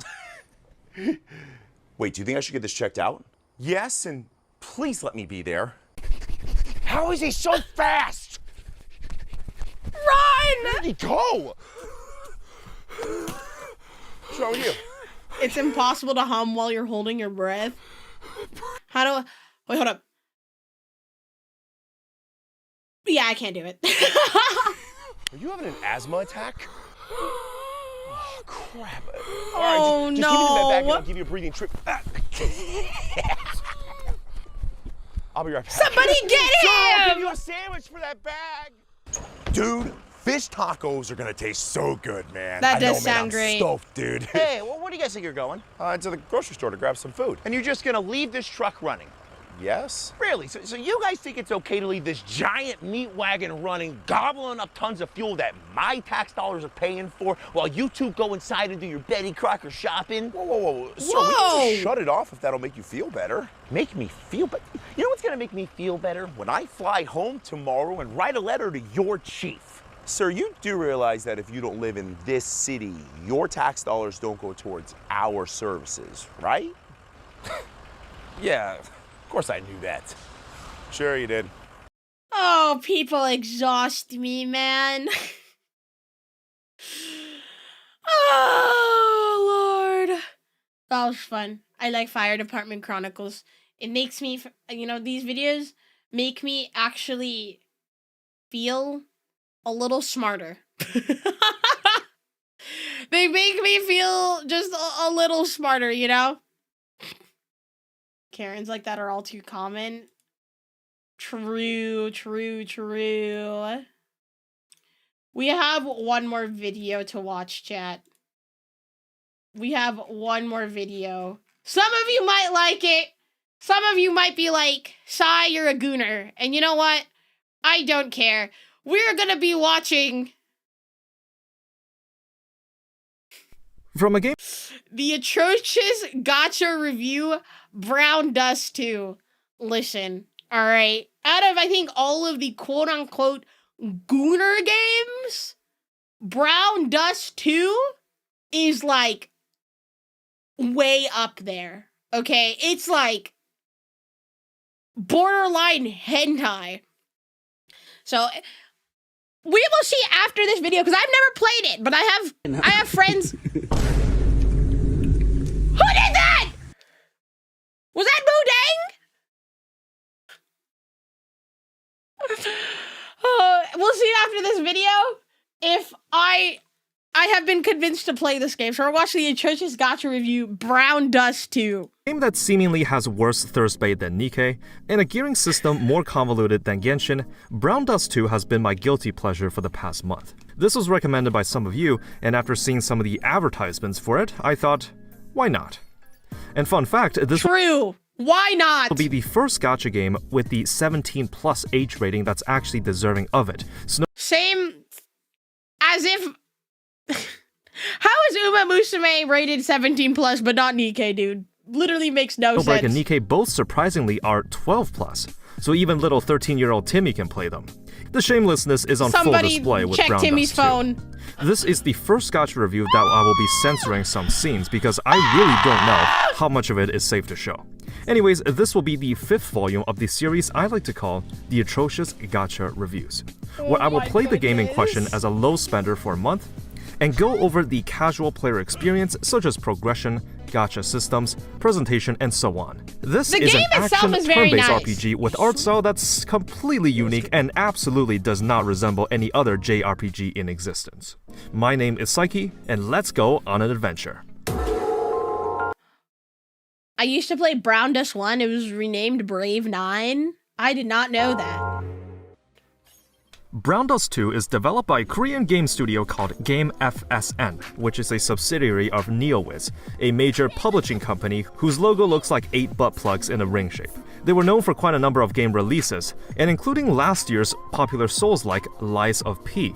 Aside from that, I also recognize some indie roguelikes that I used to play back in my early YouTube days, like Skull the Hero Slayer, Dandy Ace, and the rhythm game DJ Max. Not too much dirt to dig up for the developers. Now, one immediate question that may jump out to you is, what kind of a maniac names their game after the stuff that gets excreted from my toilet every morning? Well, the story You know, that's a really good question I never thought about. Begins with the first game with the same name. The idea at the time was to name it after the dust that gets kicked up by an army as they march into battle. The name sounds cooler in Korean, but in English it sounds a little suspicious. It does, The original Brown Dust released in 2019 and featured a grid-like battlefield where characters attack in certain patterns. There was a story mode, but in 2020, the game was renamed to Brave 9 as they felt the story more closely followed a band of adventurers instead of a kingdom at war. So then why do we stick with Brave 9? Brown Dust 2. Why not Brave 9 2? You can still download it and play it today. It is still in service. But it actually looks less, from what I'm seeing, it looks less Gunnar than whatever the heck's happening now. What about Brown Dust 2? Do you need any prior knowledge of the series to enjoy it? Well, no, not at all actually. The second game actually takes place before the era of the first, making it a prequel of sorts. There will be some characters that make returning appearances here, and some of the sprite art is actually the exact same as the first game. The story follows a simple village boy, Lathel, adopted by the village chief and his daughter, Misha. One day, Lathel goes into the forest to retrieve Misha's dropped necklace, only to find a mysterious warlock wielding powerful dark magic after his life. Bewildered, a mysterious girl appears to his rescue. Having survived the ordeal, Lathel wakes up in the village to team up with his buddies and find out why a warlock was lurking in this town for a while. This looks like just a general RPG. Where did the Gunnar come from? And find a way to banish him. The girl from earlier introduces herself as Justia, a sword for hire that was investigating the appearance of warlocks in the area. She appears human but has 2 small horns on her head, and upon seeing the sight of Lathel's blood, she becomes thirsty. There's something extraordinary about Lathel's blood, and upon further investigation, the team finds that the village chief and Misha are nowhere to be found. Retrieving a spare key, the team busts into the village chief's house and manages to find a secret entrance Emma, thank you for the 5 gifted. I appreciate it. Thank you. to a basement. Rushing in, the team finds the chief and Misha in the decrepit chamber, with no one else in the room. And what do you know? The warlock was the dad this whole time. Oh, and I am Misha's your dead. father! You kill Dad, but not before revealing that Lathel's blood has the special property of something called the blood imprint. Now with nothing left for him in the village, and harboring a deep hatred for warlocks, Lathel leaves with Justia on her journey to rid the world of those wielding dark magic. The story is as simple and personal as it gets. Yeah, like I said, seems like a normal JRPG. Travel the different I guess RPG. kingdoms in search of allies and information, visit all sorts of locales from a big city to a desert town to a mage tower to underground caverns. With the narratives, you know, not being the best I've seen, but good enough for when it counts. With genuine moments of character development. Regarding the gameplay, it's mostly intact from the original Brown Dust, with quite a number of enhancements, like displaying a 3D grid, being able to toggle the view, and previewing enemy attacks. This seems like a fun you can bring game. a maximum of 5 characters into a fight, and when you bump into an enemy in the overworld, a battle is initiated. The player always goes first, and you can order your units in the order that their attacks will take place. So generally, place buffers before your attackers. Each character has a normal attack, a movement skill that lets you manipulate the placement of enemies, and skills that require a currency called SP. You start out with a number of SP points, and whenever an attack that does not require it gets used, 1 SP is recovered. The SP skills also have a cooldown, so no spamming. They will generally deal damage in a specific pattern, and fights often become almost like puzzles as opposed to turn-based combat. How do you optimize your main damage dealer's attacks?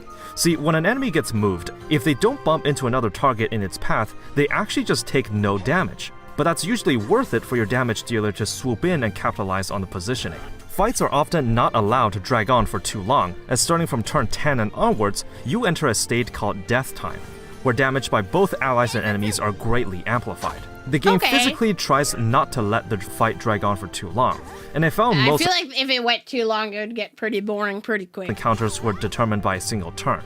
There is a simple element system with buffs and resistances. Water beats fire, who beats wind, who beats water right back. There's also light and dark, who deal more damage to each other, but resist the same element. I often found buffers to be very effective, as the damage amplification is no joke. The game will even let you preview the outcomes of your decisions, as well as your enemies, so you can that. better prepare That your seems fun. positionings. I don't know. I'm kind of being sold. I'm not gonna lie. Brown Dust 2 is looking a little fun. You can actually position your allies anytime at any turn, as the game is only locked in when you start your attacks. That being said, the preview feature isn't the most complex or accurate, as it doesn't factor in any buffs or changes to the battlefield. So even if one of your attacks projects that it's not enough to finish off an enemy, if you knew how much your buffs would matter, you can confidently still do the play, and it will get you the results that you wanted. Even with a 5-member setup, the setups for your main damage dealer is often more important. Yeah, I have GamerSubs very kindly sent me a tub of their flavor. And then actually dealing the damage itself. In terms of overworld design, each story chapter has its unique dungeon, a hunting area for farmable resources, and a central town area for shops, bars, inns, and the daily bulletin board. There is a dash function that lets you get rid of these small dust devils that can hurt you, small puzzles and traps to find, and teleport points that lets you fast travel. In addition, each character has access to a unique ability that lets you make progress on your account, like Justia's ability to cook items and heal allies, Transmutation to forge raw resources into cloth and steel for crafting gear, oh gosh, and forging it's one to of these games. I get addicted to these games. Create gear for your team. Each character can equip up to 5 pieces of gear at a time, and I'll talk about the convoluted gearing system later. But using any character ability will use a pill currency that can be bought from any shop for gold. Oh no. Just like your typical gacha game, there is a complex web of currencies to keep track of, but we'll break it down one by one. Okay, from every section from here on, I will be giving the usual below, within, or above expectations rating, starting with progression. So the gameplay of Brown Dust 2 can look pretty flashy and satisfying, not to mention giving you the occasional raunchy skill cuts. I think the word occasional is used I don't know about occasional. If you play for the fan service, you'll love it here. But how is progression handled? Well, let's take a look. Every character can be ascended every 20 levels using a star currency that's gained by farming or usually other means. Ironically, you level up using slimes, which I'm pretty sure is just a parody of how these adventure quest games have you kill slimes as your first enemy. Character rarity is split into 3, 4, and 5 stars, and 5-star characters get to ascend 5 times, as opposed to its lesser rare counterparts. Each unit has at least 1 costume, which is kind of like a skin, but also serves as that character's specialization. What I mean is, everyone will have access to their surely there's no Gooner skins, right? They wouldn't be that diabolical to include those. Normal and movement attacks, but also a unique ability tied to each costume. So if you have multiple costumes from the same character, then you can use their normal attacks and movements as usual, but also have access to all their costume skills. It's not the same versus having an alternate version of a character. Each costume has their upgrade system, where certain nodes will take a gems currency farmed elsewhere, and certain nodes providing permanent boosts to that skill, some of which are pretty impactful, such as increasing the range of the attack or reducing the SP cost. Each costume can also be limit broken up to 5 times, and what's worth discussion is that limit breaks in this game are actually quite influential, even for support characters. Do like upgrades in certain games, stuff? only having 1 copy of a character is enough for the majority of content in the game, and while that's still true here, you benefit a lot from having limit broken costumes. Oh, costumes like an additional class. I see. Including ways to have 100% crit rate builds, but requiring additional copies of even support characters. We will go into the generosity of the gacha later, but for now, we can talk about the gearing system. Korean games love their complex gearing systems. As mentioned, I could tell. I've played Cookie Run Kingdom! Previously, each character can equip up to 5 pieces of gear at a time. Gear can be obtained via story or event rewards, pulled from the gear gacha, or crafted using materials. Gear rarity ranges from N to UR rarity, effectively just translating to 2 to 5 stars.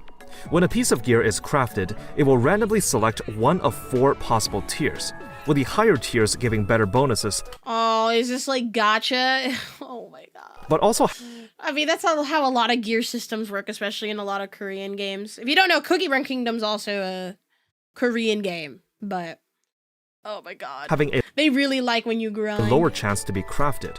In fact, the chance is at a minuscule 5%. So even getting the better tiers will cost you some resources. If you dismantle a piece of gear, you are not refunded the materials used to make it. Instead, you will get refinement materials for rerolling gear stats. From the gear gacha, you can also obtain character-exclusive gear, where it can only be equipped by one specific character. Each piece of exclusive gear is even split into different levels of rarity, with R, SR, and U. They really want your money, chat.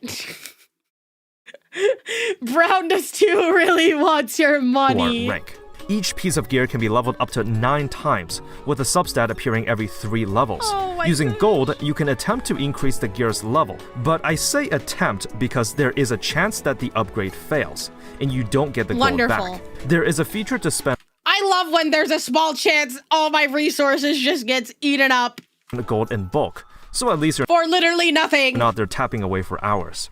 The chance for gear leveling to fail increases as the level itself goes up. Once you get your 3 substats, they will have ranges of how good that substat is, ranging from C to S category.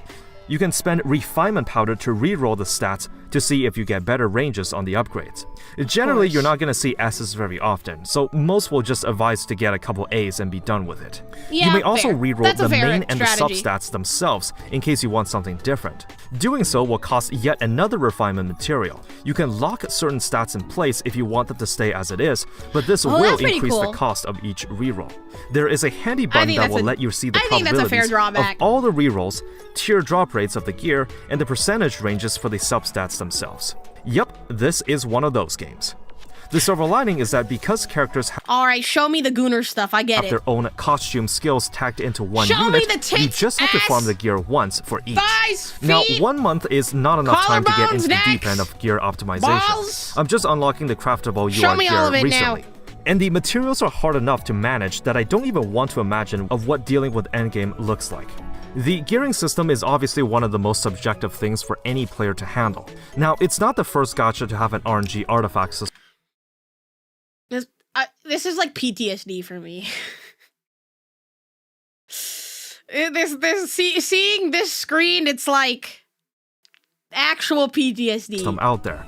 But I know this can be an instant turnoff for some people. Now, I can't say what the endgame looks like yet, but to be completely fair, the game is pretty generous with the refinement materials given out, and the goal to reroll substats isn't that much. With all these currencies in mind, how are the materials themselves farmed? Using the daily replenishable resource called cooked rice, there is a combat area in each map called the Hunting Grounds, where you will battle 5 encounters, then a boss encounter for different resources. One battle will take 1 unit of cooked rice, so each dungeon run will cost 6.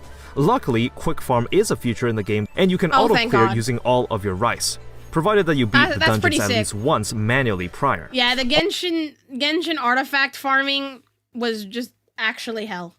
All 60 units That of was rice are actual replenished hell. at I server never reset wanna go every through that day, again. so you just have to log in once daily. What's more, if the game happens to gift you additional rice through rewards or a character's dispatch ability, the rice gets appended as a yellow number, and it stays there permanently, so it can be used at any time and does not impact your daily rice count. Very generous. There is an additional map pack where you can farm the common upgrade materials like gold and slimes for XP. There is a bonus drop rate for either type of materials depending on the day of the week. These dungeons also okay. require rice to farm, so you can choose to spend it here if you wish.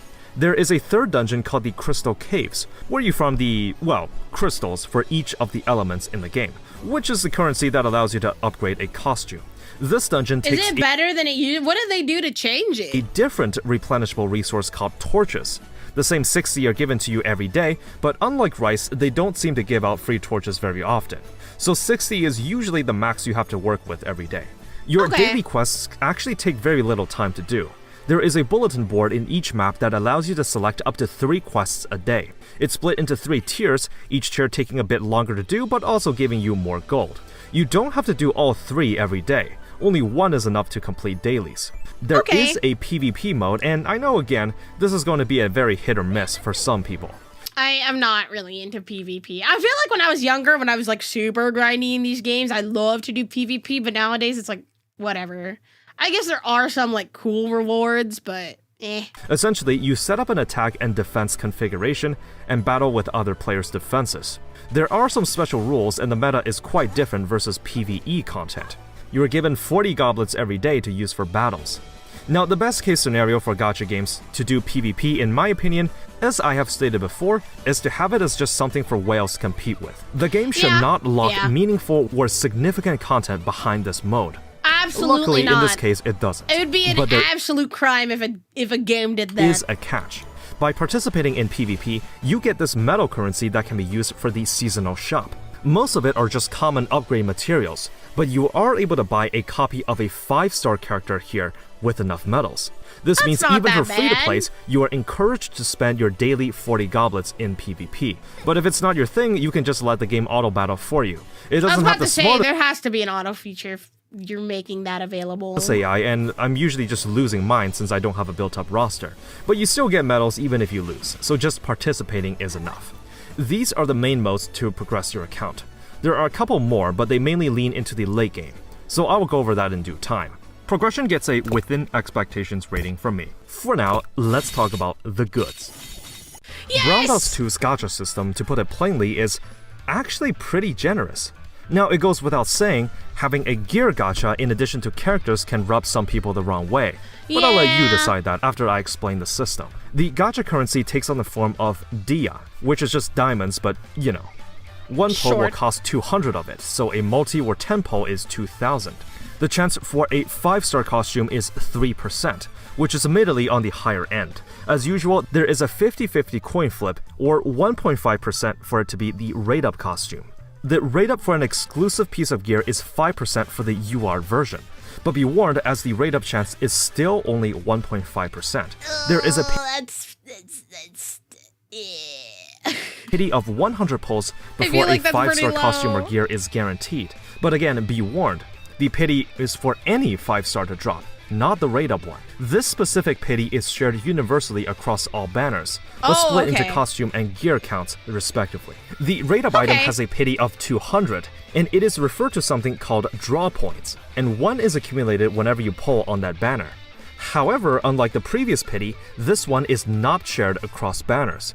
So if you want to guarantee a specific costume or gear, you would have to save enough to pull 200 times on it.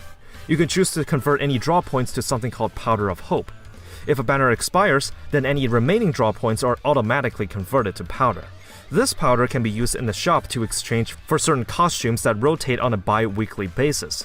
But just a heads up, these featured costumes are not the ones on radar. You cannot use powder to get the current banner items, so it's not as good as having Nikkei's permanent mileage tickets. This might make it seem pretty typical, but the game is quite generous with the amount of free gems and tickets given out. It's something you really just have to notice for yourself. I think that makes up for this. But it's around the same level as Nikkei, if I'm gonna be honest. If not slightly more too. There is a daily paid pull that you can do on each banner costing 90 dia. But here's what surprised me. There is also a free daily pull for every rate-up banner.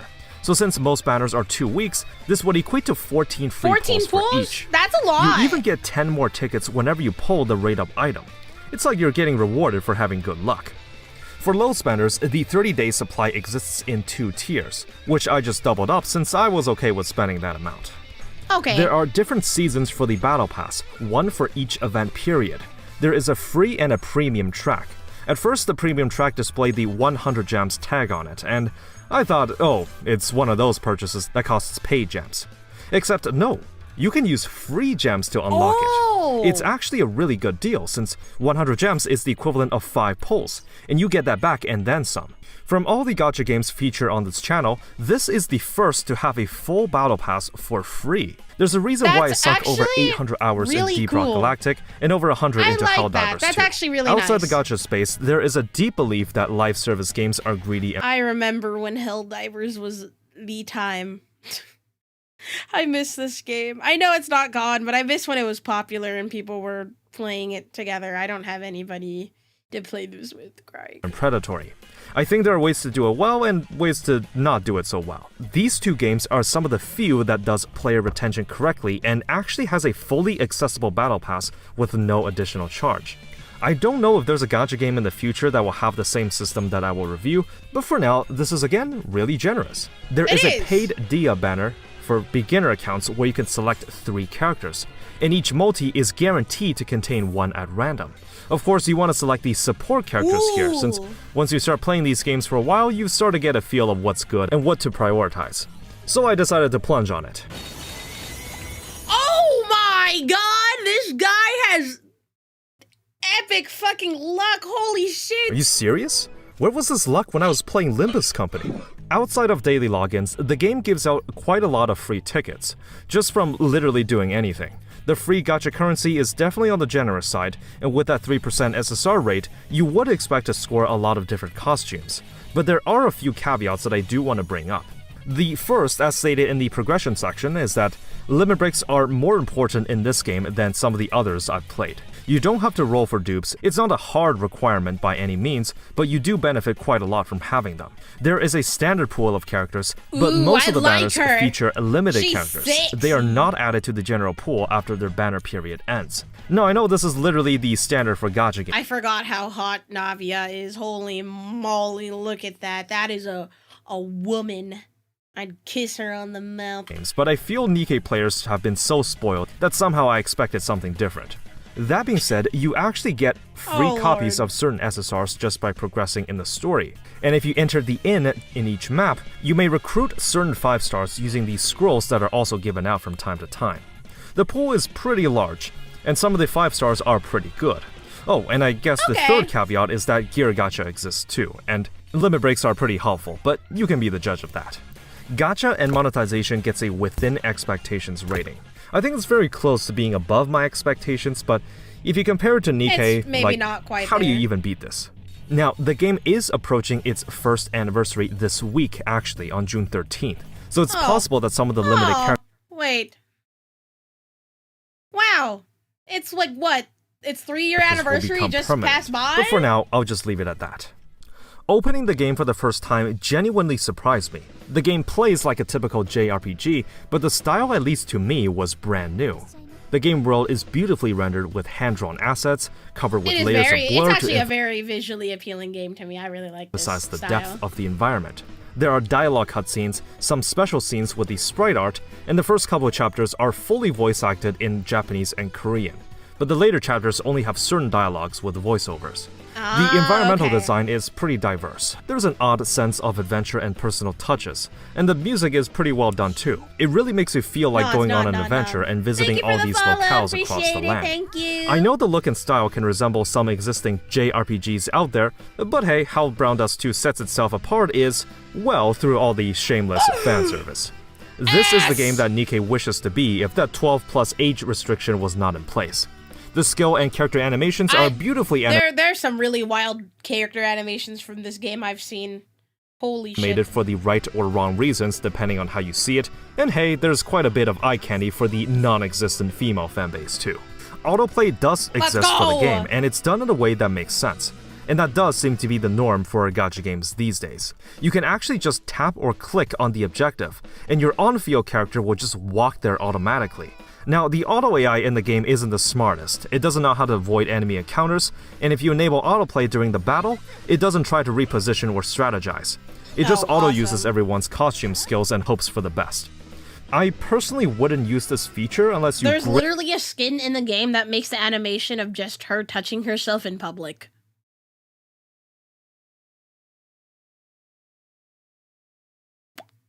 Okay. Greatly exceed the level requirements for the stage, as, again, even if you win, the AI doesn't Downloading the game right now. know how to use healing items and you still have to babysit it. Here's a nice touch too. When you skip a cutscene, the game will give you a I'm gonna need short synopsis of what I'm gonna need a fact check on that. happened. There's a couple other games that do the same thing, and once again, I do believe that a skip button is a fundamental feature of gacha games. To my surprise, there is a PC client version too, with shortcut keys for the UI, and the game runs exceptionally smoothly.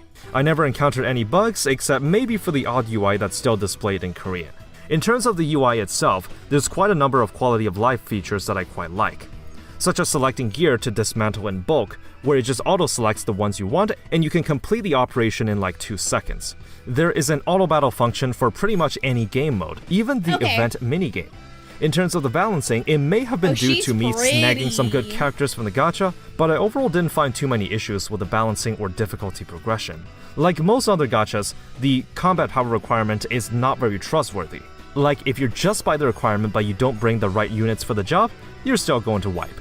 Brown Dust 2 has a unique artistic identity and both visually and technologically impressive. It is definitely more polished than some of the gacha games I've played. Presentation gets an above expectations rating from me. Yay! So you built up your harem of scantily clothed waifus. But how can you put all your investments into good use through late game challenge content? In this section, we will examine how Brown Dust 2 rewards longtime players by creating and engaging new obstacles for you to clear. Well, first, if you're serious about PvP, I guess that could qualify as late game content. But for the sake of this review, I will not consider it that. For true Fair late enough. game, there are several packs in the menu that lets you put your roster to use. The first is the Evil Castle, which is sort of like a tower climbing mode where levels grow increasingly difficult the higher you go. There are different towers with enemy lineups that will demand various elements or damage types, where magic damage literally just doesn't work, and same goes for physical. These 3 towers are permanent, but there's also a 4th called the Tower of Wrath, which rotates on a seasonal basis every 2 weeks.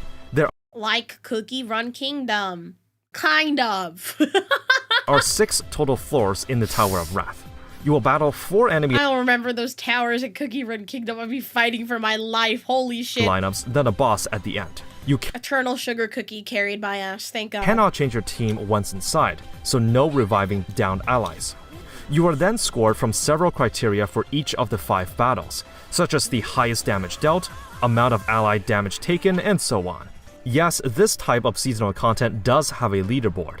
Unless you're a Giga Whale, you will have no chance of competing in the top charts. However, you absolutely don't have to reach that point for a full clear, which is enough to get you the rewards. The other type of endgame content is on another map called Last Night. This is kind of like a raid auto battler where you assemble a whopping 20 different characters to hit a Holy boss moly! automatically, and your scoring is calculated. The raid itself is pretty visually impressive, but other than configuring the order in which your team attacks, you actually can't control anything. This mode mainly tests your knowledge of character builds and ways to strategize. Again, it doesn't take a genius to figure out that you won't be beating the whales, because of course a leaderboard exists here too. Every limited time Of event course also there is, comes with a man. separate raid mode called Fiend Hunter. It's basically a giant boss fight that takes up multiple grids with weak points and its attacks perfectly telegraphed. Equipped with your team, your goal is to deal damage to it before you wipe. When you enter the later stages with more health, you are allowed to form multiple teams for those seasoned accounts. And yes, you guessed it, there is a leaderboard here too.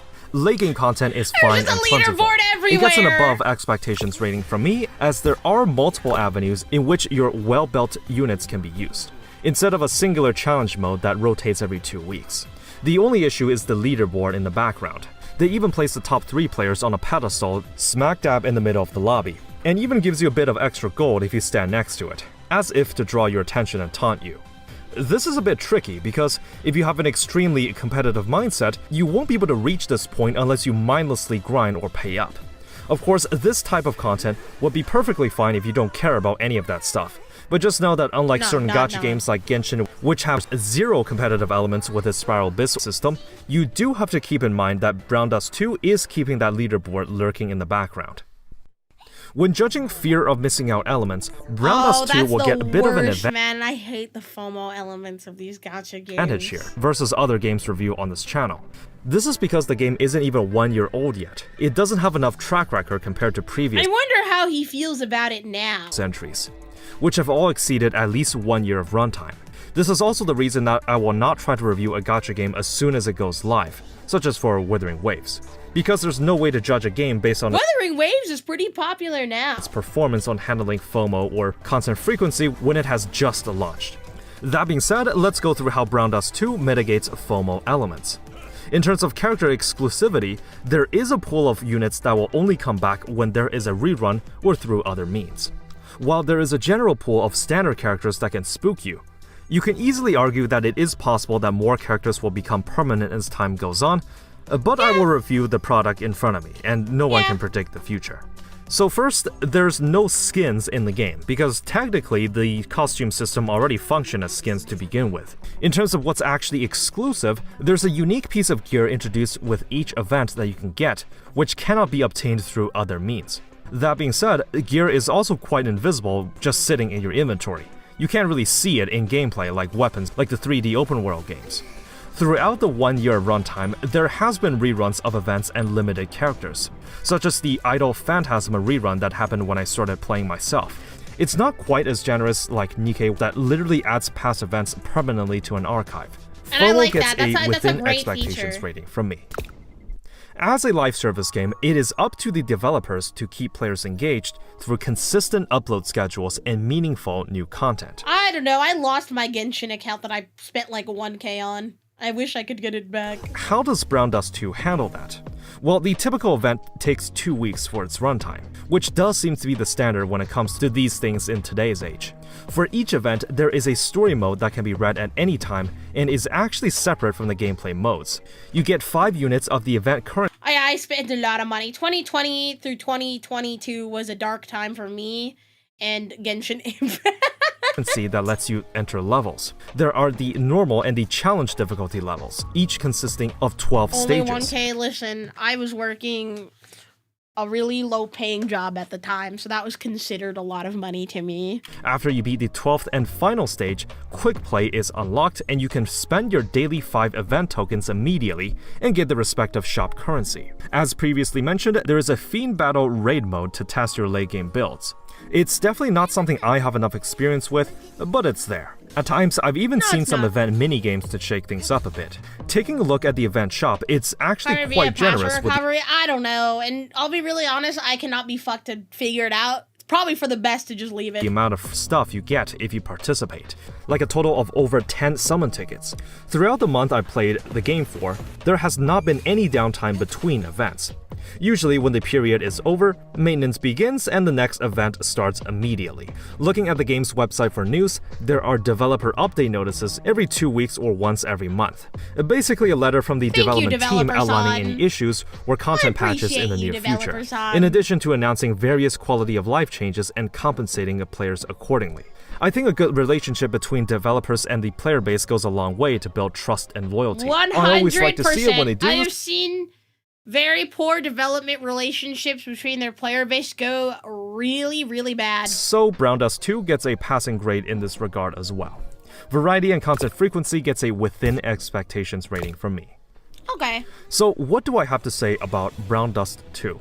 Well, compared to its predecessor, this game is unusually polished and a major step up from its prequel. The story is one of the most simple yet personal tales I've seen. There are moments of character development and camaraderie, and the maps are diverse with suitable environments and music design.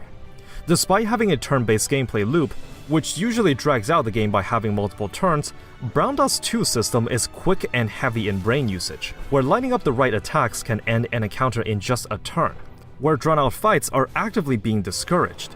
Everyone will have their opinions regarding a weapon gacha or a convoluted upgrade system for equipment. Because there's games that do it absolutely horribly. The generous gacha is also home to some of the most, exotic character designs I've This is like the most tame one I've seen from this game. seen, something Nikke players will greatly appreciate. The game hits all the right spots in regards to having a good standing in the gacha industry, while also promoting whales to support the game financially. For me, this game is a solid 8 out of 10. Just recently, they announced a collab event with Mushoku Tensei, adding the 2 characters Eris and Roxy to the events while also giving them a unique story mode. With these reviews, I will also answer a subjective and personal question. Am I in or am I out? Do I see myself playing this for the near future, or do I quit? Well, I'm a pretty big sucker for these simple adventure stories that don't necessarily contain a lot of lore, but it feels personal enough that you really get to know the characters. I'm currently in the 9th or so story pack, and it's actually quite intriguing in the direction. Genshin's very problem is that they don't listen at all, and they're ramping up power creep. Yeah, I remember when Venti was like the meta character, and now I hear that Venti's kind of bun. That the story's going. I didn't really care too much about the PvP or raid content, but I think for the time being, I'll be sticking with the game for some extra weeks or month, uncovering the rest of the plot. For that reason, I'm in. Yeah! Thank you for tuning in to the 5th volume of the Atrocious Gacha Review. This is honestly some of the most stupid fun I've had while playing it. Because when my 30-day gem supply pack started running out, I haven't even realized that it's been a month and it's time to make the review. Let me know what you think of Brown Dust 2, and you can suggest which game to try out next on the Discord server. I've already picked out the next entry, and it's going to be for Honkai Impact III. Thank you for watching as always, and remember, have fun out there. I would like to think I'm a little more convinced with Brown Dust 2. I don't know. How do people feel now? 8 butt plugs in a race. Oh man, Honkai. Is the story good? Is the story good? I don't know, I need to stay away from gacha games. I'm barely keeping up with Nikkei, even though I haven't logged in like a week because my iPad has been dead and I've been too lazy to charge it. Mondstadt, brother. I miss, like, you know what Genshin reminds me of? You know, it reminds me of all the free time I used to have, and now I don't have any of it. I heard Star Rail's a lot more fun. I think I know more people who like Star Rail. Yeah, than Genshin. What are you fighting with Nikkei? True Liberation and Michaela? I see. I'm not all caught up with Genshin, so when you guys are talking about it, I dead ass have no freaking idea what you guys are talking about. I have no idea. Man. It was fun though. We reacted to some fun videos today. We got some MandJTV in there. We got some Fire Department Chronicles. We got some new stuff. I will be wrapping up. So I will be streaming tomorrow at noon, hopefully noon, if I can get back in time from my deliveries. We will be doing our YouTube member only and Twitch sub only ASMR stream. I don't think it's gonna be like a Gooner stream. It's just gonna be kind of whisper. You know? So if that is your thing, be sure you are subscribed on Twitch or you are a YouTube member, because those are the only people who will have access to that stream. But that'll be hopefully around noon tomorrow, and then we're gonna be doing the Love Bite EXE demo tomorrow, because the devs reached out and they're like, we would love if you could do a little demo, and I'm like, awesome, great, I would love to support my friendo who voices in the game. So hopefully you guys can join me tomorrow. So yeah, thank you guys so much for hanging out with me today. If you haven't done so yet, go buy my merch, follow me on my socials, and join the Discord server. That is the best way to know whenever I'm live, any schedule changes and all the sorts. And yeah, with that, I will see you guys tomorrow for the members and Twitch sub only stream. Yippee! Sayonara! Bye bye!